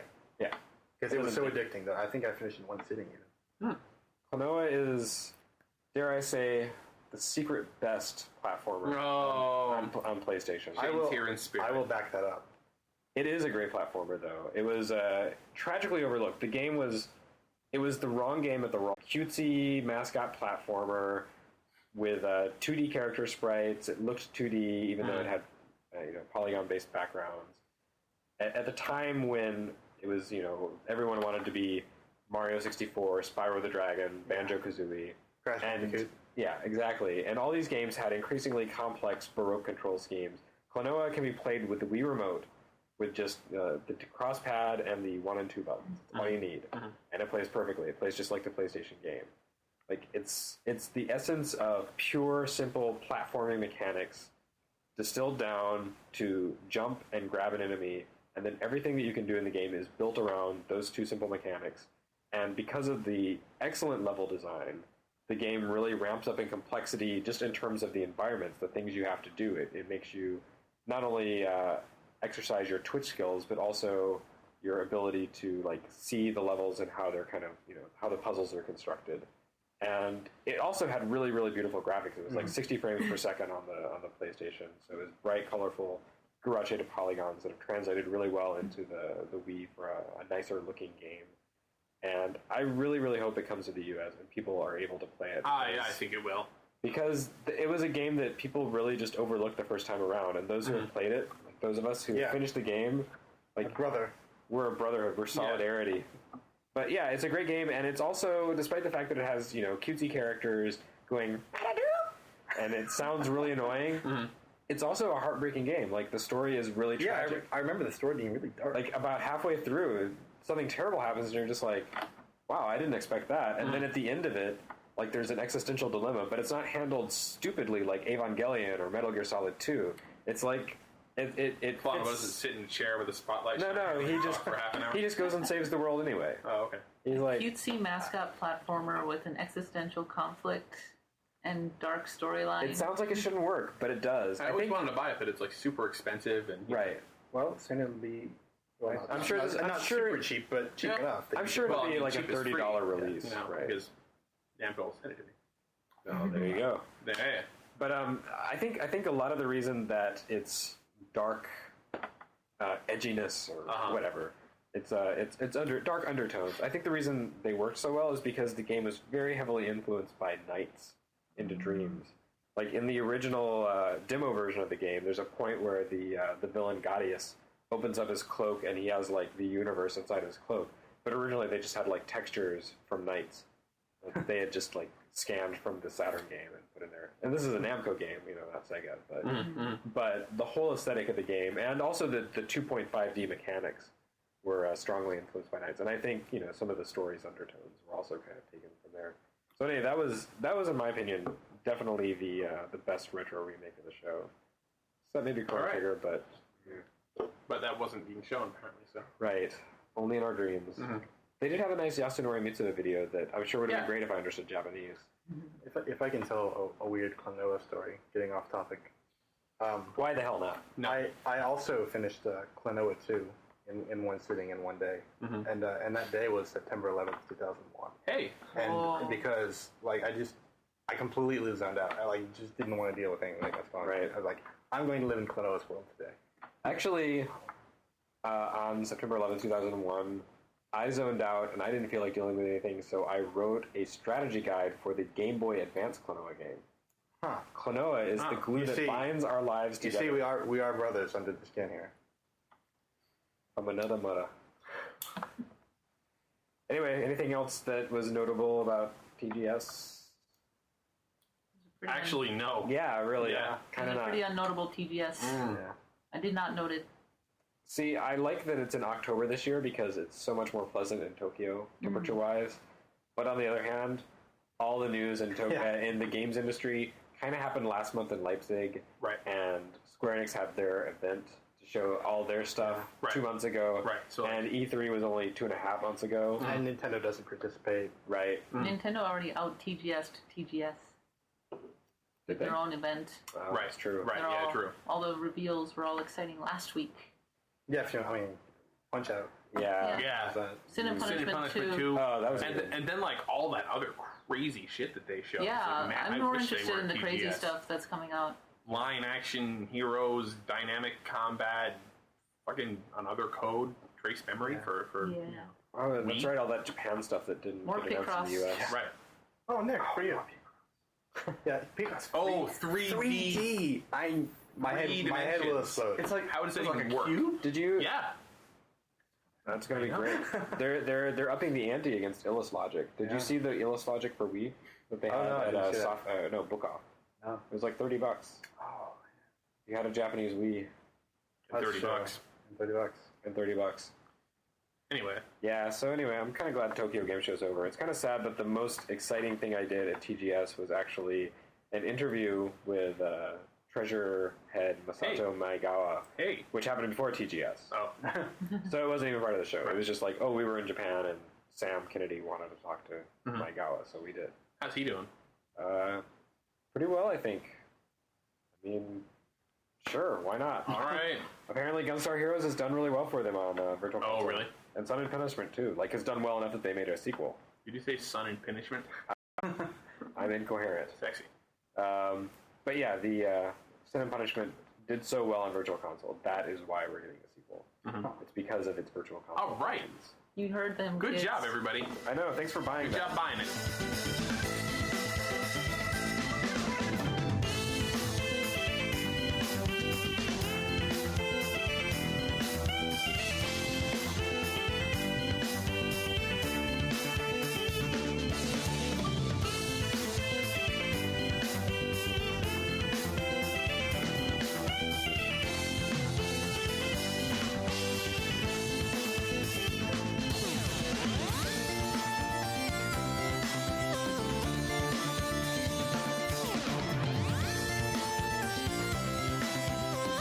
Okay, Genesis. Genesis. No, it's Mega Drive. We're in Japan now. Yeah, but I am not Japanese. Oh, okay. All right. Yeah, I'm so you're I'm that with kind Alex. of foreigner. I feel the same way when people I know who are not Japanese but have lived in Japan for some time talk about stuff like, oh, I've just been reading some Tetsuwan Atom.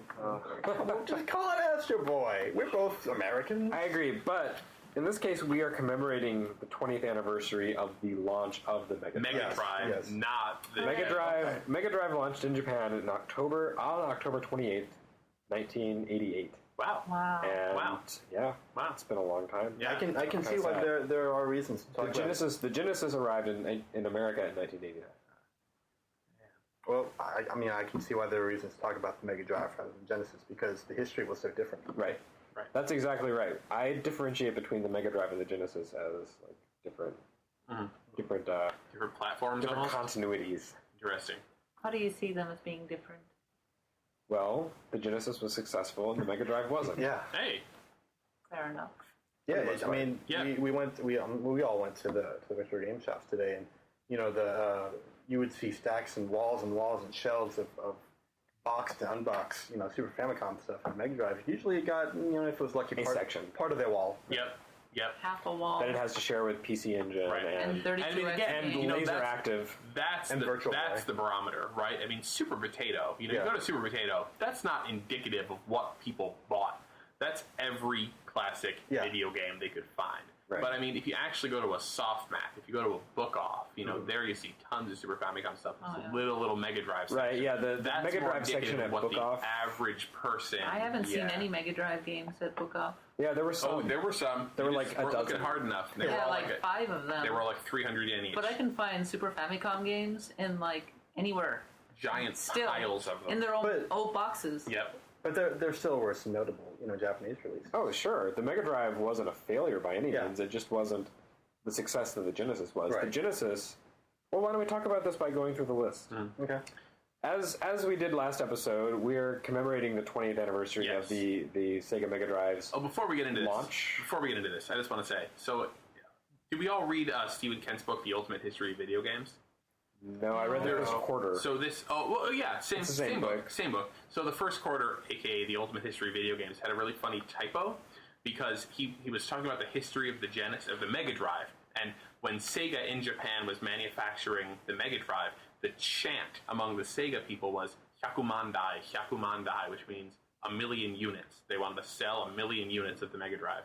The typo in both editions of this book, it was printed as Hyakumondai, which means 100 problems. Right. Which was closer to what, anyway. Okay, let's get into your little list. Right. As before, we're commemorating the 20th anniversary of the launch of the Japanese Mega Drive, aka the Sega Genesis. And rather than just giving your standard chronology and history, we're going through an alphabetical list, a young person's primer, or primer if you prefer, to Sega Genesis and Master Drive, and A to Z. Master Drive. Last time, did I say Master Drive? I think so. Somebody's jet lag. Still? Somebody is a writer, not a stentor. Somebody decided on his own to host podcasts. I didn't. No one forced somebody. Right. Yeah, so last episode we did A through F, and I don't remember any of them. Do that whenever you want. What? Wow. This week we're going to do G through M. Hey, I ran out of energy a little while ago. That's great. All right. So anyway, Yep. Sega Genesis, Sega Mega Drive, G through M. G. Entry for the letter G. Gyrus. Golgathon. No. Oh. What? Nothing. Golgathon? Golgathon? No, nothing. Golgomania? What about Genesis? Can I say Genesis? Genesis, that would have been a good Genesis? idea. Too obvious? Yeah. Yeah. So obvious I didn't even think of it. No, G is Gunstar Heroes. Oh! Because it might actually be the finest Sega Genesis game ever. It was not only Treasure's debut, which is, I have to say, a pretty damned amazing debut for a developer, but it was also like a game that just absolutely pushed the limits of what the system could do. Which reflects really poorly on the Sega Genesis. I don't think so. I mean, I don't think it's held up very well.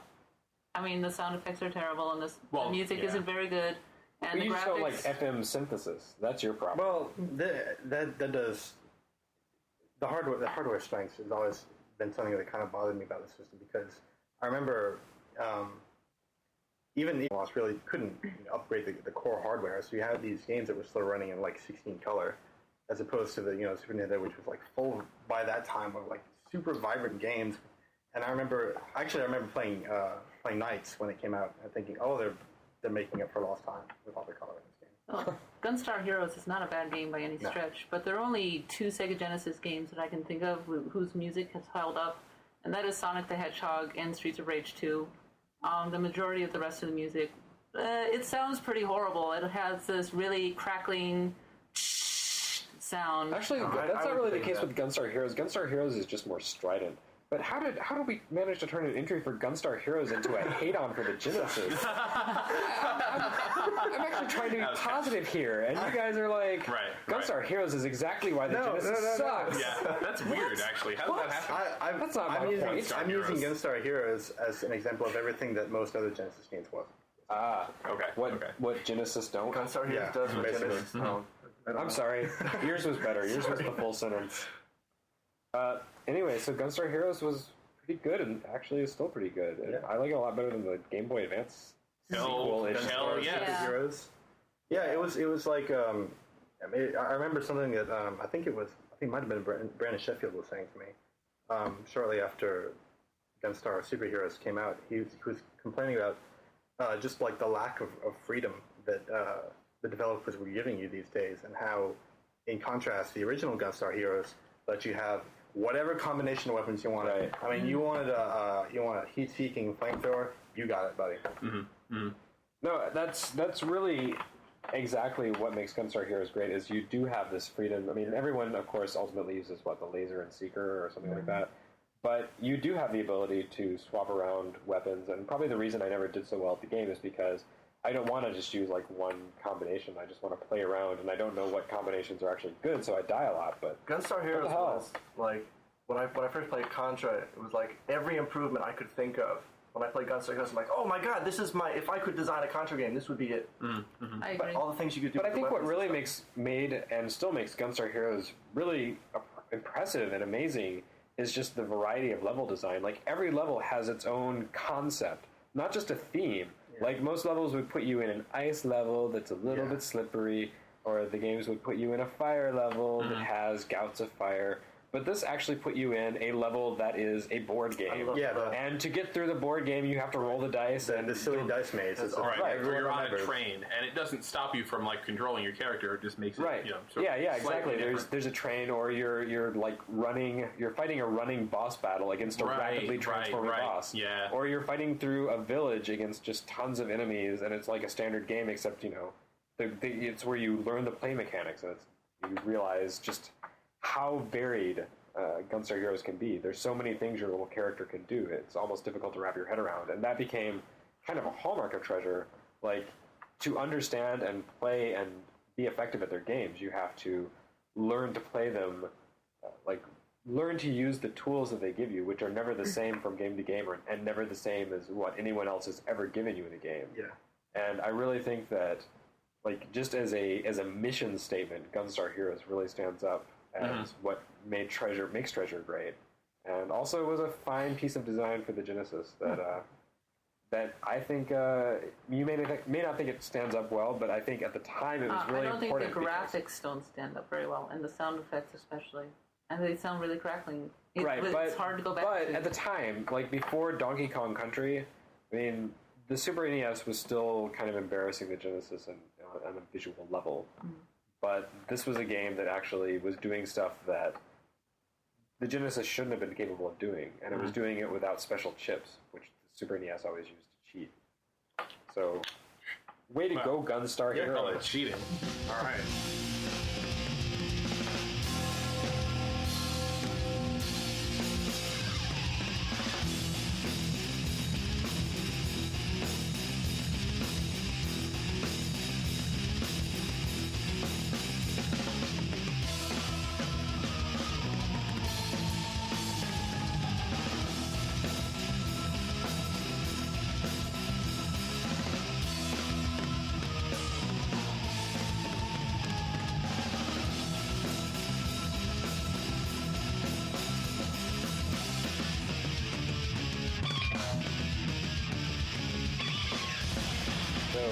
H.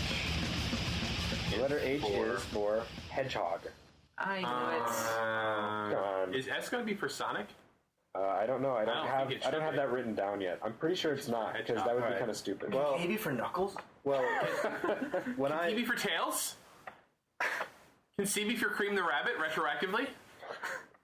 The reason I got my Genesis, when I finally did get my Genesis, and I'm sorry I'm not calling it Mega Drive, but no, it's as fine. long as we're sharing, you didn't buy a Mega Drive. You bought as long as we're sharing Sonic the Hedgehog memories, I might as well talk about what I bought.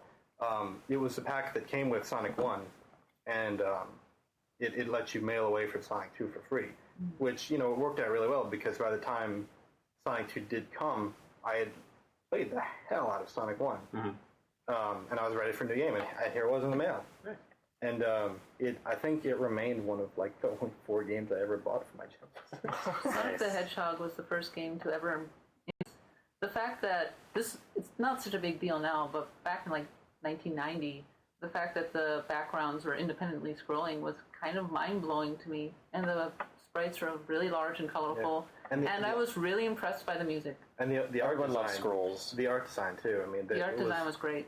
It was one of the more memorable games in the whole 16-bit era, with the whole Art Deco theme, the checkerboard dirt. To me, the combination of music and visuals in that game, like the visual style, they just go together perfectly. I really love them both.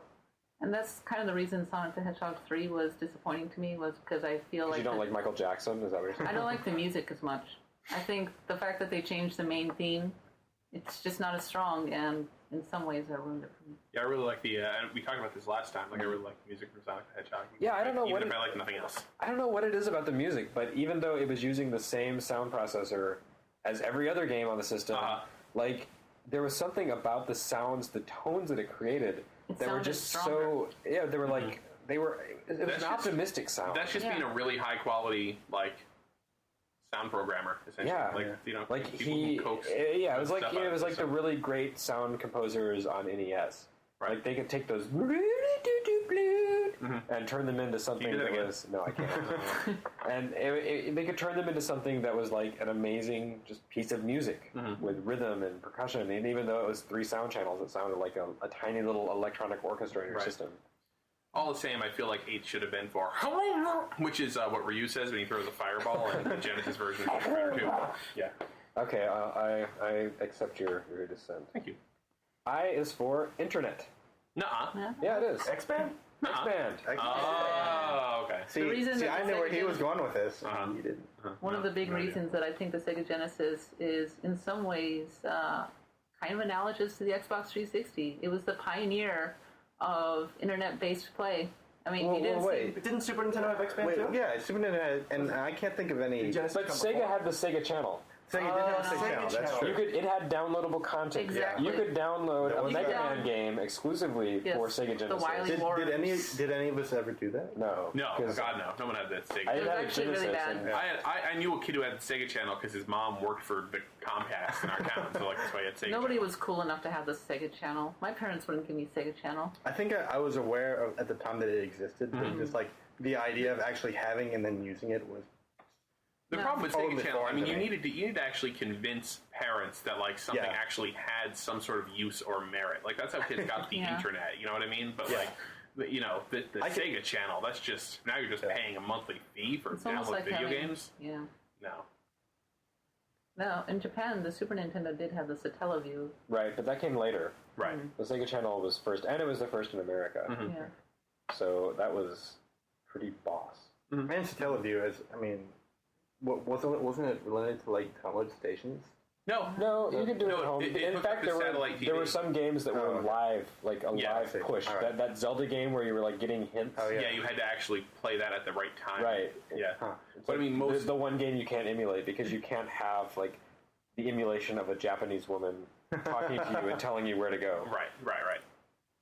So yeah, that was a big. You can emulate it, but Now, but for the other part, I remember that the big push for the SNES X-Band was sorry about that. Was for Mario Kart. Does anyone remember what the big Genesis X-Band game was supposed to be? And I mean, Was it there Mortal was Kombat? NBA Jam and Was it? Oh yeah, I think it was. Yeah. It's NBA Jam. That's what I remember. X-Band mostly convinced me at the time that online play would never ever work on consoles. Because at that time, it was like, what, 1994? And we were just getting things like Doom and Warcraft 2. Well, not Warcraft 2, but you were just starting to get internet play on computers. And it seemed feasible on computers, but on consoles, I really couldn't wrap my mind around the idea. And it was like, okay, 2 people, maybe across town, horribly laggy. It just didn't work. Did anyone? Yeah, did well, you that's ever nothing use like it? online play now. I didn't know anybody who used it. Because now I'm kind of curious as to how it worked.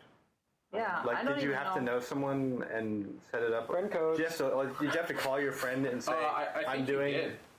I'm going online now. Could you beat me online?" Actually, that's how like old modem-to-modem connections worked on the PC. That's how I used to too. play Diablo in high school.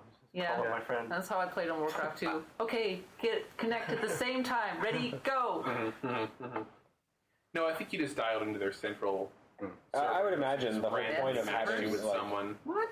Some sort of. On the They had X-Play? some sort of like. maybe they had like I don't know a Just a hamster matching wheel or system. something. Yeah, they had A like switchboard. They had a Let me DOS patch box. you through to Wily Wars now. So J, the letter J is for James Pond. No. If only. I think that was an Amiga game first. So was it really? I believe so. It had that kind of goofy European look to it. It had to be from Amiga. J for a Jaguar.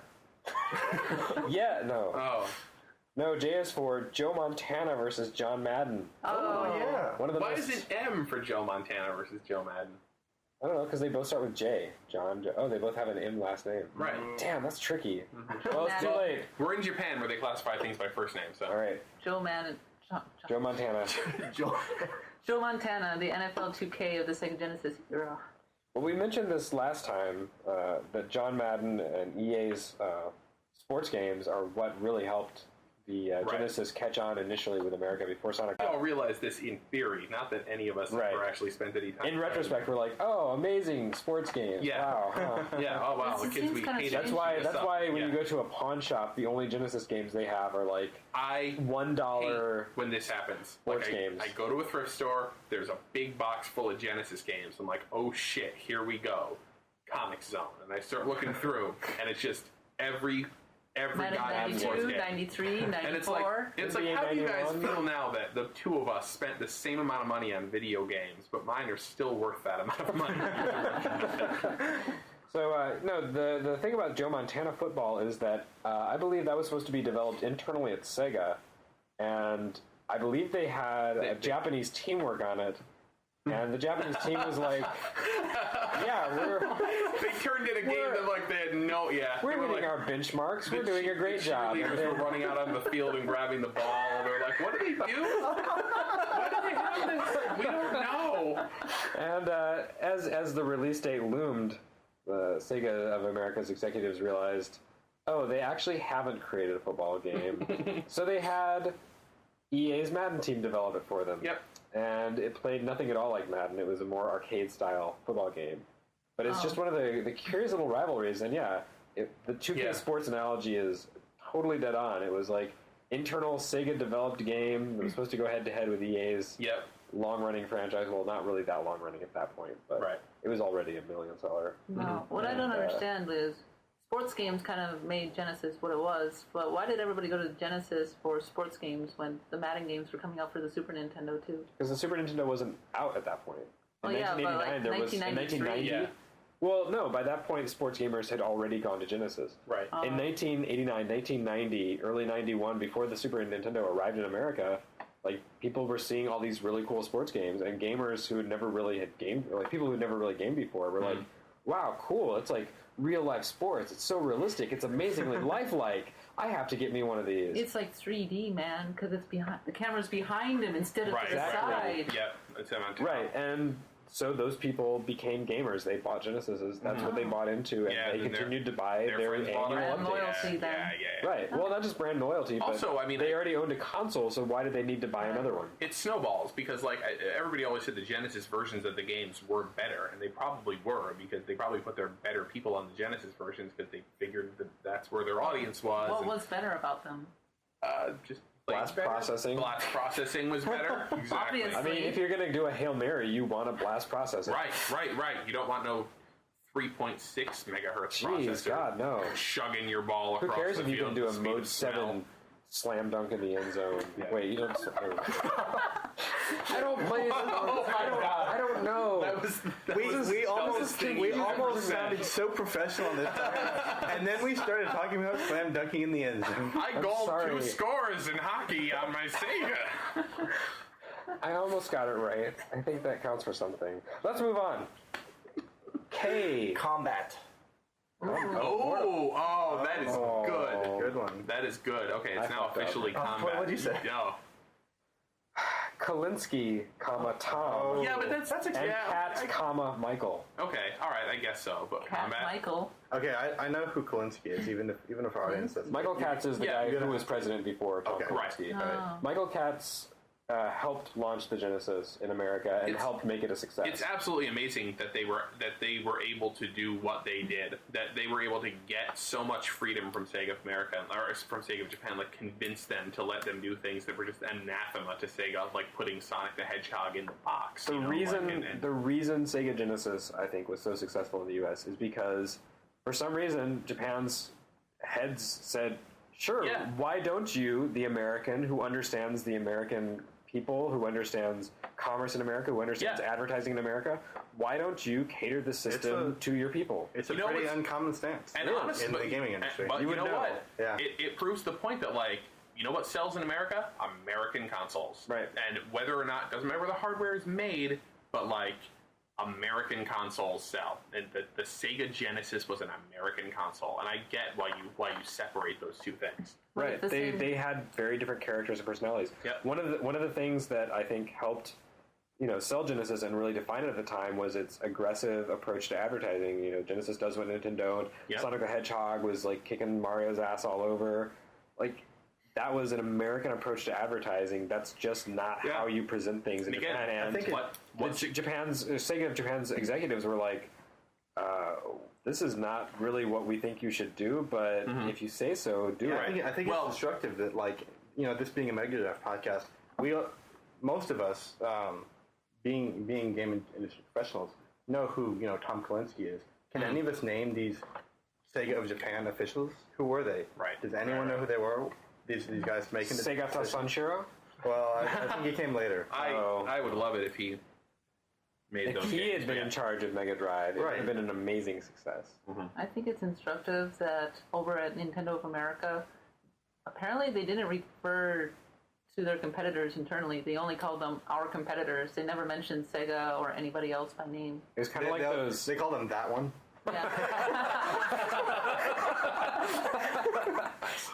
Wow. So it showed that Nintendo wasn't really willing to take Sega on much later when Sega showed itself to be a serious threat, whereas Sega went for the throat, basically. Yeah, I really think that much of what made Genesis a success was Tom Kalinske. And they let him do that for a while. Yeah. And eventually, when you start seeing the 32X and a lot of dumbass decisions being made, that was Japan taking the reins. Right. And, Did those bomb as screw 'em over. badly in Japan as they did in America? Well, I would imagine they bombed worse because the install base was smaller. Yeah, I mean, those were useless to you if you didn't have a Genesis, and nobody had a Genesis. I mean, Sega of America, to their credit, was saying, no, do not release this. Because originally they were like, you're going to release, they wanted to do like a Super Graphics type thing with the Genesis, and in the US they wanted to put out Genesis 2, which is more with like double the amount of colors on screen. And they were like, terrible idea, don't do it. And they were like, okay, fine, well, do something. And they were handed the 32X, like, from Europe, basically, and they were like, we don't want to do this either, this is a terrible idea. Like, no, you have to do it. Well, and to make matters worse, as soon as the Saturn came out, Sega Japan was like, okay, that's it for Genesis games, no more. Yeah, and they were like, guys, these are the golden years. Yeah, this is like when we just reap the Nintendo got that. Nintendo's always gotten that. Yep. The NES was a huge force, even after Super NES launched. Super NES, some of its best games came out after N64 launched. But it was because the Mega Drive was such a failure that Sega Japan wanted to cut all of its losses and move on to the Saturn and succeed with the Saturn. Right. But that was only 1994. Like, that was prime time for the Genesis, and it died in the U.S. Gunstar Heroes came out in 1994, didn't it? I believe it might have. Yeah. Like, that's when Treasure started to develop for Genesis. Yeah. That was when the system was really hitting its stride. But Mega Drive killed Genesis, basically. And yet 10 years later, you see Sony still milking the PlayStation 2 for all it's worth, whereas Nintendo and Microsoft both murdered the Xbox and the GameCube. Nintendo's still making GameCubes, and they're selling millions of them every month. Yeah, and they're making GameCube. They're trying to phase you gently into buying a Wii by giving you GameCube games that have been reprogrammed for Wii. It's a soft sell. They don't make new GameCube games, though. I mean, they kept selling GBA games for a long time after DS launched. That's true. But it really does go to show you, like, what succeeded after following the Genesis. The PlayStation was the successor to the Genesis. Did not matter in the slightest where the hardware was made. That was an American system in America. You know, they gave Sony Computer Entertainment America that level of autonomy, and they were able to create that. Meanwhile, Sega Saturn was just forward and weird, and the Nintendo 64... Well, yeah, I mean, Kalinske left at the Sega launch, or the Saturn launch, because he was just like, I'm fed up with this crap. Yeah. Well, yeah, I mean, and then thus started the revolving door policy of Sega of America heads. But that's insane. Like, the Sega Saturn was foreign and weird, and yet at the same time, their president was saying, no RPGs whatsoever. Everything has to be American. Right. It didn't last too long, did it? It didn't last too long, and honestly, they just didn't have the content to... I mean, they wanted everything to be American, and it was. Everything was American and shitty. Heartbreaking. Yeah. I mean, but the Nintendo 64 was more American of a console than the Saturn was. Well, we had Beetle Adventure Racing. Yeah. And PlayStation didn't. But, you know, N64 not only did it have GoldenEye and Rare games, but it also had, they assembled the quote-unquote dream team of, right? Well, you know what I'm saying. It was more of a Western. Right. Great games that we all loved, like Robotech Crystal Dreams. Mortal Kombat Mythologies. Yeah. But, you know, your Cruising USAs and your Mortal Kombat Golds and stuff like that, and actually, those were bad games, but it was a more American system than Sega Saturn. It is pretty amazing to look at just how far Sega fell in just like a year, basically, from Genesis to Saturn. Like the system everybody wanted to own, and the the presumptive heir to the throne, the Saturn. You know, it's like, well, we made the Genesis, here's the Saturn, and they're just fucking tanks. 2 of the 3 launch games I bought for Saturn were American. I'll have you know. Okay. One was Blazing Dragons, and another was Brain Dead 13. So you don't like money, basically, is what you're saying. I didn't like the Saturn, that's for sure. Yeah, I wouldn't know those launch games. The third one was D. Okay. Shane is so proud of you right now. Oh my god.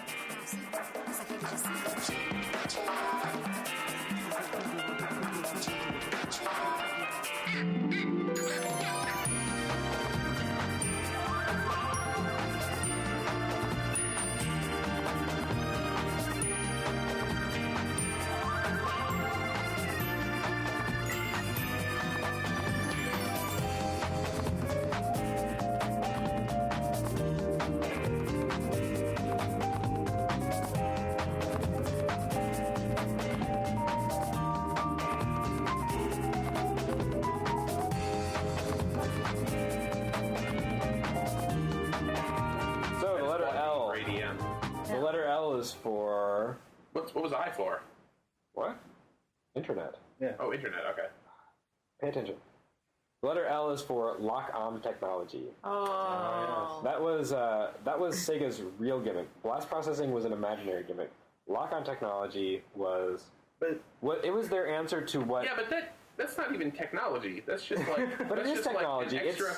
That is something that you could only specifically do with the format they used. A cartridge can do lock-on technology. You can't do that with a CD. Yeah, but anybody could do lock. Yeah, but it's not specific to Genesis. It was not specifically like unique to Genesis on a technical level. You can do it with a CD. You just take your memory card, save, and you run it over to the whatever. No, because the thing about lock-on technology was that items from one ROM and moving them to another. Yeah. You can't do that with a CD because you can't merge the data in 2 CDs at once. Lock-on technology was not some amazing idea, really. Mm-hmm. Anyone could have done it, but no one did. But it was just like the NES cartridge in a Game Genie or something like that. Or like the Super Game Boy. Yeah. It was basically lock-on technology. In a weird way, it was an expansion pack for... But not even really that, because Super Game Boy was a processor. I suppose. This was a weird idea. It was kind of a weird idea. It was so weird. It was only ever used once. It was a weird idea, but it was unique. Yeah, that's true. It finished Sonic the Hedgehog 3. It was the Sonic the Hedgehog 3 expansion pack. Oh, right, because they did Sonic 3 and Sonic and Knuckles at the same time. Yeah. Knuckles was supposed to be... Sorry. But go on. Okay. You don't talk very much. Okay. Well, this is going to be long. I totally called it. In 5th grade, I was playing Sonic 3. What? I was playing Sonic 3. And at this point, I was in 5th grade. I was getting absolutely no news about games from Japan at all. And I was finishing a level, and I was, juggling the little sign, and I was pausing the game. And if you pause at the right time, you get a frame of Knuckles on the sign instead of Sonic. Doing the little motion. Did you write to Nintendo Power? No, I went to my room and I cried. I didn't know what was happening. It was weird because he wasn't pink; he was blue like Sonic. So did they have a baby? Well, that was Knuckles after autoerotic asphyxiation. Oh, okay. Or during. Wow, during, really. There's so many fanfics about that. Yeah. There's a whole section in Mandarake, actually, if you go over down to the Beam building, you can find the Knuckles autoerotic asphyxiation manga section. Mm-hmm. Yeah, we looked all over the Genesis Mandarake. Nick did. I can't. So, dedication. But okay, lock-on technology to me kind of represented Sega's answer to what Nintendo was always doing with its crazy special processor chips. Right. Nintendo was always adding stuff to their chips, like the FX chip or the DSP chip or whatever. Right. And you don't make good games. Sega never did that. I don't know why they never did that, but instead they were like, hey, what if you took this one cartridge and snapped it onto the other? Mm-hmm.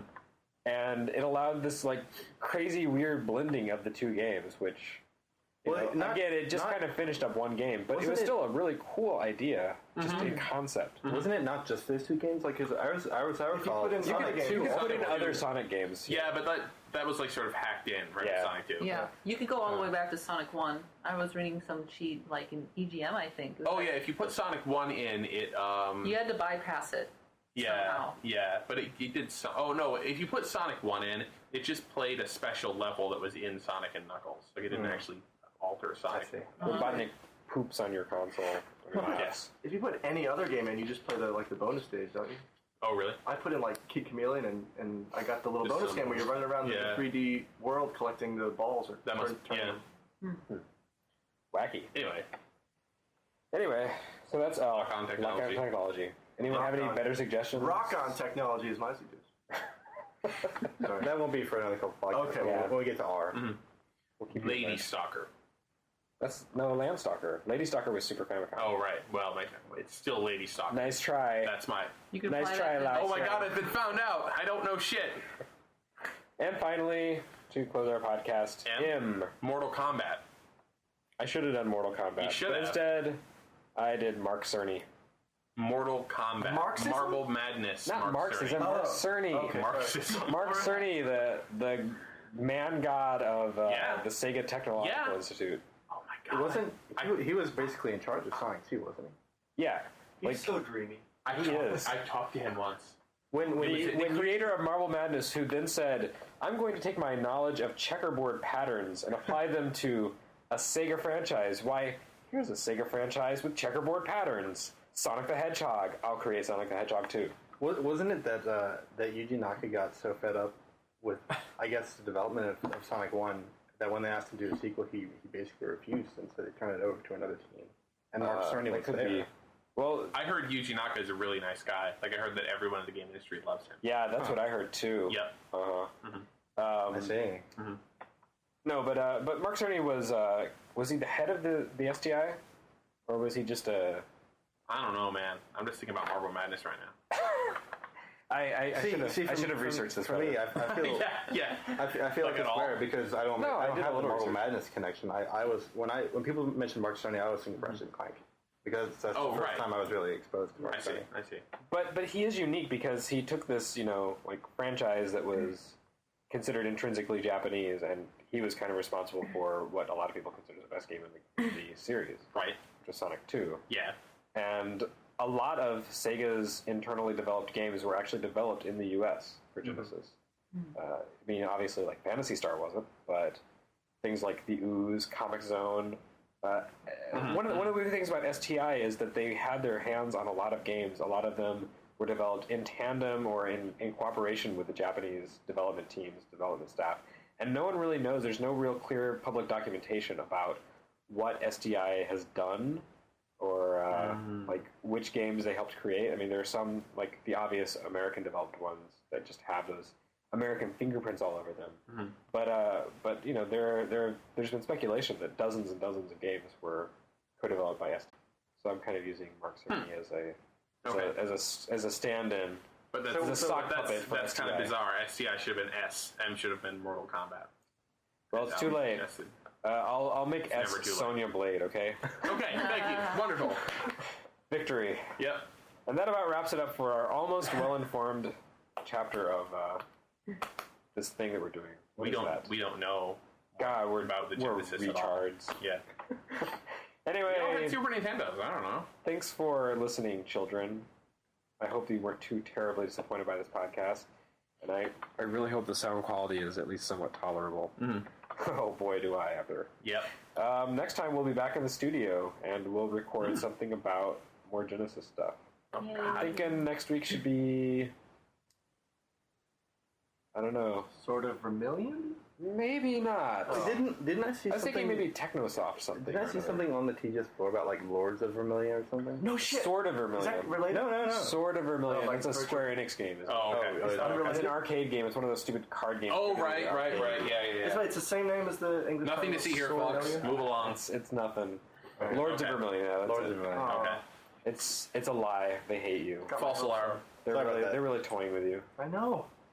All right. So yeah, we won't be doing Sword of Vermilion, but we will be doing something. Yep. Check my blog, jparish.oneup.com, and I'll probably have something up by the time this podcast goes live.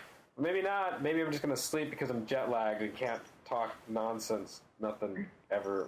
What? I'm passed out all that day.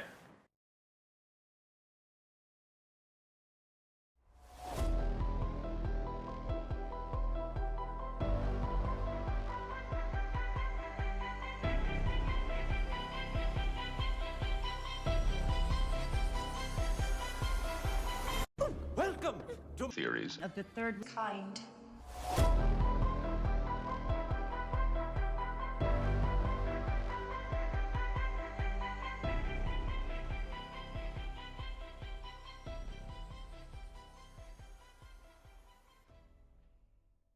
Welcome. First off, I want to say thank you to whoever you are listening for opening your mind to receive these extra knowledge nuggies each week. It means a lot to all of us, and I want to let you know that. Also, before we start, since you, whomever you are a Patreon subscriber, remember that you get priority in topic suggestions.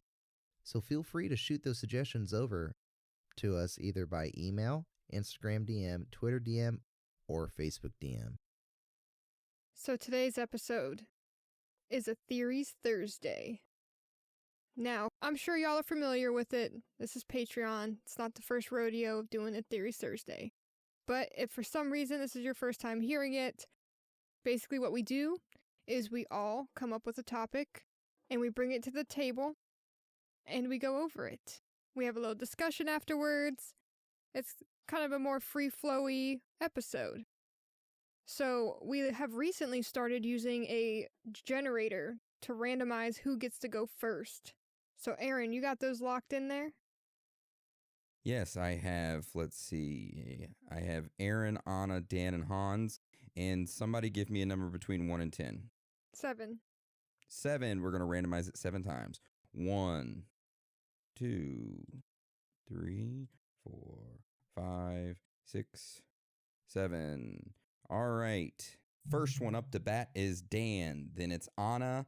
Then Aaron. And then Hans rolls us into the last. Yay. So Dan, you're the first this week. What is your topic for this Theories Thursday? Patreon exclusive. So I titled it BHC. First word is black. Can y'all guess the rest? Hadron Collider. No. Nice cock. That is it. Yes. No. It is a Black Hope Curse. Have y'all heard of that? Oh. No. No, I haven't. Sounds like a pirate thing. Well, this is the story about a couple in their new house that was built on a cemetery. Yeah. I'm just going to go over the story of it, and then pretty much at the end, we could talk about what y'all think it really is. But I read the story and it was very intriguing. So, in the early 1980s, a couple named Sam and Judith Haney decided to buy one of the lovely houses in Newport subdivision located in Crosby, Texas. Did I say that right, Aaron? Crosby? Hans? I assume so. I don't know. I've never heard of Crosby, Texas. I've heard of Bill Cosby, but not Crosby. Remember, the proof is in the pudding. The proof is in the pudding. Oh my God, y'all. So, they had found what Sam said to be their dream home and what they thought they would live for a long time in. What developers had not disclosed about the land they chose to build this new subdivision on was a dark secret that would turn the Haneys and their neighbors' lives into a complete nightmare. Sam said it all started when a strange old man showed up at their door with an ominous warning to them that would soon prove to be true. This is what Sam said the old man said. This elderly man, we were putting a swimming pool in our backyard, and that there was something about our backyard that I needed to know about. So I followed him around to my backyard, and he pointed at the ground and said, "That there are some graves right there." And he marked a spot on the ground where they were. And I really didn't know how to react to that. I didn't know if he was just joking. I couldn't understand why anyone would want to joke about something like that. Well, Sam Haney rented a small backhoe and started digging. Because, of course, you hear, oh, there's graves in your backyard if you're going to put a swimming pool there. Let's just go ahead and start digging. Shouldn't they have like a law where you find graves that can't be disturbed? Well, that's the thing, though. The land developers never disclosed that there was a cemetery there. Okay. So he started digging with a backhoe, and it wasn't long before Sam found something. He got out of the backhoe and started digging with his hands. What he found mortified him. It was a pine coffin. This is quoted from him. When we lifted up the first board, we could see an indentation of a skeleton form. It didn't take long to figure out that it was actual human remains. So yes, you see a pine coffin. We're just going to rip it open and see what's in it. So Sam immediately called the local sheriff as well as the county coroner, and they exhumed the remains in the coffin. Supposedly, most of the bones had already turned to a powder-like form, but about 25 fragments were found. Yet they were even brittle that, if handled wrong, they disintegrated pretty much. They also found another coffin that was right beside it, but of course they dug that one up too. Inside the second coffin, they found 2 thin wedding bands on the brittle finger bone of the skeleton. And they handed those to Sam's wife, Judith. So now they're robbing him. She said, "They handed me the rings and it was sickening to think that I had desecrated somebody's grave." But anyways, they were horrified to realize that they had desecrated the graves of 2 people. The Haneys decided they would try to find out whose remain had been buried on the property so they could do the right thing. Because, Native American graves, you have to let them know and everything.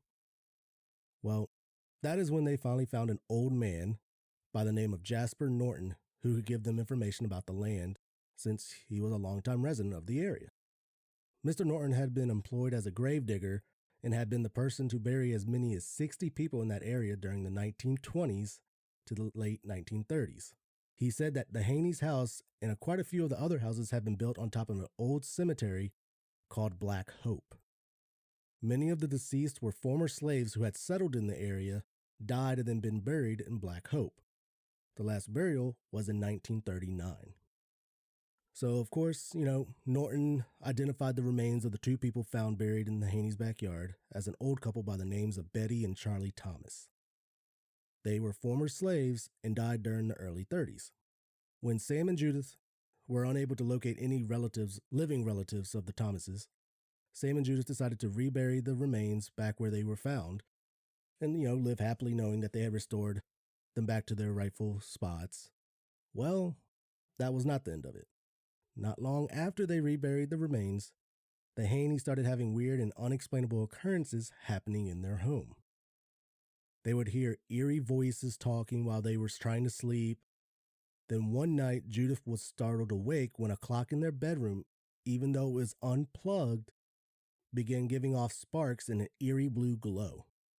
One night after her husband had left for work, Judith was alone in the house. That is when she heard the sliding glass door open, and then she heard a disembodied voice ask her, "What are you doing?" Scared by the unfamiliar voice, she checked for intruders. But there was nobody there and the glass door was locked. Thinking to herself, "Well, you must be losing your mind, Judith. This really must be getting to you now." So the next morning, while she was getting dressed to go out, she went into her closet to grab her favorite red shoes. But they were nowhere to be found. When Sam got home from working overnight, Sam said this. He's like, "So of course I started looking for them and went through all of her closets where she normally puts things. We just couldn't find them.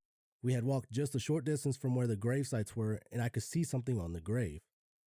They were both side by side like someone had just picked them up and carried them over and laid them down on the gravesite.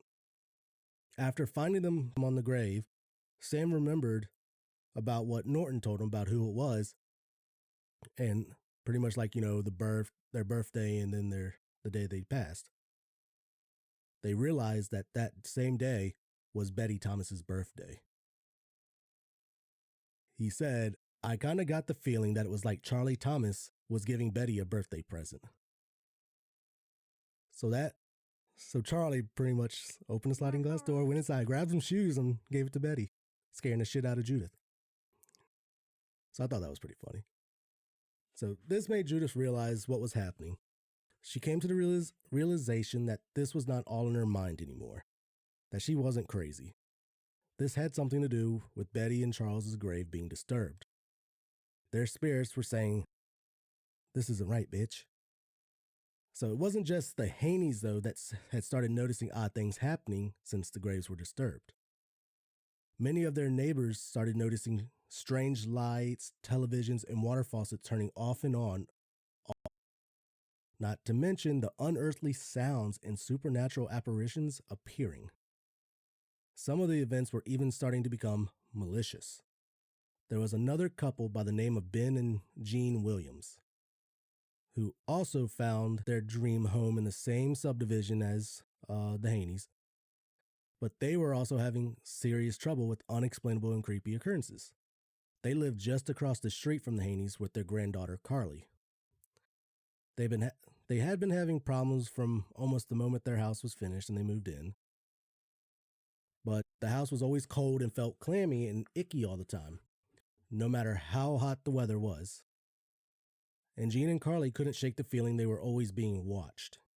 One of the odd things about the house was that the toilets were always flushing by themselves, and the doors were being opened and shut by unseen hands.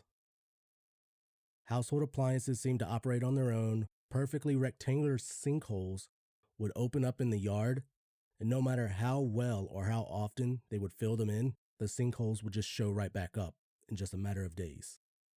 Any new plants, trees, or anything else they planted would die no matter what they would do.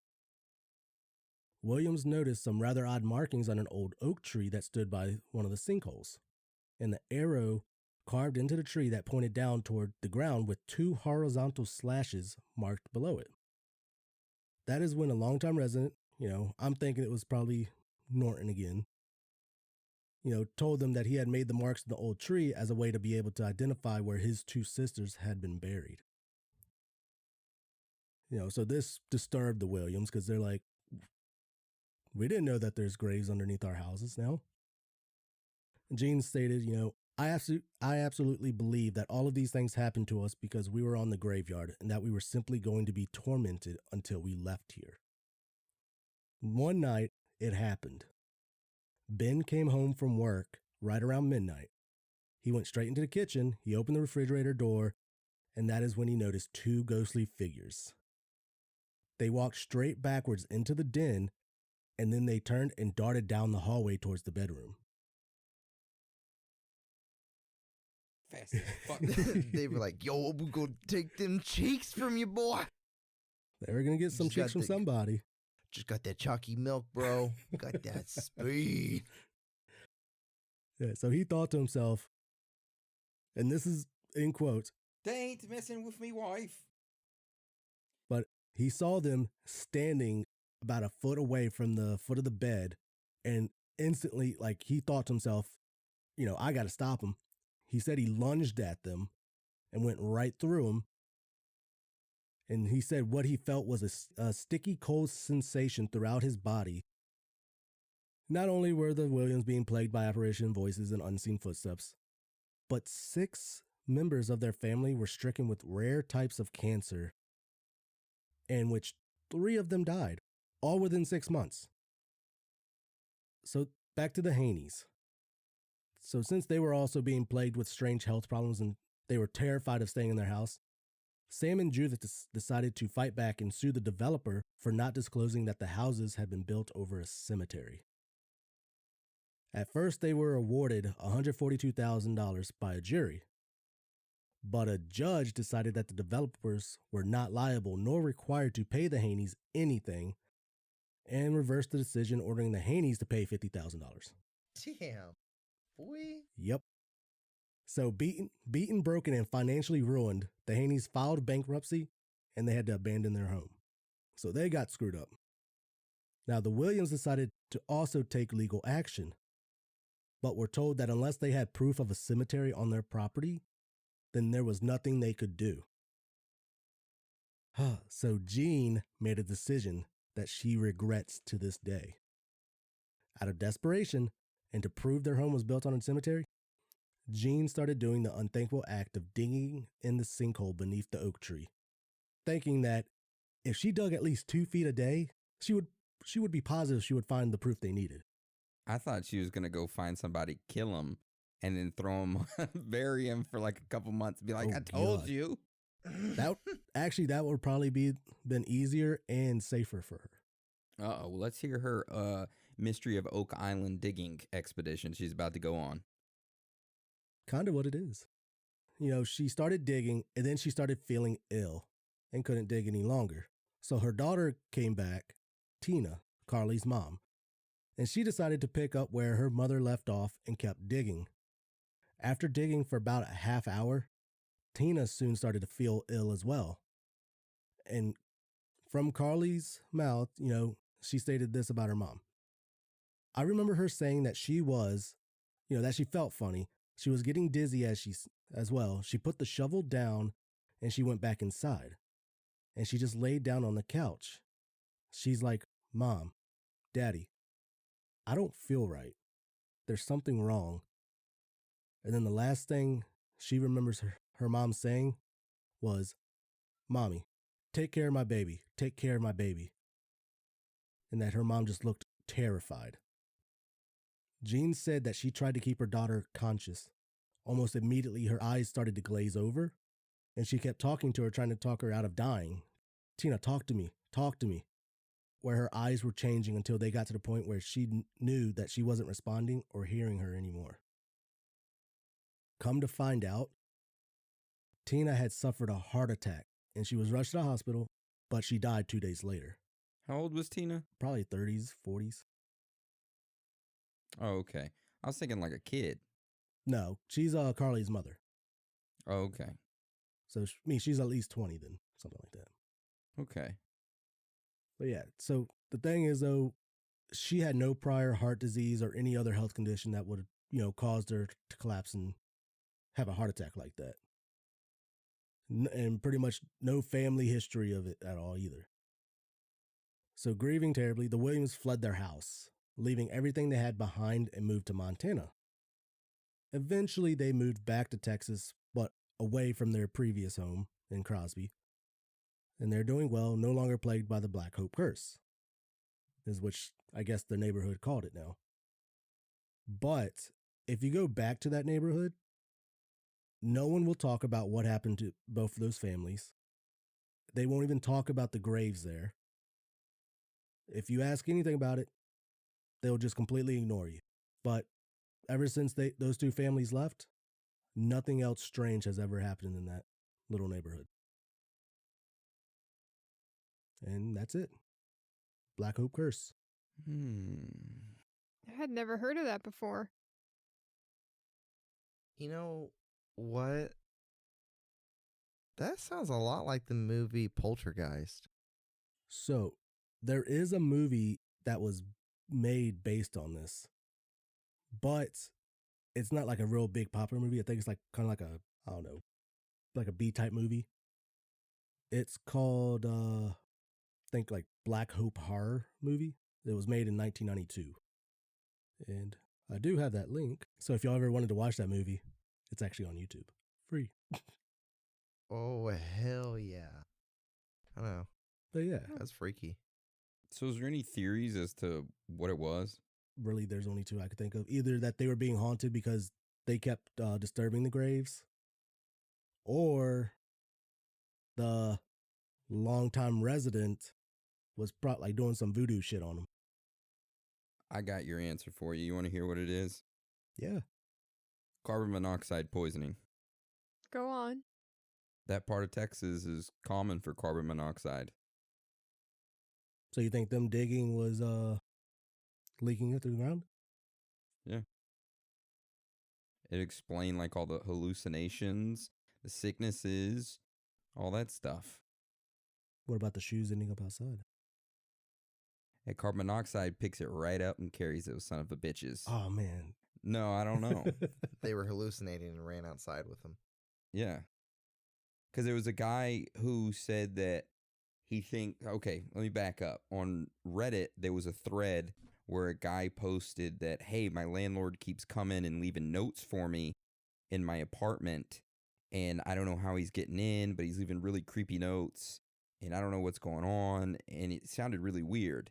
And somebody was like, you need to install a carbon monoxide detector. And that's what he did. He went and installed it in his home and realized, holy shit, there's a large amount of carbon monoxide. He was writing himself those notes and forgetting about it and thinking it was his landlord. Yeah, dude, shit. That stuff is crazy. Damn. He's lucky he didn't die. Case solved. I don't know. I mean, it could be. Because, I mean, she did go downstairs to check the door, the glass sliding door and all that. She could have carried some shoes down there for all we know. What if she was, like, possessed? Like, the spirit of, like, the husband, like you said, took her, but instead, like, the husband spirit taken out, it possessed her, and those were offerings to the wife. Because he done forgot to do, like, the fucking honeydew list before she fucking died, and that haunted him forever. All I ever wanted was some red shoes. I'm sorry, babe. I promise I'll get you some shoes.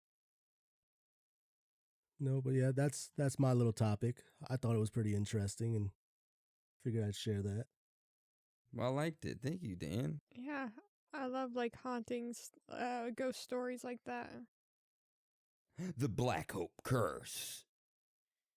Oh, well, mine is not as heavy per se, but it's interesting. Okay, so my topic this week is over dicyanine dye. Are you guys familiar? Dicyanine. Nope. Okay. Well, cool. I'm familiar with it. All right. You would be. Oh, sorry. I don't want to spoil it for anybody else, but yeah. It's illegal now. Oh, yep, and I'll talk about that too. Okay, sorry. Spoiler alert. All right. So, this dye is super interesting. There's a lot of cool claims with it. Like Aaron said, it's illegal now. So, many people are aware that there is an energy. There's energy within everything of some form. Well, everybody has an aura around them, or an auric field. And in the 1920s, a scientist named Walt experimented with this dark blue chemical, and that's the diasin. And he poured it into glass screens. And when he gazed through the screen, he found that he was able to see the aura of the person standing in front of him. He was able to see, like, the specific color. He was able to see their aura because the specific color of the dye blocked out a large portion of the white light spectrum and left only a small portion, which helped concentrate his perception on their aura. Now, you don't have to have these glasses to see someone's aura. There are people who do it very naturally. You could even do it on yourself. You could put your hand up towards a white wall and stare between your fingers. And you kind of like go out of focus a little bit. And just around your fingers, you'll see a little hazy color. It could be purple, it could be yellow. I was just going to say, that's what mine is. So, yellow, white, and sometimes it takes a little practicing. But I definitely recommend giving it a try, seeing what you have come through. But on a white background is one of the easier ways to see it. So that's your aura. Yellow. Happy. Alright, so your aura can tell you a lot based on its color. And if we all have this aura around us, then why all the hubbub about this dye, right? Like, why make it impossible to get? Well, the coolest thing about this dye is it allows you to see the astral plane when placed between two planes of glass. So for anyone who doesn't know what the astral is, it's the world that's unseen while we're awake. It's a place where we often feel most at home and in peace. This is where we can talk to our spirit guides and source or God, whoever you refer to him as. You often visit the astral realm when you sleep, but you could also do it when you meditate, even when you go in that trance-like state. When you're in that in-between world, you could astral project. So what happens in this astral realm? Well, this is where you can receive guidance for life's biggest questions and challenges. You're free to explore. You can communicate with your spirit team and have them actually visit you, and you could visually see them and talk to them and feel their energy. And this all can be done in the waking state. It just tends to have more powerful feeling when unaccompanied by Earth's problems. Now, this die could prove to people who may not be fully awake, as we say these days, that there is indeed more than meets the eye. The other planes of reality do exist. And of course, that kind of knowledge couldn't be known by the masses. So up until the 1940s, you could buy this stuff without a second thought. It's not a drug, it is not physically dangerous, it is not poisonous. However, you just cannot buy it. There is this company who got a hold of a government-level chemist and asked him to order some. His security code allowed him to buy all the LSD, heroin, and cocaine he wanted, but he was denied because he couldn't have the clearance to get the diacin dye. Or dicyanine. Hold on. How do we get one of these chemists? So, side note, when I was in the Army, we were in the supply office, and they have, like, the magical supply book with all the, like, ordering codes to order anything. We legit found the ordering code for cocaine and heroin. No. Did you order some? I can't tell you. No, we couldn't because cocaine is actually used in eye surgery. We found that out because we're like, well, why can't we order it? Just, we didn't try, but we were like reading the stipulations and we were like looking at it like, oh, eye surgery. I don't know what the heroin was for, but it was a good. That's for the penis surgery. But yeah, a little knowledge nugget. You can order cocaine in the Army. Good to hey, know. I've seen those. All right, I'm sending you guys pictures of these goggles. That's like the original pair, and then these are ones that you were able to buy for a long time, for a little while, and now they're harder to find. But how much are they if you find them on like eBay or something? So the Prana View, I read a Reddit article that said that they range between $60 and $300. But I found I'll just side note here. I found a company in Russia that makes these, but they don't use dicyanine dye. They have formulated a new version of it and have made those into glasses. In about 2 months, I'll tell you if they work or not. You ordered some. Yeah. That's why I fucking love you. You better hope they make it through customs. That's all I gotta say. And it's the risk I'm willing to take. They're really cool. If they get through customs, cool. I actually ordered them. They had an eBay site that I found afterwards. I ordered through there, so then I had protection on my purchase. But I originally found them on the Russian site, and I went online asking about it, and people were like, I see these ones on Russia. Is it legit? But more people were like, I can't believe y'all are stupid enough to believe that people have auras. I'm like, okay, well, you're going to probably die 2 years from the vaccine. No. Delete that. Nah, keep it in. Let them believe. This is the Patreon. They gotta know. That's what they do. I'll send you the link to the ones I bought. Okay.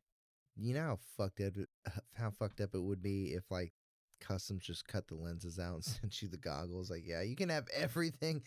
I'd be like, yo, Anna, put them on real quick. Just let me. They look like some welding goggles I used to have. They do. Well, the ones that I ordered are a little different. They're not full goggles. They did have goggled versions for like $300, and no offense, I couldn't go that far with it. But how much did they cost? These are just under $100, and it ended up being $130 with shipping. So it is a big chunk to lose. That's why I was like, I'll go through eBay because I found that they did both. But these are the ones I bought.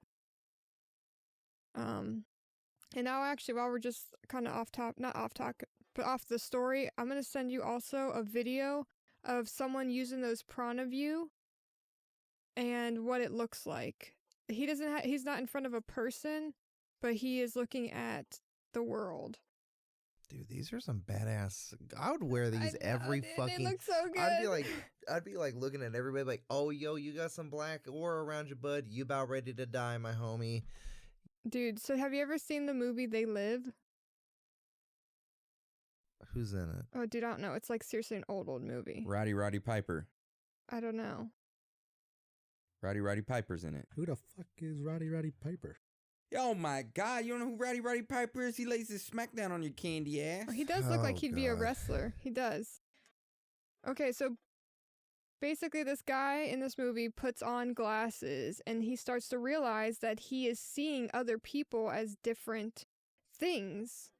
Like, some people he sees normally, but other people he sees with this scary face. And then the people who aren't the normal people start to recognize that he is seeing them for who they truly are. And then they start chasing him and trying to capture him. Because he broke out the Matrix, if you will. He realizes that not everyone is as they seem. Okay, so Roddy Piper. Let's look at this dude. Hold on. I'm watching this. Whoa, that's trippy. Yeah, and you could like see the aura of the trees. You could see the transition of colors. I'm excited to see it on a person. But yeah, that hurts your eyes after a while. Dude, you know what? I'd be okay with it. So I already have a pair of purple sunglasses, and I wear them all. Like, I used to wear them all the time. They're circled just like that. They're not as dark of a shade, but every time I wear them, I always think the world looks so much more vivid. And I never ever thought about anything like this. But what I had learned with researching these aura glasses is that you could buy more modern sets that aren't dicyanine, but instead they're basically the colors of the chakras. And you start off as purple. It's the one that helps you to see the auras the best. And then you work your way through to lighter colors. And then you're able to wean off of that and just see auras naturally because you trained your eyes to do so. So, yeah. There is the videos, the pictures. Obviously, I'll have links to all that on the Patreon under the episode. So, I mentioned that They Live movie because it is kind of weird, right? Like, why would they make this seemingly not dangerous thing illegal? Well, my thoughts are, if we look at the world we're living in now, that is all about controlling us and the way that we think and the things that we do, I could imagine when they looked at what this dye would be capable of showing us, it scared them. People would be exposed to there being more than just this life or heaven and hell, as some people see it. It would also show us who wasn't of light with good intentions. So we could look at people in our system and know if they are corrupting it based off their aura or lack thereof if they aren't actually human. Because it would show that they weren't of good light. They couldn't have this happening, so just like anything else that shows us that life is more than what it seems, they took it away. So. Typical. Mm-hmm. Typical, yeah. I actually found some strange facts and findings about this as well. Go ahead. I want to hear. So in Vietnam, we're going back to Vietnam, yep. When they started to use night vision goggles, they actually started in the red color. And when they did that, it was actually really hard for the boots on the ground to use them. And soldiers even exhibited anger and didn't act with logic. Later on during the war, the color was changed to green, which works a lot better for us because we see more shades of green than any other color on the that's from our evolution of finding food. So in the war, the pilots didn't change to the green goggles. They still used the red. And some had the ability to change, like they made it to where you can alter between the two. And when you did that in the air, it would give like heat signatures. So they had like a 2-in-1 goggle. You can't even apparently do that today from what I was reading. So, one day, there was a pilot flying, and it was a super calm day. This is in a helicopter. The gunner started shooting at what seemed like nothing in the sky. The dudes returned back and were like, dude, what the hell are you shooting at? There ain't nothing going on. It's fucking calm, man. And keep in mind, there was like a heroin issue in Vietnam at this time, but everybody that had this happen said that it was definitely not associated with that. He didn't have the symptoms or the side effects that go with that, and it hadn't fully become the problem that it ended up being. So this was still pretty fresh into it. So when the people asked the gunner what he was shooting at, he was like sweating profusely, and with his red goggles on, he said he could see demon-like creatures flying outside the helicopter and that they were gesturing at him and that they could see him. So that wasn't a one-time occurrence. Weeks after that, at some point, while using these goggles, people would continue to see demons like that. So, probably why we don't use the red ones anymore. Plus, red does make you angry. I also found that H.G. Wells wrote a book that he talked about a shop owner who comes across a crystal egg that serves as a window into the planet of Mars. Okay. So this one, you guys, I don't know if I just solved something, but I feel really fucking excited about this one out of all the things I talk about today. Okay. So first off, do you guys... I have a picture I'm going to share with you. Does this have to do with time traveling? I fucking just pulled that picture up. I fucking love you, dude. I pulled that picture up, saved it, and I'm like, I'm going to show it to her because I know she would love it. The guy with the modern shirt? So, that dude. Yes, that guy? so I think I figured it out. I fucking figured it out. Okay, so this... Oh, I know which picture you're talking about. So when that time traveler picture where the dude's got the weird sunglasses on, he's got like a cardigan with a printed shirt, and he's holding a camera in his hands. And this is a real photo. It came from an archive, and it's the reopening of the South Fork Bridge after the flood in November of 1940. So that means, like, this is right when they were made illegal, dude. Okay. So there's this hipster in it wearing these glasses that look like, they look just like these Aura glasses, and whether or not they are his own homemade version or not, because his are a little bit more squared, I have no doubts that this dude this is my thoughts, he was able to see the astral. He saw portals. He saw ways to travel. He has a camera, a portable camera. He utilized these glasses to travel through time and space, to take pictures of events. I don't know why this bridge opening is a big event. Maybe he wanted to test it out in a not so like crazy environment. But he looks completely out of place. He has a modern haircut. And I know you guys know this picture for sure. But that's like my last strange fact and finding on here. But that one that's like my mic drop. When I saw that, I literally was like, oh, and you know where I found it, Aaron? Where? 4chan. 4chan, really? The only time I've ever been on there, I got led to it. I was like, of course it would be on 4chan. It's amazing. Yeah. So that is the story of dicyanine dye, and it is illegal. There have been other companies that have made different versions of it, and like I said, in about 2 months, I'll let you know how that goes. It really takes 2 months? Yeah, like it was like June. They're over there friggin' getting their hobbits and dwarfs to build you one. Putin's over there like, he's like, yeah, we got to get these Americans woke as fuck, because fuck what's going on over there, bud. I really liked your topic this week, Anna. Thank you. That was a good one. It is. I want some Prana Vision goggles.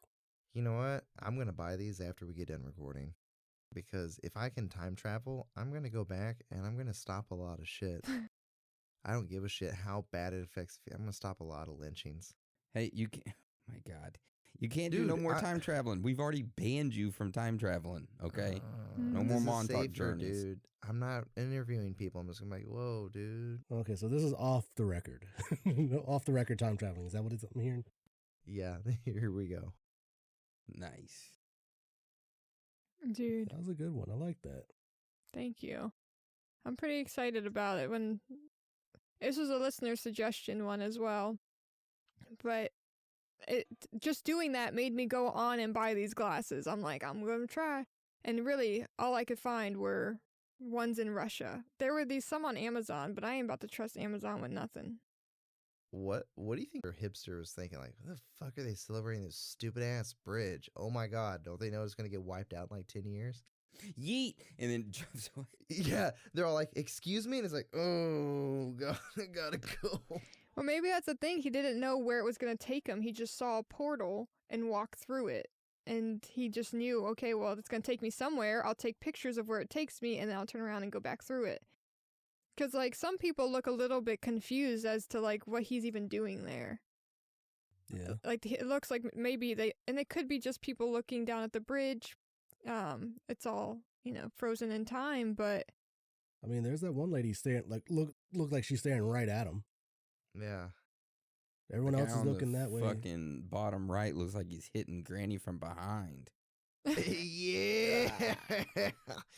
Oh, let me show you what the Great Depression is.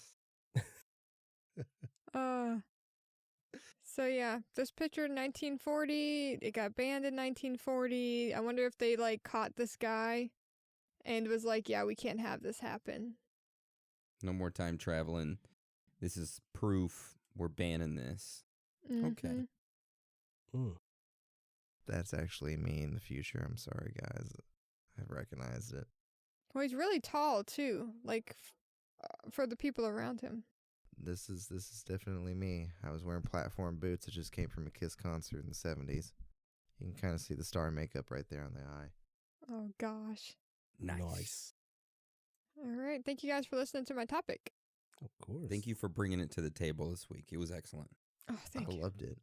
You just made me buy these glasses. I hope you feel better about yourself. I do. I do, because now we both could be like, what if we look at each other with these glasses on? I guess I'm next, right? I mean, do you want to be next? Yeah, sure. Why not? Okay. All right.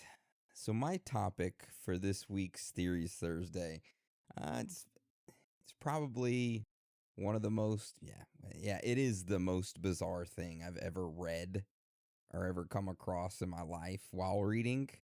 And I've read a lot of things, and this takes the cake pretty easily. Okay. The title of the topic is genitals. Like genitals. Like penises, vaginas. Oh my gosh. What are you about to teach us? Can you draw it for me? I don't know what those are. Okay, well, sit down. You're about to get Aaron's health lesson class. Okay. Can you use it in a sentence? Yeah, I thought I was just going to get your genitals. All right. Anyways. So this entire story starts back in October of 1967 in Singapore. A 16-year-old boy woke up early in the wee morning to get ready for school. He went downstairs. He made himself a breakfast sandwich, a steamed bun with pork in it. He ate it, and then he went to school. Later that evening, that 16-year-old boy came home from school, did his homework, went into the restroom to take a piss. When he undid his pants, pulled out his wiener, he couldn't feel it, and he looked down, and he watched his penis shrink before his eyes. And it just kept shrinking, getting smaller and smaller. Of course, he got super scared, grabbed his penis to stop it from shrinking into his body, and ran to his parents with his penis in hand, telling them that it is shrinking into his body. So his parents, of course, rushed him to the local general hospital. The boy got out of the vehicle and ran inside. And his parents, of course, were like, whoa, slow down. And they tried catching up with him. But he ran inside and with penis in hand and everything. And one report from a doctor stated, and I quote, "A boy ran into the hospital looking frightened and pale. He was pulling hard on his penis to prevent the organ from disappearing into his abdomen." That was an official report. What the hell? So, as this boy was running around the hospital, ran in, grabbing onto his penis, he was running around trying to get anybody to help him. His parents were running after him, but shouting at nurses and doctors to help their boy because he had, and I quote, suoyang, which is the Chinese word for koro, with a K, Koro, okay, koro, which is known as genital retraction syndrome. It's a thing. It's a fucking thing. I've never heard about it. Mm-mm. So the parents also claimed that if the retraction didn't stop, that their boy would die. And I'm sure that this didn't help their son, who was running around already freaking out, thinking that his penis is disappearing, right? And their parents are saying, he's going to die. He needs help. Anyways, so the doctors came to the boy's aid. They reassured the family that he'd be okay, and they gave him 10 milligrams of chlorgazidopide. I don't even know how to pronounce the word. I'm just going to post it up on the Patreon post. I have no idea. It's one of the real complicated long words. Anyways, that medication, it stopped his penis from retracting any further. So he just had like a little bitty belly button penis. So that seems bizarre, right? I mean, that report seems pretty bizarre. And I thought, okay, it's not the most bizarre thing I've ever heard. But then I read more. And then it became super bizarre because it doesn't end there. Oh, no. More and more people in Singapore around that time started to have their penises shrink right before their eyes. Hundreds of people. Everyone was like, what the hell is going on? What is causing this? Well, people started to speculate. And get this shit. Around this time, there was a swine fever in pigs, which was going around. So Singapore started vaccinating the pigs who had this swine with this swine fever vaccine, so that they couldn't give this swine fever to humans. But here's the weird thing: in all of the cases of the penises shrinking, the individuals reported that they had eaten pork shortly before the shrinking occurred. And if you remember, that 16-year-old boy for breakfast that morning had a steamed bun with pork in it. Mm-hmm. So people started to spread rumors in Singapore stating that the pork had been tainted from these vaccines. So pork sales ended up plummeting because nobody wanted to eat it. I mean, I don't want my penis shrinking, right? No. This got so bad that the Ministry of Primary Productions in Singapore announced that both swine fever and the vaccine were harmless to humans. It didn't do anything because the epidemic just seemed to accelerate.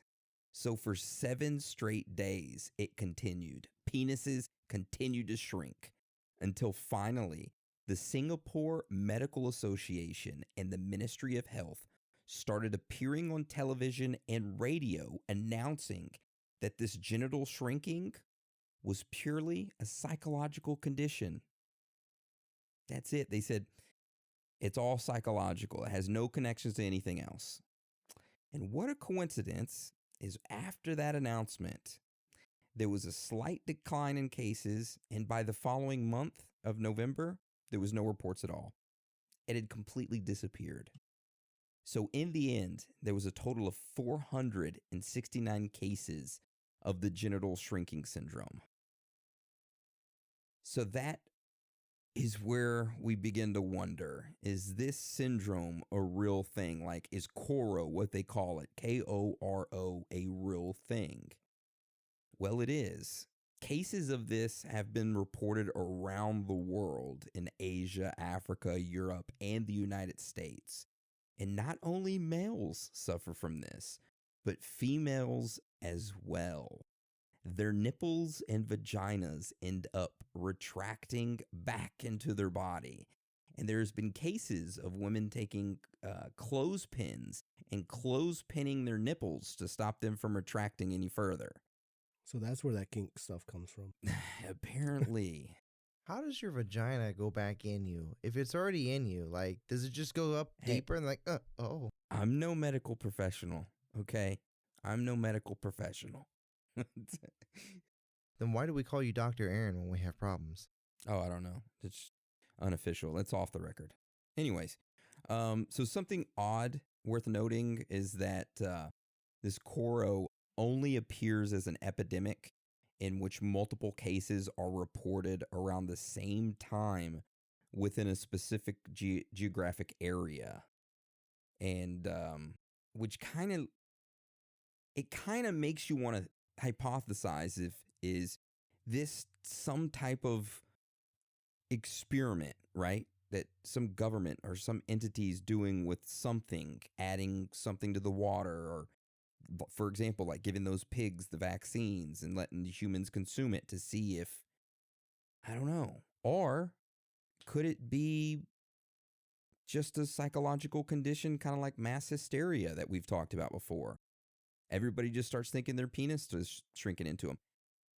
And this is a good, I guess you could say, experiment, because everybody who's listening to this episode right now, if you have your genitals shrinking into you, okay, I want you to comment on the Patreon post and say, my genitals shrank because of this episode.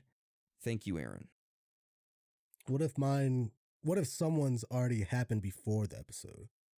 You can still say that it's, you can contribute to say that I caused it. Okay.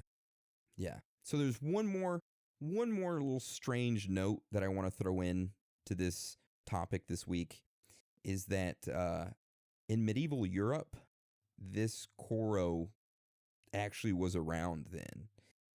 But when it would happen to like clusters of men, they would blame witches for putting curses upon them.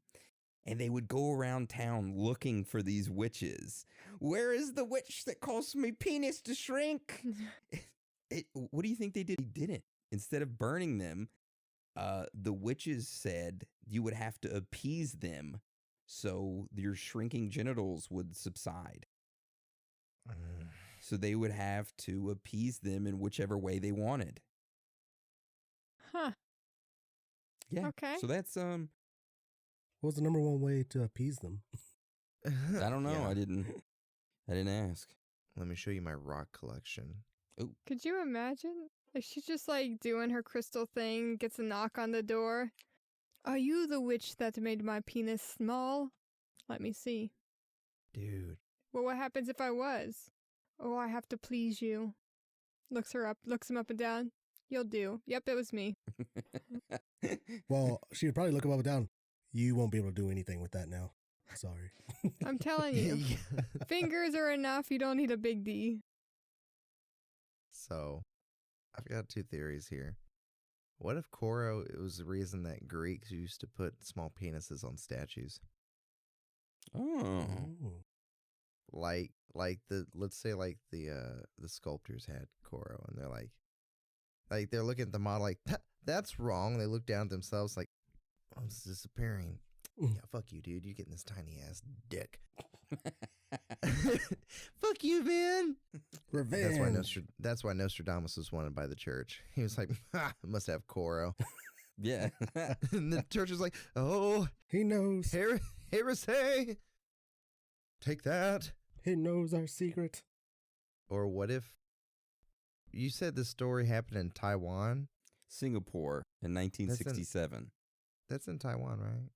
Or that's Bangkok. Country of Asia. Okay, so That's all I got too.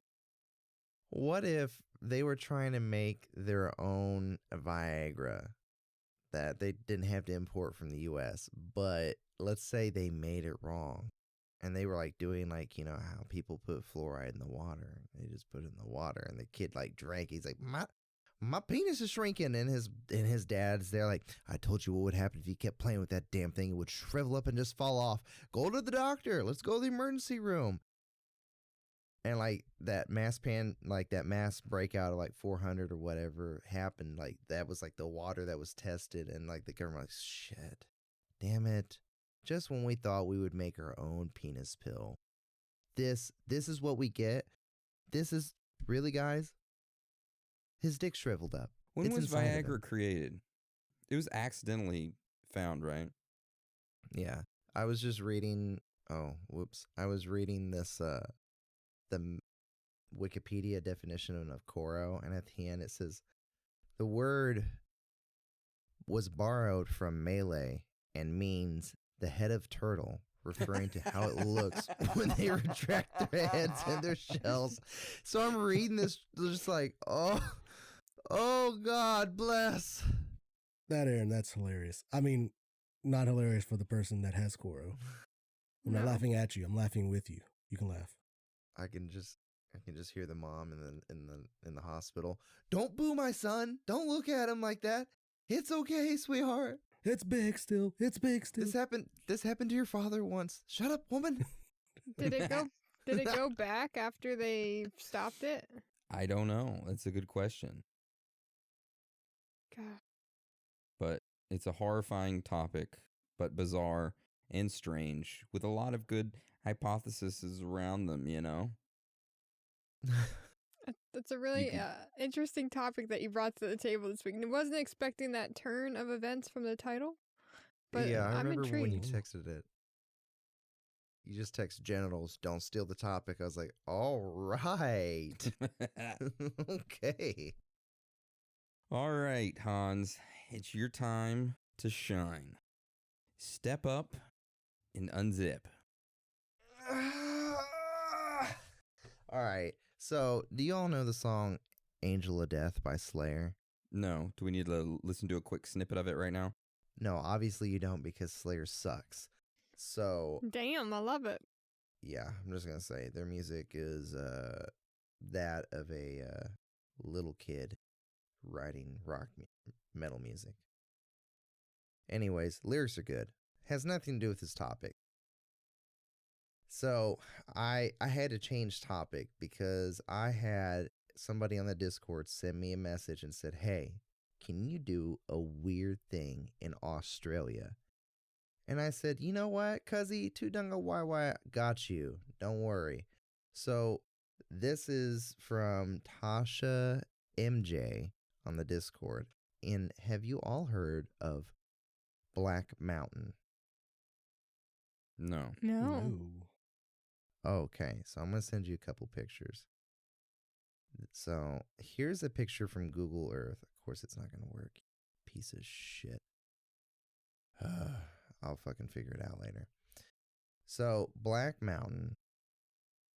In the title, boom, you already know what it is. It's a black mountain. Nothing like super mysterious about it. But I was going to dismiss it because I'm like, okay, whatever. But she said, you should really look into it because when I drive by it every day, it's very creepy. I'm like, okay, well, that's all you had to say. It was creepy. So this is basically considered Queensland, Australia's Bermuda Triangle. You know, it's a little known landmark because it's not extremely huge, although the title is mountain. And it's about 25 kilometers from Cooktown in Queensland. And it was the meeting place of the Eastern Kuku Yalanji Aboriginal people. And this is the source of their dream time. I don't know what dream time means, but it sounds really cool. So what makes this place, unique to Australia and kind of like the Bermuda Triangle is there have been missing explorers that have gone to explore the mountain and disappear along with their horses and cattle.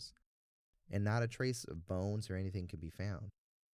They go and they never come back. So this mountain is covered in giant black granite rocks, and it was known as Kalaka Jaka.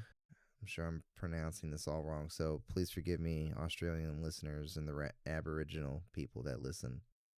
And its meaning, the meaning of the name is the place of the spear, and it's known for warring clans that have battled over it. And apparently Dreamtime spirits fought over this place too, so pretty weird. One of the first known disappearances, like documented, like not a myth, or it would consider to be a myth, but first documented was in 1877. A farmer was trying to round up his cattle near the mountain, and he went up the mountain with his horse to fetch a calf. And he was never seen again. They mounted a search, and they couldn't find him. And over the next 2 decades after 1877, there were like 2 other disappearances. There was I like to say this just because it makes me smile. It makes me think of the Wild West, but it's in Australia, so I don't know why it makes me smile. But there were 2 outlaws who vanished because they sought refuge in their mountains. One was Sugarfoot Jack.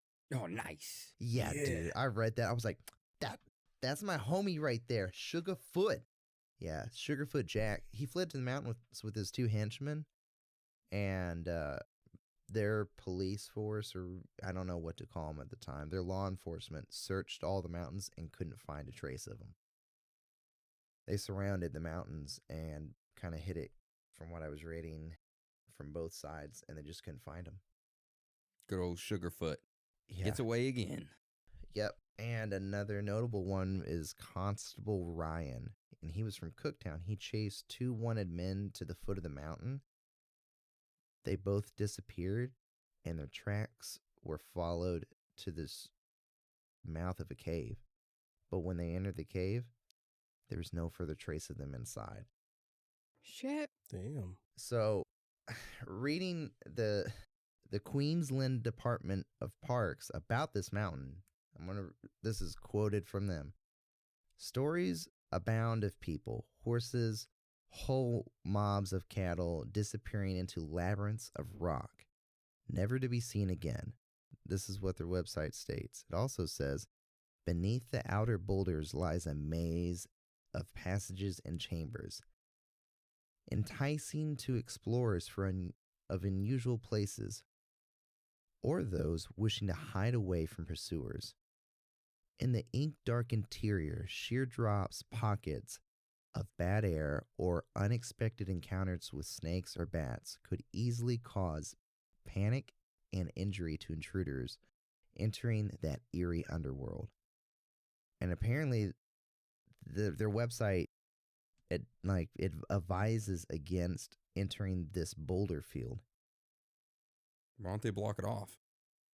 I mean, I don't know. I can't find like a picture of the boulder field. It just pulls up the Black Mountain. And, I mean, that would make me want to go. I hate to be that way, but I bet, okay, sounds like a magical trip. Haven't you all seen Labyrinth with David Bowie? Not for a long time. Yeah, you remind me of the Babe. But, okay, so here's a picture. We can put this in the, that's a picture of Black Mountain from Google Earth. Legitimately black. Yeah. Looks like a lava mountain. Yeah. I know, but if you just look at these, like, look how big these rocks are compared to a person. Jeez. Whoa, those are some big ass rocks, man. Oh shit. Yeah. And then look at this. This is gonna go in kind of with my theory. Hello. Hello, Clarice. So, we'll post all these pictures in here in the Patreon. So, reading through it, there are a lot of underground caverns and caves unexplored to humans because it's such a vast area to cover. And, reading about it, in my mind, this is where the reptilians live. Yeah. And they're snatching people. But I'm going to quote this from a website because it's a whole numbers thing and like location wise in the world. So the Black Mountain is located on the 15th parallel. And that's just creepy in general. So it's on the 15th parallel. But there are other parallels in which, paranormal sites or, wonders of the world are located. Like the 37th parallel is called the Paranormal Highway, right? Mm-hmm. The 33 northern parallel is known as the Masonic line. The Pyramid line is the 30th parallel north. The 25th parallel north, the Bermuda Triangle, and the Zone of Silence. The Time Rivers lies at 19.5, parallel north. While basically, these weird sites lie at specific numbers, so I just thought that was kind of freaky in my mind. Also, what parallel does this Black Mountain line up in? 15th? Okay. 15 south, yeah. And also a lot more recent notable ones, like weird and freaky things happening. People see UFOs hovering over the mountains. Either what they believe to be saucers or orbs. And a lot of airplanes that fly over report navigational and radio failure. Damn. So I just thought this was kind of strange. And I want to thank Tasha again for leading me on to I'm sure there's a whole bunch more about it, or maybe that there's more surrounding the area, but I couldn't find it. Black Mountain's kind of like a secluded little area. But just a lot of different ghost stories. I also read about this researcher that lives at the foot of the mountain that says, yo, these stories are all fake. Fuck the mountain. These are just stories from an old time, and I go out every day to piss off the mountain. And I'm like, damn, dude, you're going to be the next homie to be gone. Yeah. When reading that. And I just think my personal thought is maybe the kind of like how skinwalkers are like a curse. Maybe the mountain was cursed from the people because, the white man came and pushed out the tribes. So they cursed the land. Can we go visit it? Dude, you know what? When we don't have to get vaccines to go to Australia, let's go. All right. I'm down. Tell Discordian we're coming. And Tasha. Minx. Yeah, we have a lot of Aussies. Tell them we're all coming. I know, dude. I just want to thank the Australian country and its people. Y'all crack me up in the Discord every day. Oh, God, they're funny. Dude, they are. You can tell who's from America. Then you got Slickers, the only English man that I know in the Discord. And then you got the Australians yo, we are our own people. I'm like, that is right. You take that pride. We have a lot of people from the UK. Oh. Yeah, Hans. Yeah. Damn it. I only know a handful. Nice. Well, I really like that topic, Hans. Thank you for bringing that to the table. Did you like that picture of that reptilian? Dude, I saw that last night. I was like, I gotta look up some pictures for this. And I was just just started giggling. I said, bro, I gotta save this. They're gonna be like, what the fuck? Because it went along, with the whole underground caves, reptilians snatching people. Yeah. I mean, shit, with the UFOs and orbs flying around, that one picture I linked, looks like they have cave drawings inside of some kind of weird alien looking thing. Yeah, those are really weird. Lots of aliens. Out there snatching people up. They taking that booty. They're like, yo, what's good? Hide your kids, hide your wife. There's a price you got to pay for getting on this mountain. Cash grabs their ass. I don't have either of those, but you got that ass, right, Farmer Joe? Jesus Christ. Do you see how all those aliens have a halo very similar, exactly the same as Jesus's like the aura? Yeah, the aura is just above the crown. Just how they show Jesus in pictures. Ooh.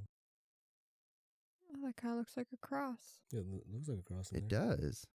I like that tooth that's right above right up on the top. You see that tooth? I like that tooth. Looks like a tooth for sure. Looks like a big old molar. Oh, I time traveled there. Paint that on there so y'all could see it. Nice. Nice. Why, thank you. We like it. You're welcome. I see at the very bottom it says TOT3K at the bottom of that tooth. Yeah. Nice. All right. Any y'all want to add anything to the day before we roll this out? Walter Kilner did write a couple books I forgot to mention. One was called The Aura, and the other was The Atmosphere. The Energy Atmosphere? I mean, something.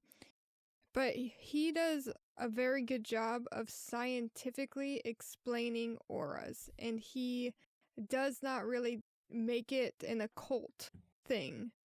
So a lot of people who may not believe in spirituality and energy like that, apparently reading his books, he did a very good job writing it scientifically. And they are for sale. I found some. Nice. How much? Like $25 for one of them. It's not bad. Mm-hmm. So that was the only thing I had. All right. Dan, Hans, you got anything you want to add? You know what? You Patreon subscribers and Discord people, if you got some, weird, wacky theory or something weird you want me to read, reach out. Hell yeah. Somebody wasn't afraid to do it. Yeah. Mm-hmm. And a cool-ass topic came out of it. Yep. Reach out and touch me. Nice. All right. Well, with that being said, I want to thank you all for joining us. And again, thank you for your support. Seriously, it means so much to us. I know we say that every week, but it comes from all of my heart and into yours, and we all really do appreciate it. You keep the show going. It's because of you that this is happening. You're keeping everyone awoke, and you're sticking it to the fucking man, and we really appreciate you, and we love you, and we're proud of you. So with that being said, Dan, Anna, and Hans, you want to roll us out? It's okay to be out of this world with your thoughts. Because you're not alone. Boom.